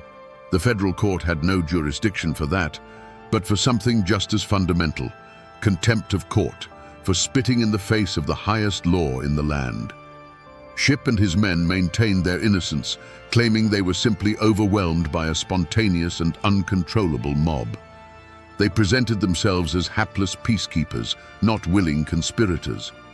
But the evidence, painstakingly gathered by federal investigators, told a different story. A story of deputies sent home, of a jail left intentionally unguarded, of a sheriff who had promised the mob they would not be stopped. The verdict, when it finally came down in 1909, was a thunderclap. The Supreme Court of the United States found Sheriff Joseph F. Shipp and 5 of his associates guilty. It was a seismic moment, the first time the federal government had successfully prosecuted the participants of a lynch mob. But then came the sentence. For orchestrating the murder of a man under federal protection and for defying the highest court in the land, Sheriff Shipp was sentenced to serve just 60 days in a federal jail. Justice, it seemed, had been both served and denied in the very same breath. The verdict established a monumental precedent. The rule of law could and would reach down to challenge mob violence, but the punishment was so laughably light that it felt like a slap on the wrist. Shipp served his time and returned to Chattanooga not as a disgraced criminal, but as a celebrated martyr, his reputation enhanced by his brief and comfortable imprisonment. The verdict was a landmark victory for the principle of law, but a bitterly hollow one for the cause of true justice. The lives of everyone touched by the tragedy of Ed Johnson were permanently fractured, their futures sent spinning in new and often tragic directions. For the 2 men who fought for him, Noah Pardon and Styles Hutchins, the price of their courage was exile. They were hounded from the city they sought to better, their legal practices destroyed, and their lives under constant threat. They became fugitives from the very mob they had tried to defeat in a courtroom, forced to rebuild their lives in the anonymity of the North, their names whispered in Chattanooga's black community with a mixture of reverence and fear. They had won a moral victory, but suffered a devastating personal defeat. The opposite was true for Sheriff Joseph Shipp. He did not return from his 60-day sentence in shame. He was welcomed back to Chattanooga as a conquering hero. He walked the streets not as a convicted criminal who had defied the Supreme Court, but as a champion of Southern honor who had stood up to federal overreach. His complicity in the lynching did not end his career. It solidified his legacy among the white majority. He became a living symbol of the South's defiance, his life a testament to the fact that in the Jim Crow era, some crimes were not only tolerated, but celebrated. Nevada Taylor, the young woman whose assault was the catalyst for the entire nightmare, retreated into a life of quiet obscurity. The trauma of that night in the cemetery was compounded by the horror of what was done in her name.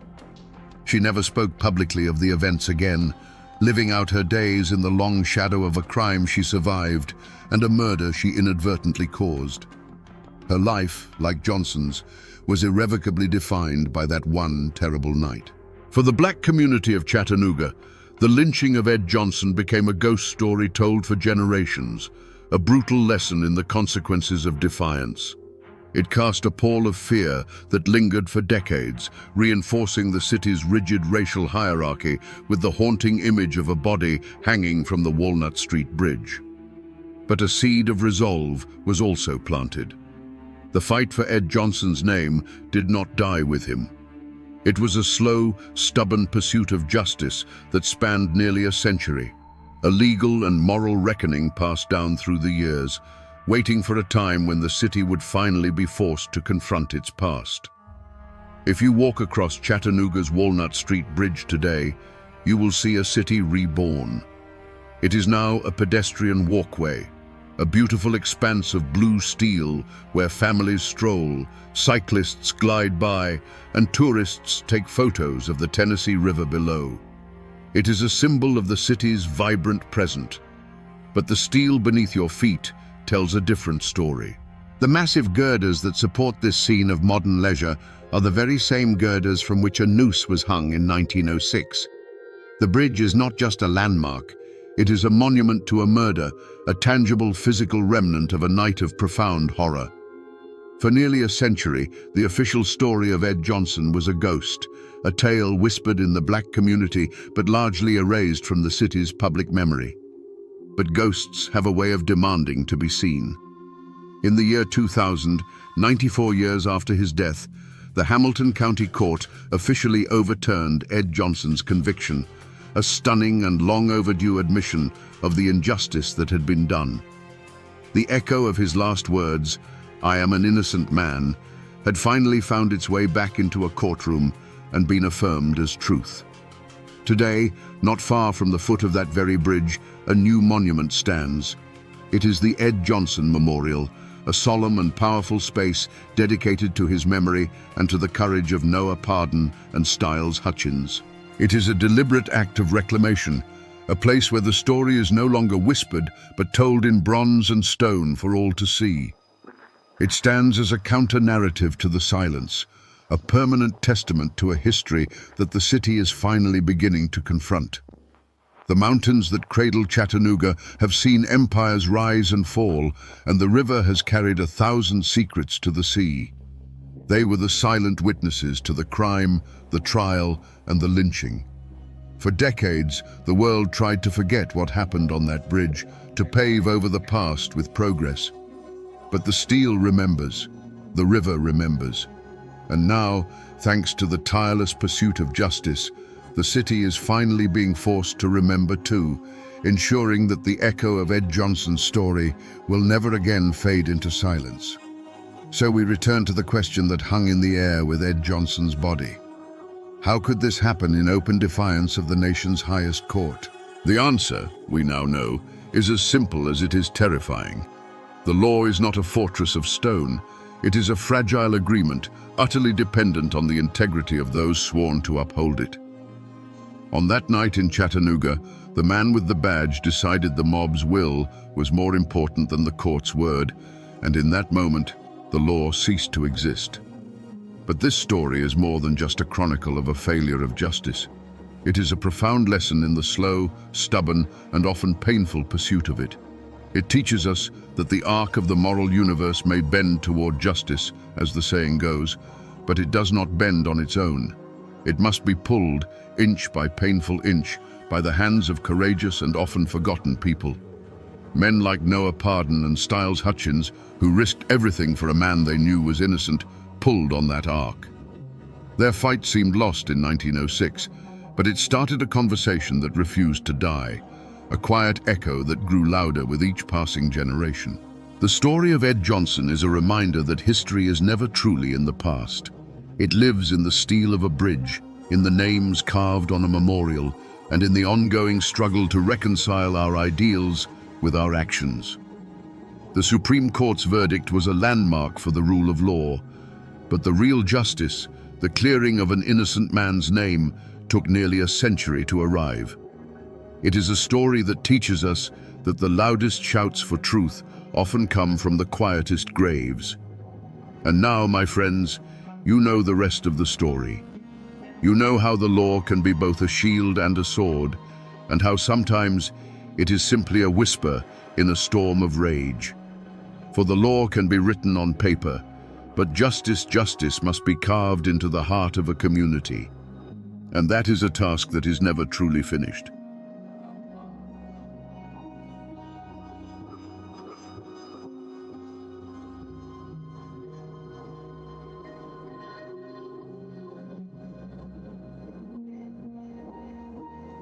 Two days shy of her 41st birthday, shotgun blasts ripped through the quiet hills of the Indian Territory.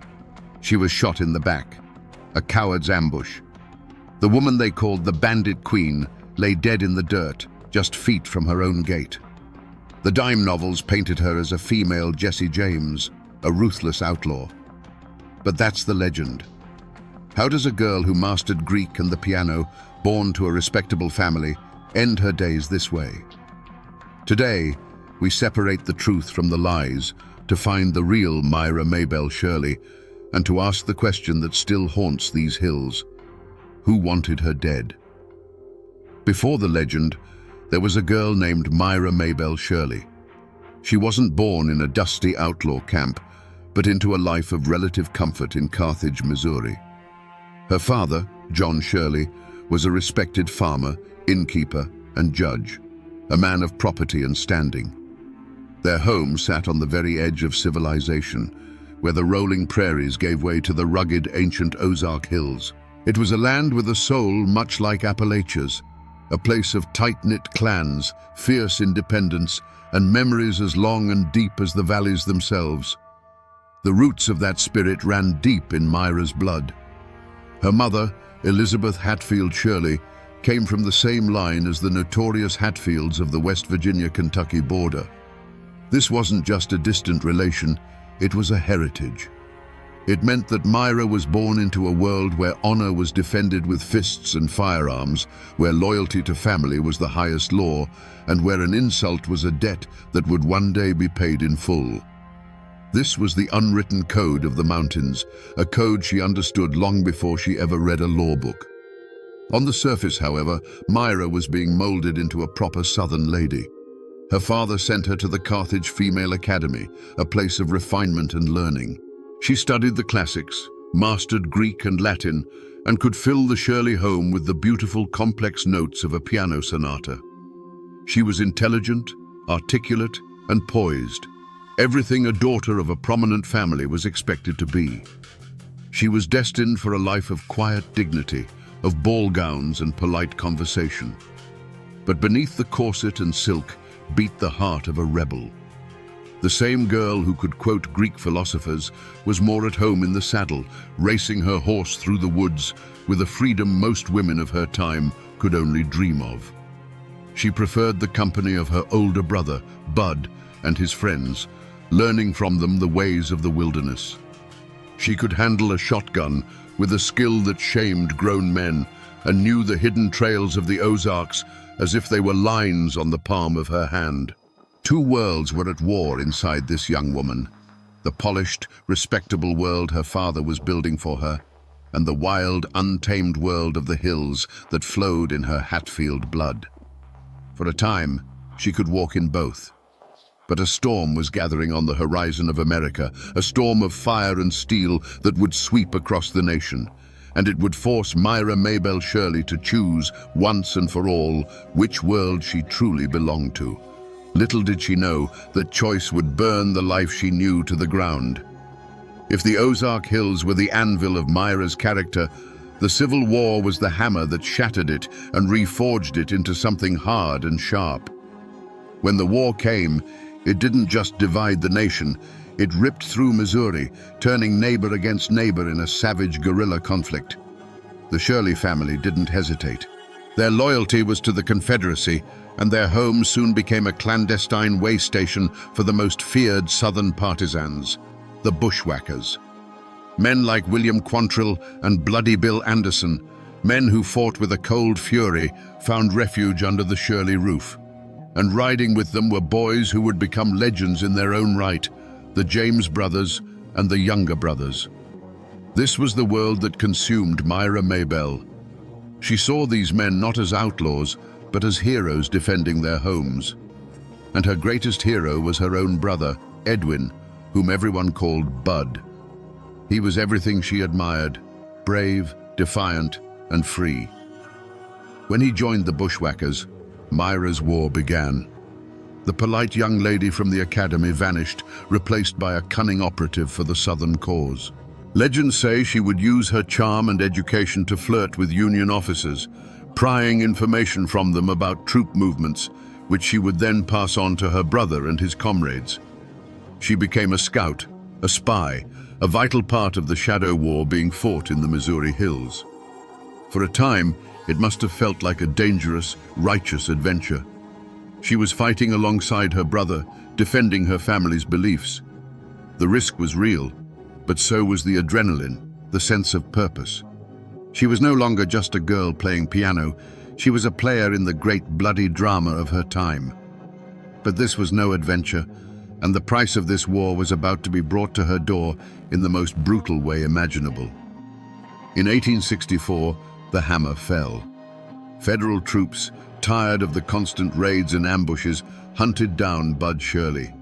He was trapped, cornered, and killed. For 16-year-old Myra, the news wasn't just devastating, it was the end of her world. The light of her life, her protector, her idol, was gone, slain by the very men she saw as foreign invaders. In that moment, her girlish patriotism and grief curdled into something far darker, a cold, permanent, all-consuming hatred.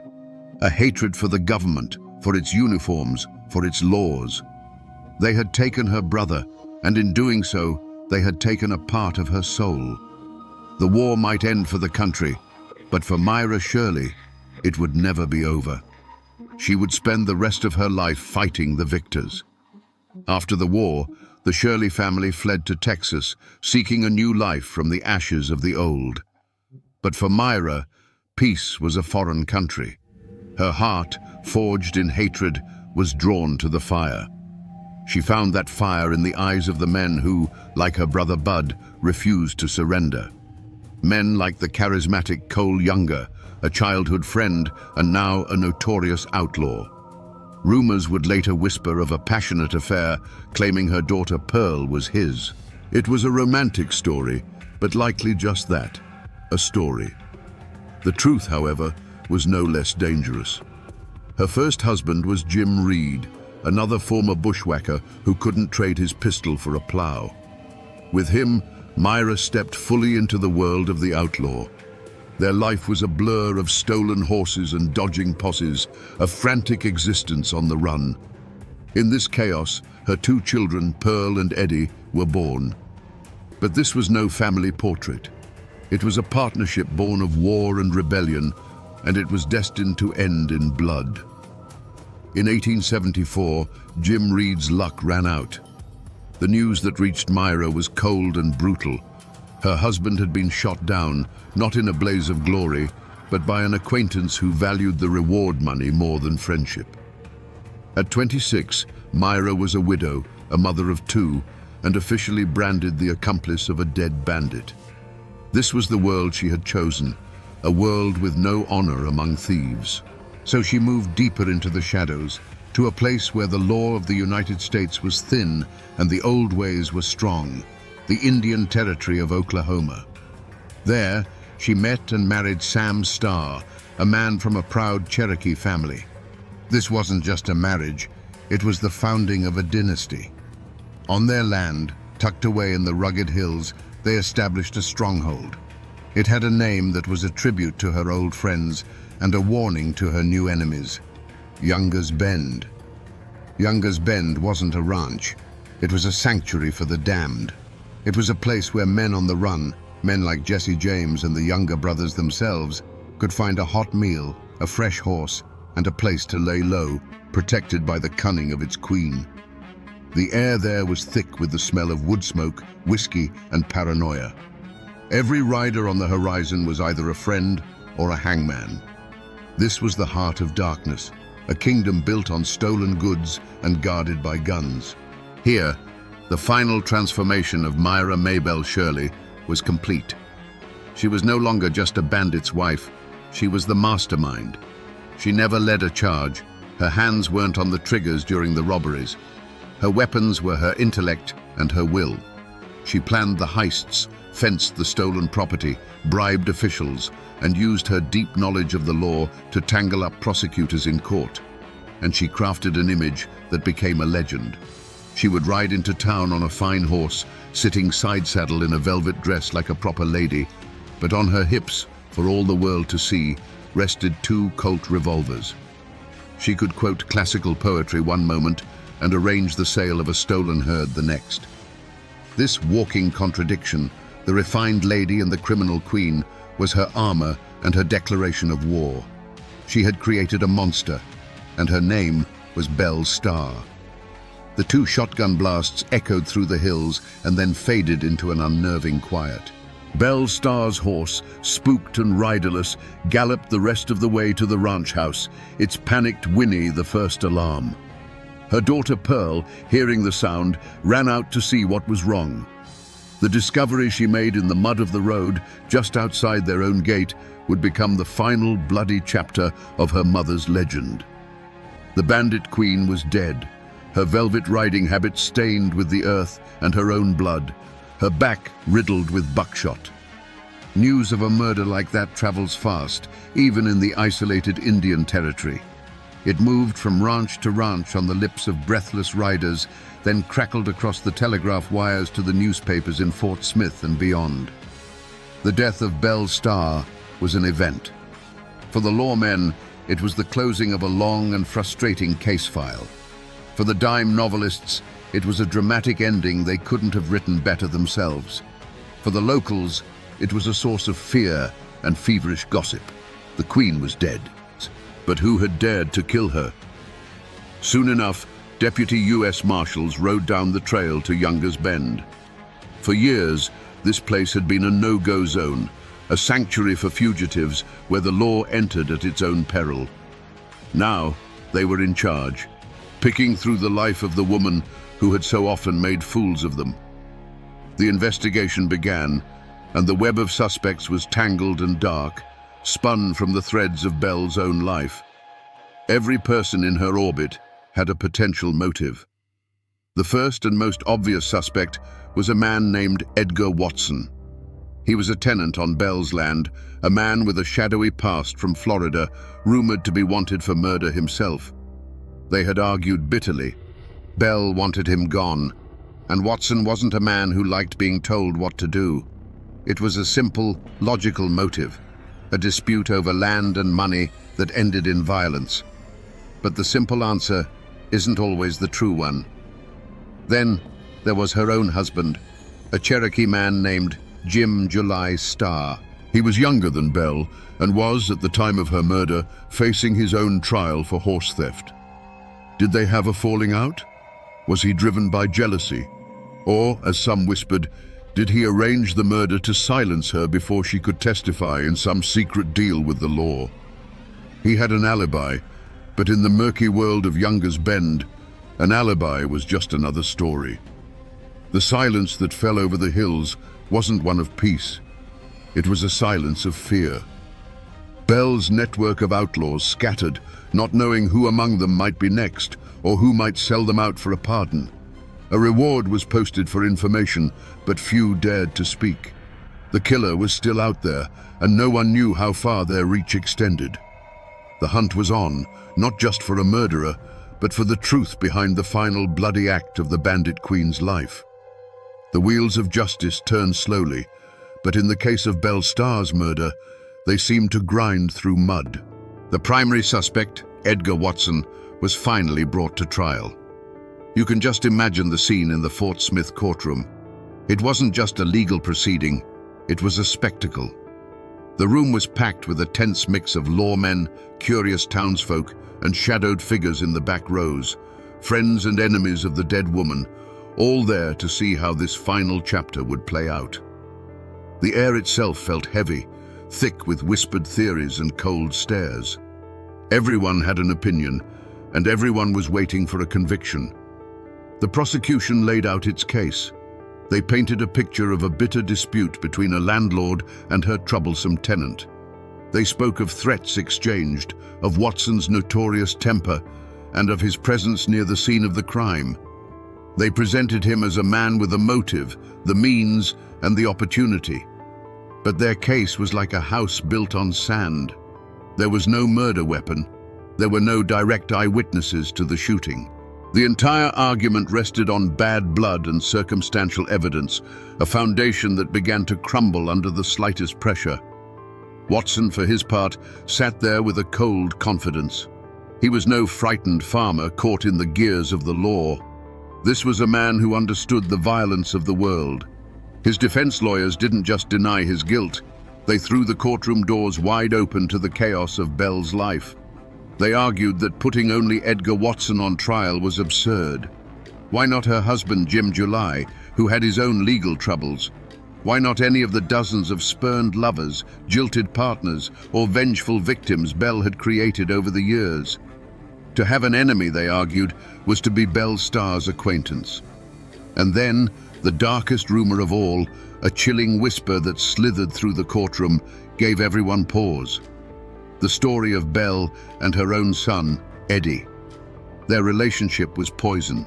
He was a disappointment, and she was a harsh mother. The gossip was that just before her death, she had taken a whip to him for mistreating her favorite horse. Had the boy's resentment finally boiled over into an unspeakable act? Could he have pulled the trigger himself, or perhaps paid Watson to do it for him? It was a monstrous thought, but in the world Bell had built, it wasn't an impossible one. Faced with a weak case and a sea of reasonable doubt, the jury was trapped. They could condemn a man on suspicion, or they could let a potential killer walk free. They deliberated, and when they returned, the foreman's voice cut through the silence. "Not guilty." A shockwave went through the room. Edgar Watson, the man everyone was so sure had done it, stood up and walked out of the courtroom a free man. And so, the law of men had spoken. But was it justice? Or was it just a failure of a system that couldn't comprehend the complex, violent world of Younger's Bend? The court case was closed, but the murder remained unsolved. The killer had vanished back into the hills, becoming just another ghost in the bloody history of the territory. The truth, it seemed, was buried with the bandit queen. The murder of Belle Starr wasn't the end of the story. It was the explosion that scattered the pieces. Her kingdom, Younger's Bend, crumbled without its queen. The outlaws who had found sanctuary there drifted away, seeking new shadows to hide in. The land itself was eventually swallowed up by the relentless tide of settlement and progress. Today, what was once the most notorious hideout in the Indian Territory lies quiet and still, submerged beneath the placid waters of Lake Eufaula. A concrete historical marker stands on a nearby hill, a lone sentinel pointing toward the drowned land, the only official sign that this infamous chapter of the West ever happened here. The fates of those in her orbit were as tangled and often as tragic as her own. Edgar Watson, the acquitted suspect, moved on, but his reputation followed him. He eventually met a violent end himself, gunned down by a vigilante mob in Florida. Her last husband, Jim July Starr, died in a gunfight with lawmen not long after Bell's murder. Her son, Eddie Reed, who some whispered was the true killer, lived a troubled life, eventually becoming a deputy sheriff himself before being killed in a saloon brawl. It seems the violence that Bell had courted her whole life clung to those she left behind, an inescapable inheritance. But there is one final strange twist. Her daughter Pearl, the one rumored to be Cole Younger's child, chose a different path of rebellion. She turned her back on the world of guns and stolen horses and moved to Fort Smith, where she opened a high-class brothel. In a way, she too became a queen, presiding over her own illicit kingdom, a world with its own codes and dangers, just a stone's throw from the courthouse where her mother's killer had been set free. The strongest echo of Belle Starr, however, is not in the ground, but in the story itself. After her death, the legend took on a life of its own. A journalist named Richard Fox penned a lurid book called Belle Starr, the Bandit Queen, or the Female Jesse James. It was a work of pure fiction, filled with sensational tales of her leading bank robberies and stagecoach heists, things she never actually did. This book, and the countless dime novels that followed, created the image we think of today, the pistol-packing outlaw in a feathered hat. The myth completely consumed the woman. You can still visit her grave, tucked away in the woods not far from where Younger's Bend once stood. The original headstone, carved with a bell, a star, and a poignant poem, was chipped away to nothing by souvenir hunters over the decades. A new, protected monument stands in its place. And as you stand there, in the quiet of those Oklahoma hills, you realize the mountains do remember. They remember the real Myra Maybelle Shirley, the educated girl, the grieving sister, the cunning organizer, and the woman who gambled her life on a defiant dream of freedom and lost. So we return to the question that has hung in the air since those shotgun blasts first rang out. Who killed Belle Starr? The law of men never gave us a name. Was it the vengeful tenant, Edgar Watson? Was it one of her own family, a final, terrible betrayal? We will never know for sure. But maybe the real answer isn't a name. Maybe what killed Belle Starr was the violent, lawless world she had so carefully constructed around herself. In the end, the snake she had nurtured in the heart of Younger's Bend finally turned and bit its queen. Her story is a powerful reminder that the Civil War didn't truly end at Appomattox. It continued to rage in the hearts of people like Myra Shirley, leaving scars that festered into a deep and abiding hatred for the authority that had won. She was not a hero. She was not the cartoon villain of the penny press. She was a casualty, a woman whose fierce mountain pride, when poisoned by grief, became a force of self-destruction. She waged a 25-year war against a world she felt had wronged her, and in that war, there could only be one victor. Myra Maybelle Shirley was a woman of stark contradictions, the educated lady who could quote the classics and the ruthless godmother who ruled a den of thieves. She was born with the spirit of the mountains in her blood, proud, defiant, and unforgiving. But that spirit, when broken, forged a legend written in gunsmoke and blood. A girl who was meant to be a lady became the bandit queen, a cautionary tale that still echoes in the hills where she once rode.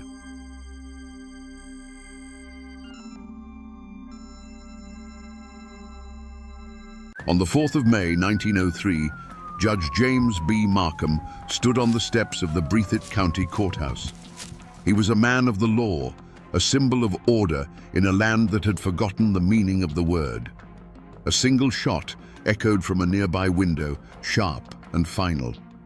The judge staggered back into his own courthouse and fell dead, a public execution designed to send a chilling message. In this corner of Kentucky, the only law that mattered came from the barrel of a gun. This was not an isolated act. It was a declaration of war in a place that had already earned its name, Bloody Breathitt. Was this a county of savages, or was it a place where honorable men were locked in a desperate battle for the very soul of the mountains? The truth, as always, is far more complicated and far more terrifying. Today, we trace the story of how power, greed, and an ancient code of honor turned a quiet county into a battlefield. To understand the blood that was spilled, you must first understand the ground that soaked it up. Late 19th century Breathitt County was a world unto itself, a labyrinth of fog-choked hollows and ancient hills that guarded its secrets fiercely. It was a place where the rhythms of life were dictated by the seasons, not by the clocks of a distant government. The people here were bound to the land and to each other by ties of blood and shared hardship. They were proud, self-reliant, and deeply suspicious of any authority that didn't carry their last name. The deepest scar on the soul of these mountains was the Civil War. Kentucky was a border state, a fractured land where loyalties were a personal and often fatal choice. In Breathitt, neighbor fought neighbor, and in some tragic cases, brother fought brother. When the official war ended, the fighting did not. Men returned home not to peace, but to simmering resentment. They brought their rifles with them, along with the grim knowledge that violence was a swift and effective way to settle a dispute. The old Union and Confederate grudges never truly died. They just became the fault lines for the family wars that would follow. This brutal history reinforced an older, unwritten law, the Code of the Mountains. In this isolated world, family was everything. It was your government, your army, and your only true safety net. An insult delivered to your cousin was an insult delivered to you, and it demanded an answer. Justice wasn't something you waited for a judge in a powdered wig to dispense. It was something you took yourself, often at the end of a path with a rifle in your hands. This wasn't seen as murder, it was seen as balancing the scales. This code was born of necessity. When your nearest neighbor is a mile away and the county seat is a day's hard ride, you learn to solve your own problems. A man's word was his bond, and his honor was his most valuable possession, worth more than his land, his livestock, or even his life. To have it challenged publicly was an unforgivable offense. It was this fierce, uncompromising sense of personal honor that would serve as the trigger for so much of the violence to come. Into this crucible of old wounds and rigid honor, a new element was introduced: progress, or what passed for it. Timber and coal barons from the north began to see the mountains not as a home, but as a treasure chest to be plundered. The railroad snaked its way into the hollows, bringing with it outside money, slick lawyers, and a lust for the region's vast natural wealth. Suddenly, control of the local courthouse wasn't just about settling local disputes. It was about controlling land deeds, mineral rights, and fortunes beyond imagination. This collision of worlds created the men who would fight the Breathitt County War. They were forged by the Civil War's lingering hatreds, governed by an ancient code of clan loyalty, and now tempted by a wave of new greed. They were men who believed their honor was worth dying for, and who were now being told that their entire world was for sale to the highest bidder. The storm was inevitable. Before the assassinations and the arrival of the state militia, there was a tense, fragile peace in Breathitt County. You have to imagine the town of Jackson in those days, a place of dusty streets and watchful eyes, where the future of the entire region was being decided not in an election booth, but in the quiet conversations held in hotel lobbies and general stores. It was a community living on a powder keg, but for a time, it was still a community. At the center of one world was Judge James "Jim" Hargis. To his enemies, he was a tyrant, a corrupt political boss who ruled with an iron fist. But to his supporters, and there were many, he was the patriarch of Breathitt County. The Hargis Hotel wasn't just a building, it was the capital of an unofficial kingdom. On any given day, you could find Jim Hargis there, holding court. A farmer might come to him to settle a land dispute. A young man might ask for a loan to start a family. Hargis was the law, the bank, and the government all rolled into one. He understood the mountain people because he was one of them. He provided a kind of stability, a predictable order. It was his order, to be sure, but in a chaotic world, that was something. He had built a dynasty of power, and he aimed to protect it and the people who lived under his influence. On the other side stood men like Judge James B. Markham and Ed Callahan. They represented a different vision for the mountains. Markham wasn't a patriarch, he was a lawyer. He believed in the power of books, of precedent, of a justice that was blind and applied equally to all men, regardless of their last name. He saw the Hargis machine as a cancer, a corrupting force that kept Breathitt County trapped in a cycle of poverty and violence. He fought his battles in the courtroom, armed with legal briefs and righteous indignation, seeking to dismantle the little Tsar's empire from within. Ed Callahan was the embodiment of that same fight, but he met it on the streets. He was a respected and fearless lawman, a man who believed his badge should mean something. Where Hargis commanded loyalty through favors and fear, Callahan earned respect through raw courage.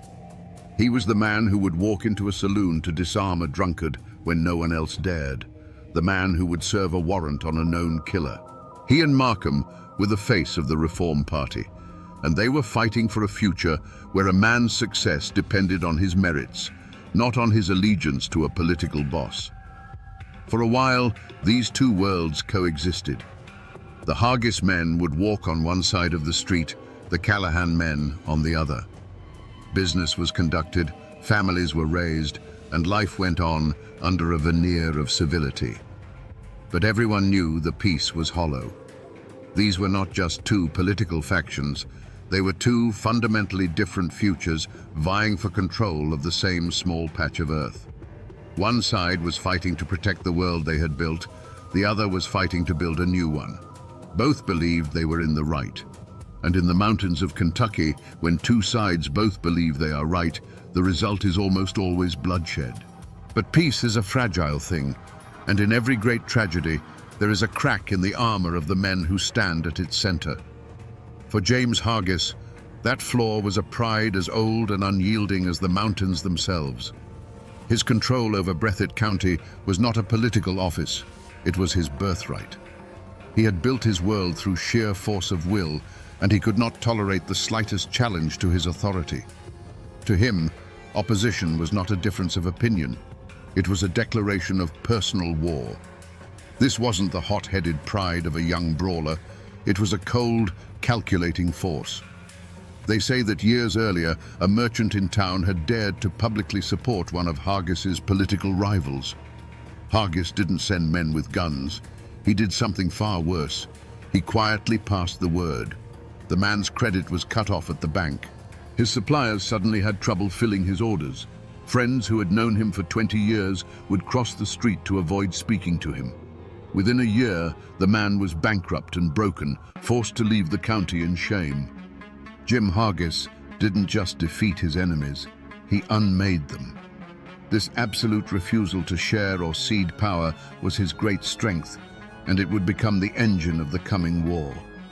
The fatal flaw of the reformers, of men like Judge Markham and Ed Callahan, was the mirror image of Hargis's pride. It was a rigid, almost naive faith in the power of the law itself. They truly believed that the system, if followed correctly, was strong enough to protect them. They believed that a court order held more power than a Winchester rifle, and that a properly filed indictment could bring down a king. They saw the corruption of the Hargis machine and believed they could dismantle it piece by piece with the tools of their trade: legal arguments, witness testimony, and appeals to a higher authority. When the threats against them began, whispered in the street and delivered in unsigned notes, their response was to seek injunctions and write letters to the governor in Frankfurt. They trusted in a process that Jim Hargis had spent a lifetime learning how to manipulate and control from the inside. They were honorable men trying to play by the rules in a game where their opponent had already burned the rulebook. This faith in paper and ink, in a world that still answered to lead and steel, would prove to be a fatal miscalculation. And so the stage was set. On one side, a man whose pride would not allow him to bend. On the other, men whose principles would not allow them to break. It was a collision of two opposing kinds of stubbornness, two incompatible definitions of justice. In the suffocating quiet of the Kentucky mountains, there was no longer any room for compromise. A single spark was all that was needed to make the whole valley burn. The spark finally landed in 1902. It wasn't a public argument or a contested election. It was the sharp, ugly crack of a rifle in the dark. The target was James Cockrell, the town marshal of Jackson. But Cockrell was more than just a lawman. He was Jim Hargis's right hand. He was the muscle that backed up the little Tsar's quiet orders, the walking, breathing symbol of the Hargis machine's control over the streets. When Cockrell walked by, people understood who was in charge. His authority flowed directly from the rocking chair in the Hargis Hotel. One evening, he was cut down from ambush. It was a classic feud-style killing, a shot from the shadows, with no warning and no chance to fight back. In the code of the mountains, this was more than murder. It was an act of profound disrespect. It was a message, written in gunpowder and blood, sent directly to Jim Hargis. It said, Your man is not safe. Your power is not absolute. Your walls can be breached. For a man like Jim Hargis, whose entire world was built on a foundation of unshakable authority, this was the ultimate insult.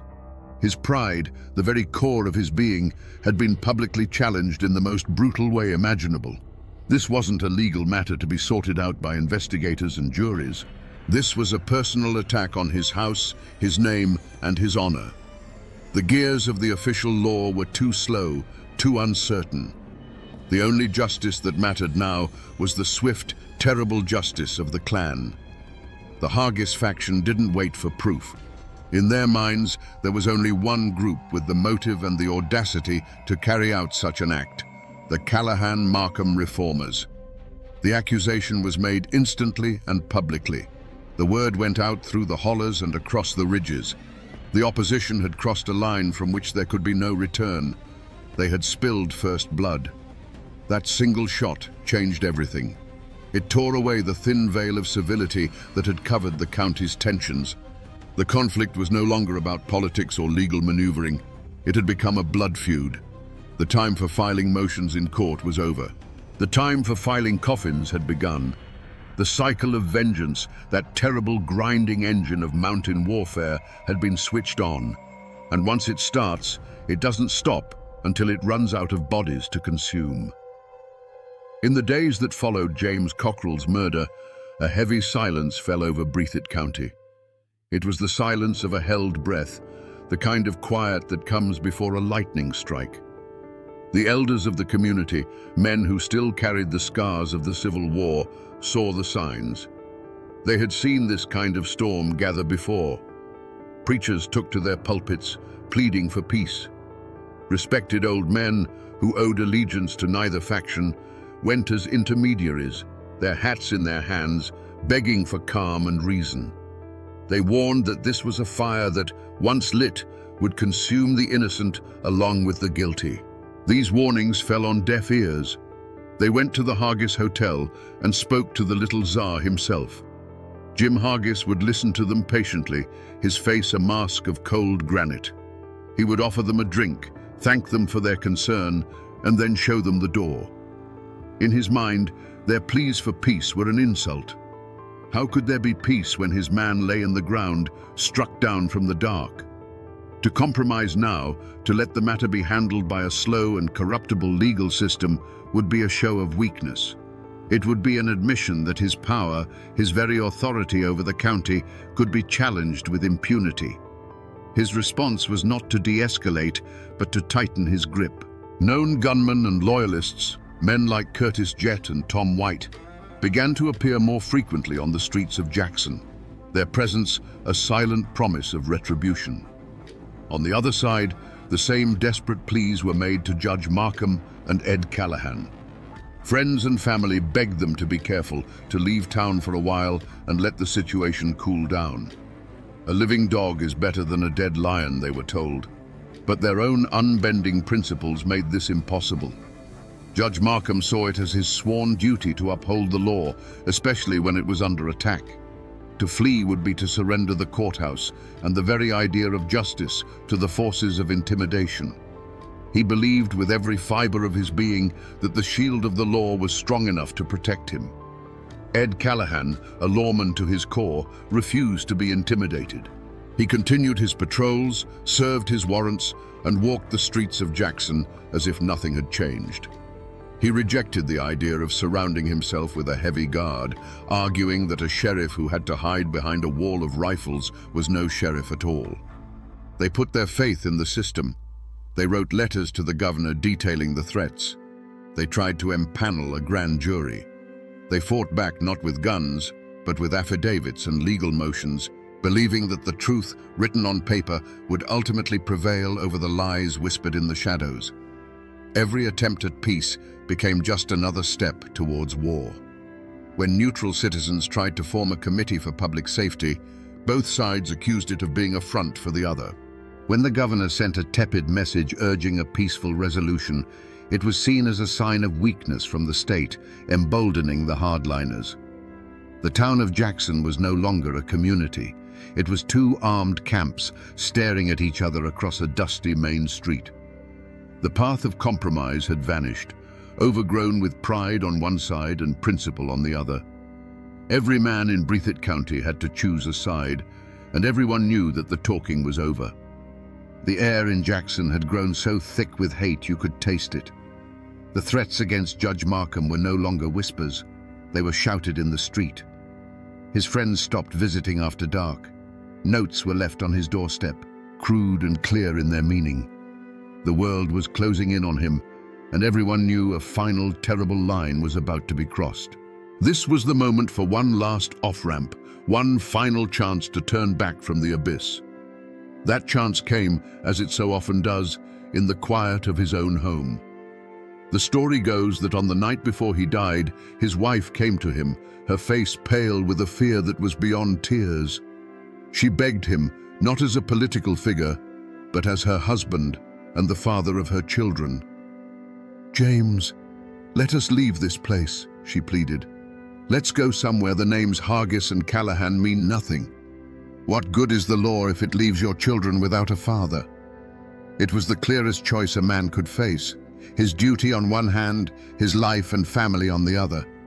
It was a direct plea to the man, not the judge.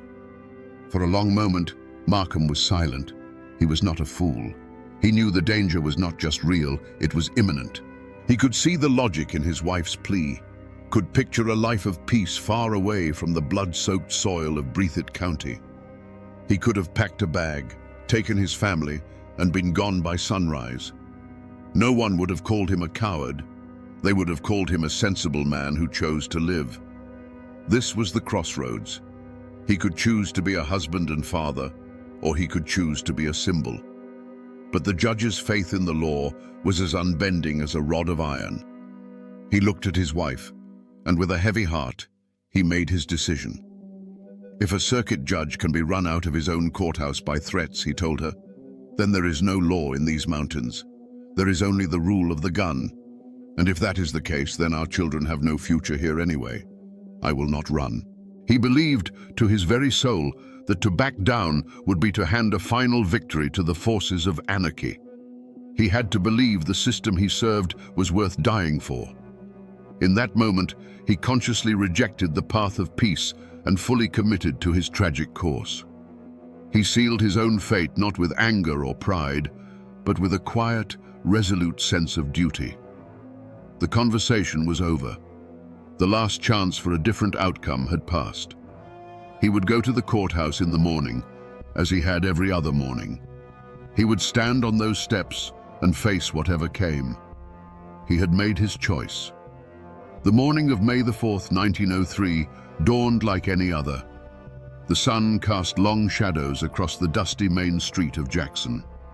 Inside the Breathitt County Courthouse, the air was thick with the familiar smell of old paper and stale tobacco. Judge James B. Markham presided over his cases, his voice calm and steady, a small island of order in an ocean of simmering chaos.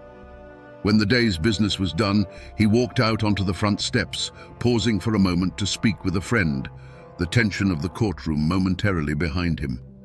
The world seemed to hold its breath. Then, a sound, sharp and violent, cracked the afternoon calm. It was not a firecracker.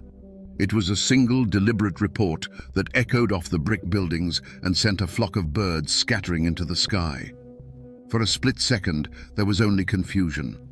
Judge Markham felt a tremendous, invisible force strike him in the chest, a blow so powerful it staggered him backward and stole the air from his lungs. He looked at his friend, a question in his eyes, his mind struggling to understand what had just happened. He looked down.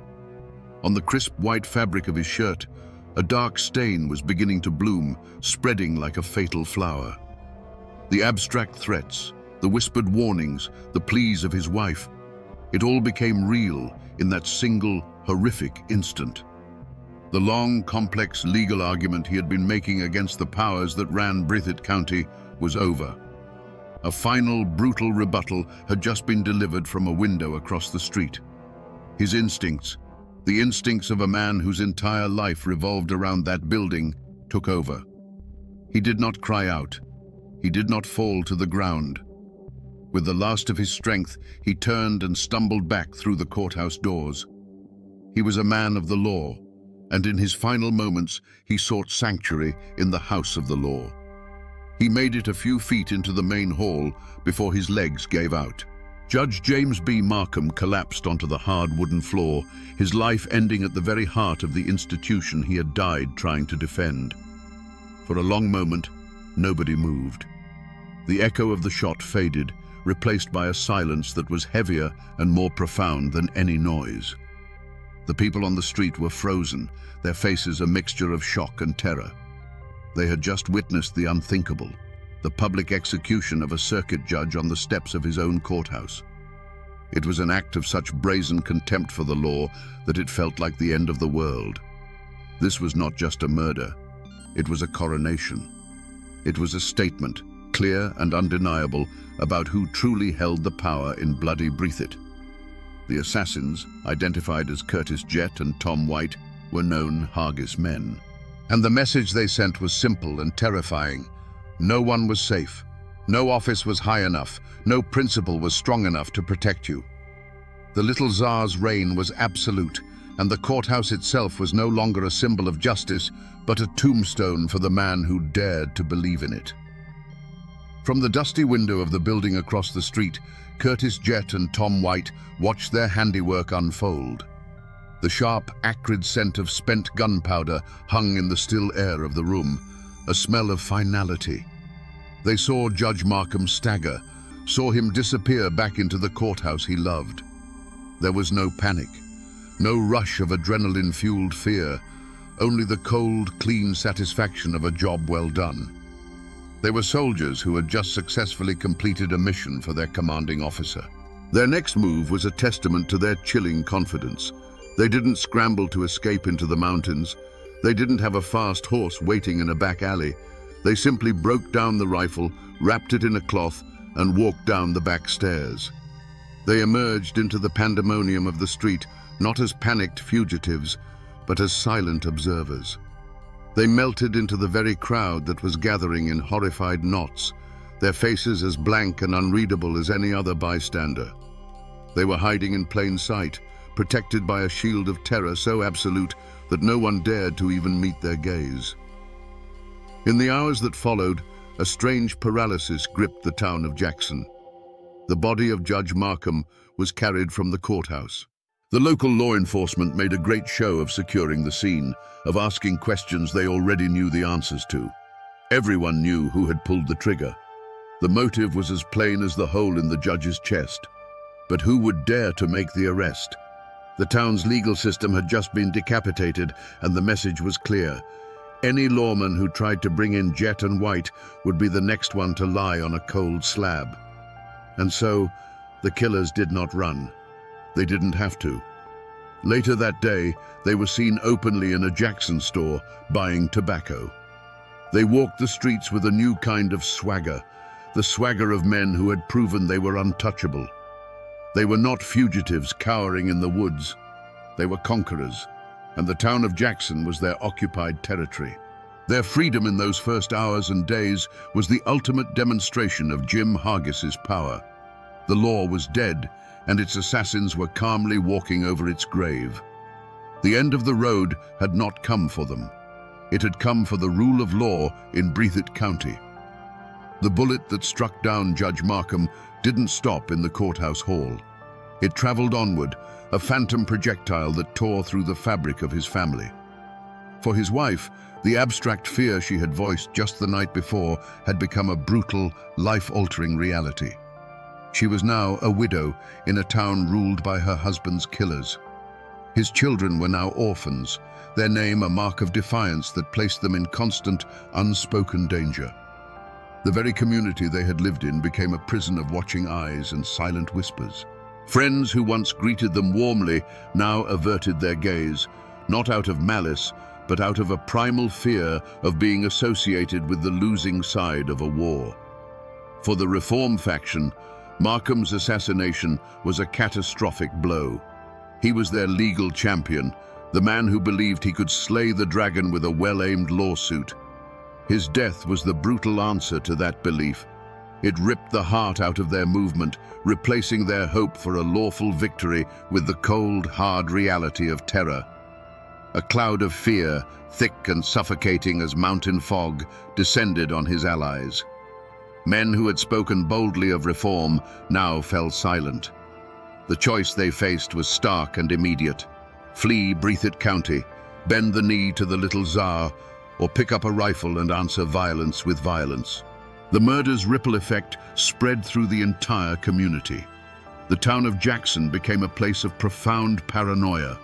Shutters were bolted earlier in the evening. The streets, once a place of commerce and conversation, grew quiet and empty after dusk. Business between factions ceased entirely.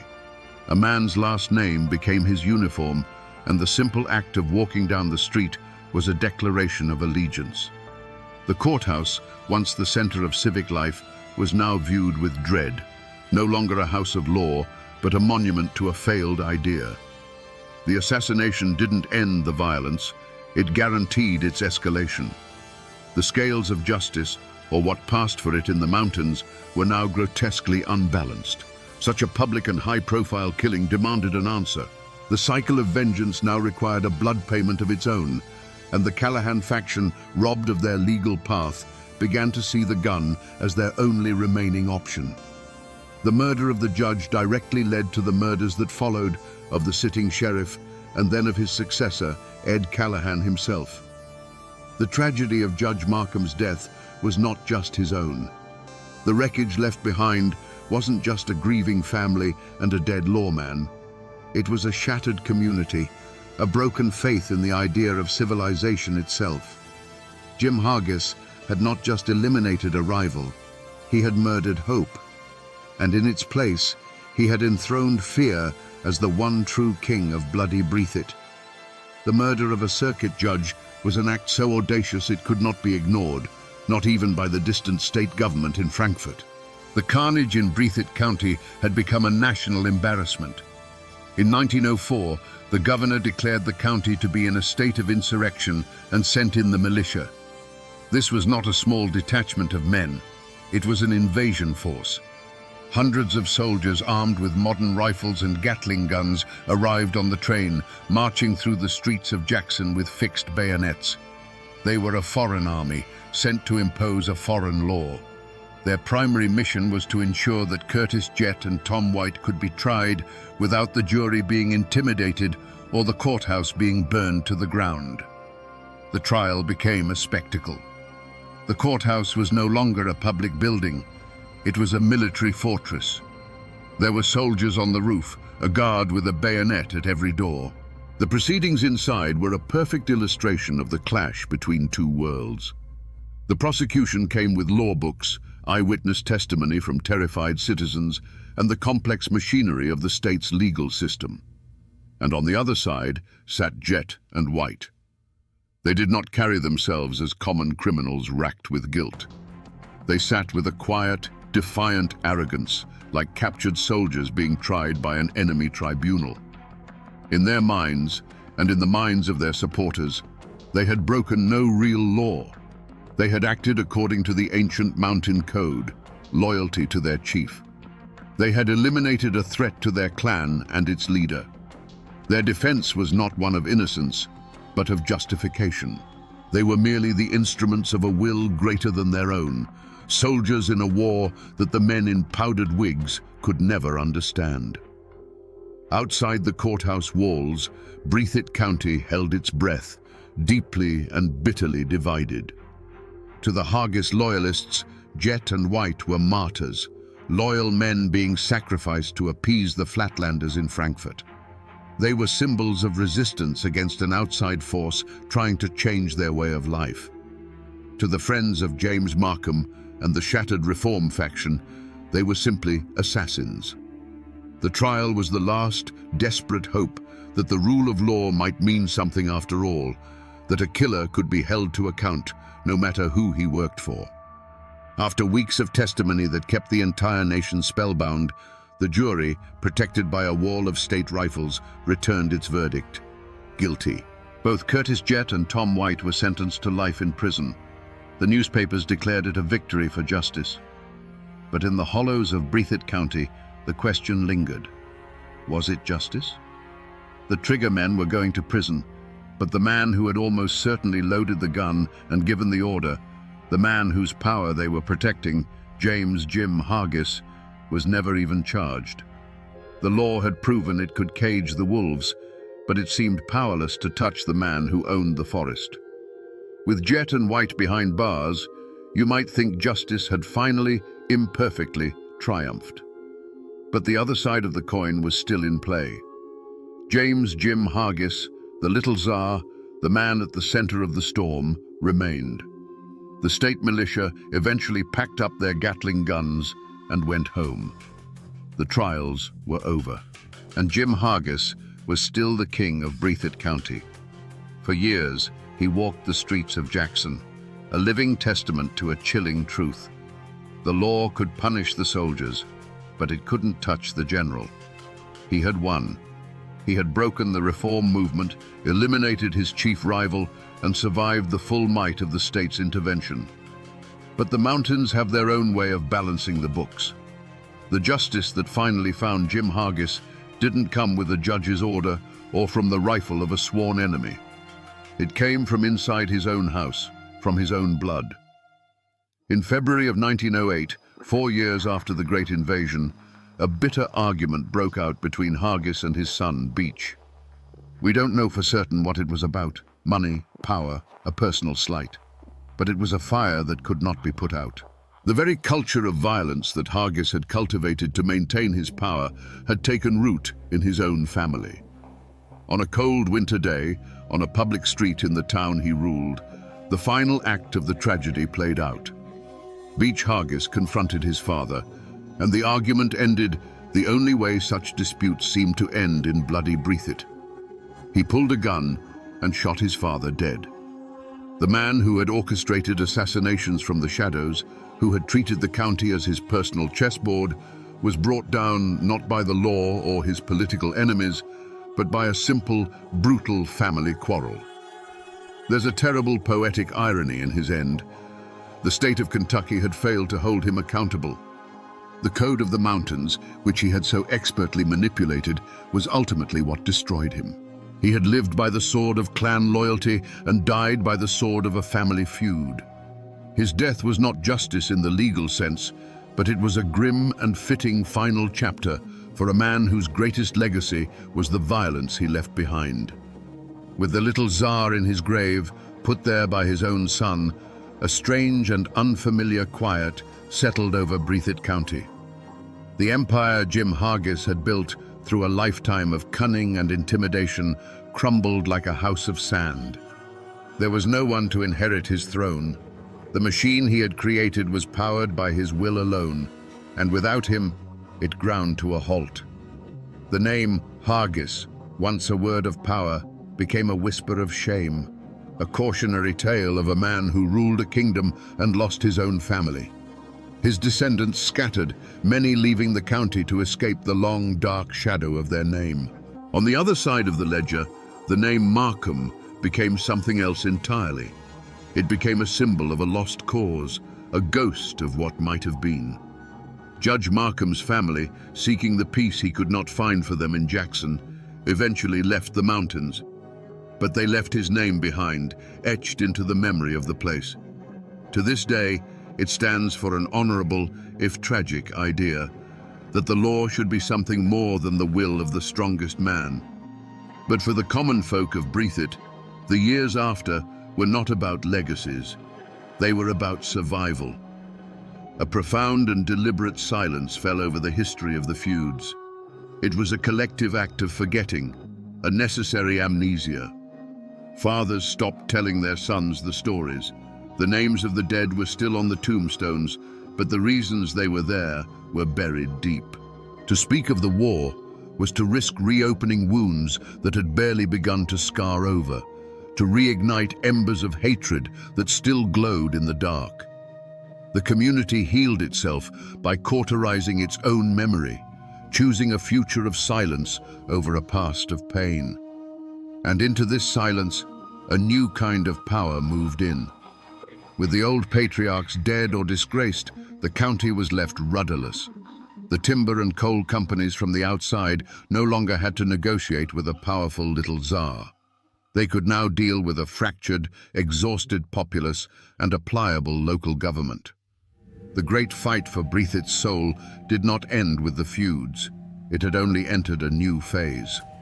The rifle was put away, and the lawyer's briefcase took its place. The land and its wealth, which had been fought over with blood, would now be claimed with ink. The men who fought the Breathitt County War are long gone. Their rifles have turned to rust, their bodies to dust. But their story has not disappeared. It has seeped into the soil of the county itself, a permanent part of the landscape. And the most enduring echo of that bloody time is the name it earned, Bloody Breathitt. For more than a century, the people of this place have lived with that nickname. It clings to them like morning fog in the hollows, a ghost of a reputation they can never fully shake, a constant reminder of the time when their home was a battlefield. If you walk the streets of Jackson today, you can still touch the past. The old courthouse still stands, a silent brick-and-mortar witness to the murder that defined an era. And a persistent local legend says that the judge never truly left. On quiet nights, when the building is dark and empty, some people claim you can hear the faint sound of a man's footsteps, pacing the hall where Judge Markham fell. It's the ghost of a man who died for the law, still restlessly seeking the justice that was denied to him in life. Not far from there, in a quiet cemetery, you can find the weathered tombstones of Markham, of Hargis, of Callahan, their names worn by 100 years of rain and wind, the silent epilogue to a violent history. The story of the feuds is rarely found in official history books. It lives on in the way mountain people preserve their past, in stories told on a front porch, in hushed tones from one generation to the next. It has become a cautionary tale, a lesson taught to the young about the terrible price of pride and the destructive power of vengeance. The specific details may blur, the names may fade, but the core of the story remains. A warning about the darkness that can be unleashed when good men do nothing and powerful men do as they please. The spirits of the two main antagonists still haunt the county in their own ways. The ghost of Judge Markham is a sad one, a symbol of principle and sacrifice. But the ghost of Jim Hargis is something else entirely. It is the ghost of absolute power, of a time when one man's will could override all law and morality. He represents the old, untamed spirit of the mountains, both its strength and its terrifying brutality. Though the man is gone, his shadow, the memory of that kind of power, lingers as a reminder of what this place once was. So we come to the end of the trail and return to the question that started it all. Was this a land of savages or a place of honorable men locked in a desperate struggle? The truth is, it was both. There were no simple heroes or villains in the story of Bloody Breathitt. There were only men, forged by their time and place, and trapped by the very codes that gave them their strength. Jim Hargis was not a monster. He was a king from an older, fiercer world, a mountain patriarch who ruled by a law of loyalty and fear, and who defended his kingdom with savage brutality when it was threatened. And Judge James Markham was not a naive fool.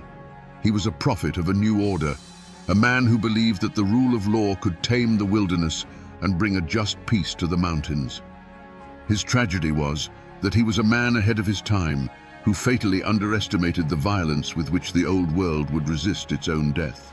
They were two titans of two different ages, standing on the same small piece of earth, and there was simply not enough room for both of them. In the end, this is not just a story about a feud. It is the story of a painful, bloody transition. It's the story of what happens when the unwritten law of the mountains, a code of honor, clan, and vengeance, collides with the written law of the state. The gunshots that echoed through the hollows were the death rattle of an entire way of life. a brutal response to the encroaching forces of industry, money, and a government that the mountain people had never trusted. The blood that soaked the courthouse steps was the terrible price of that change. And that, my friends, is the Ballad of Bloody Breathitt. It is a grim and lasting reminder that a man's greatest strength can become his most profound weakness, and that when the old ways of a place are forced to die, they seldom die quietly.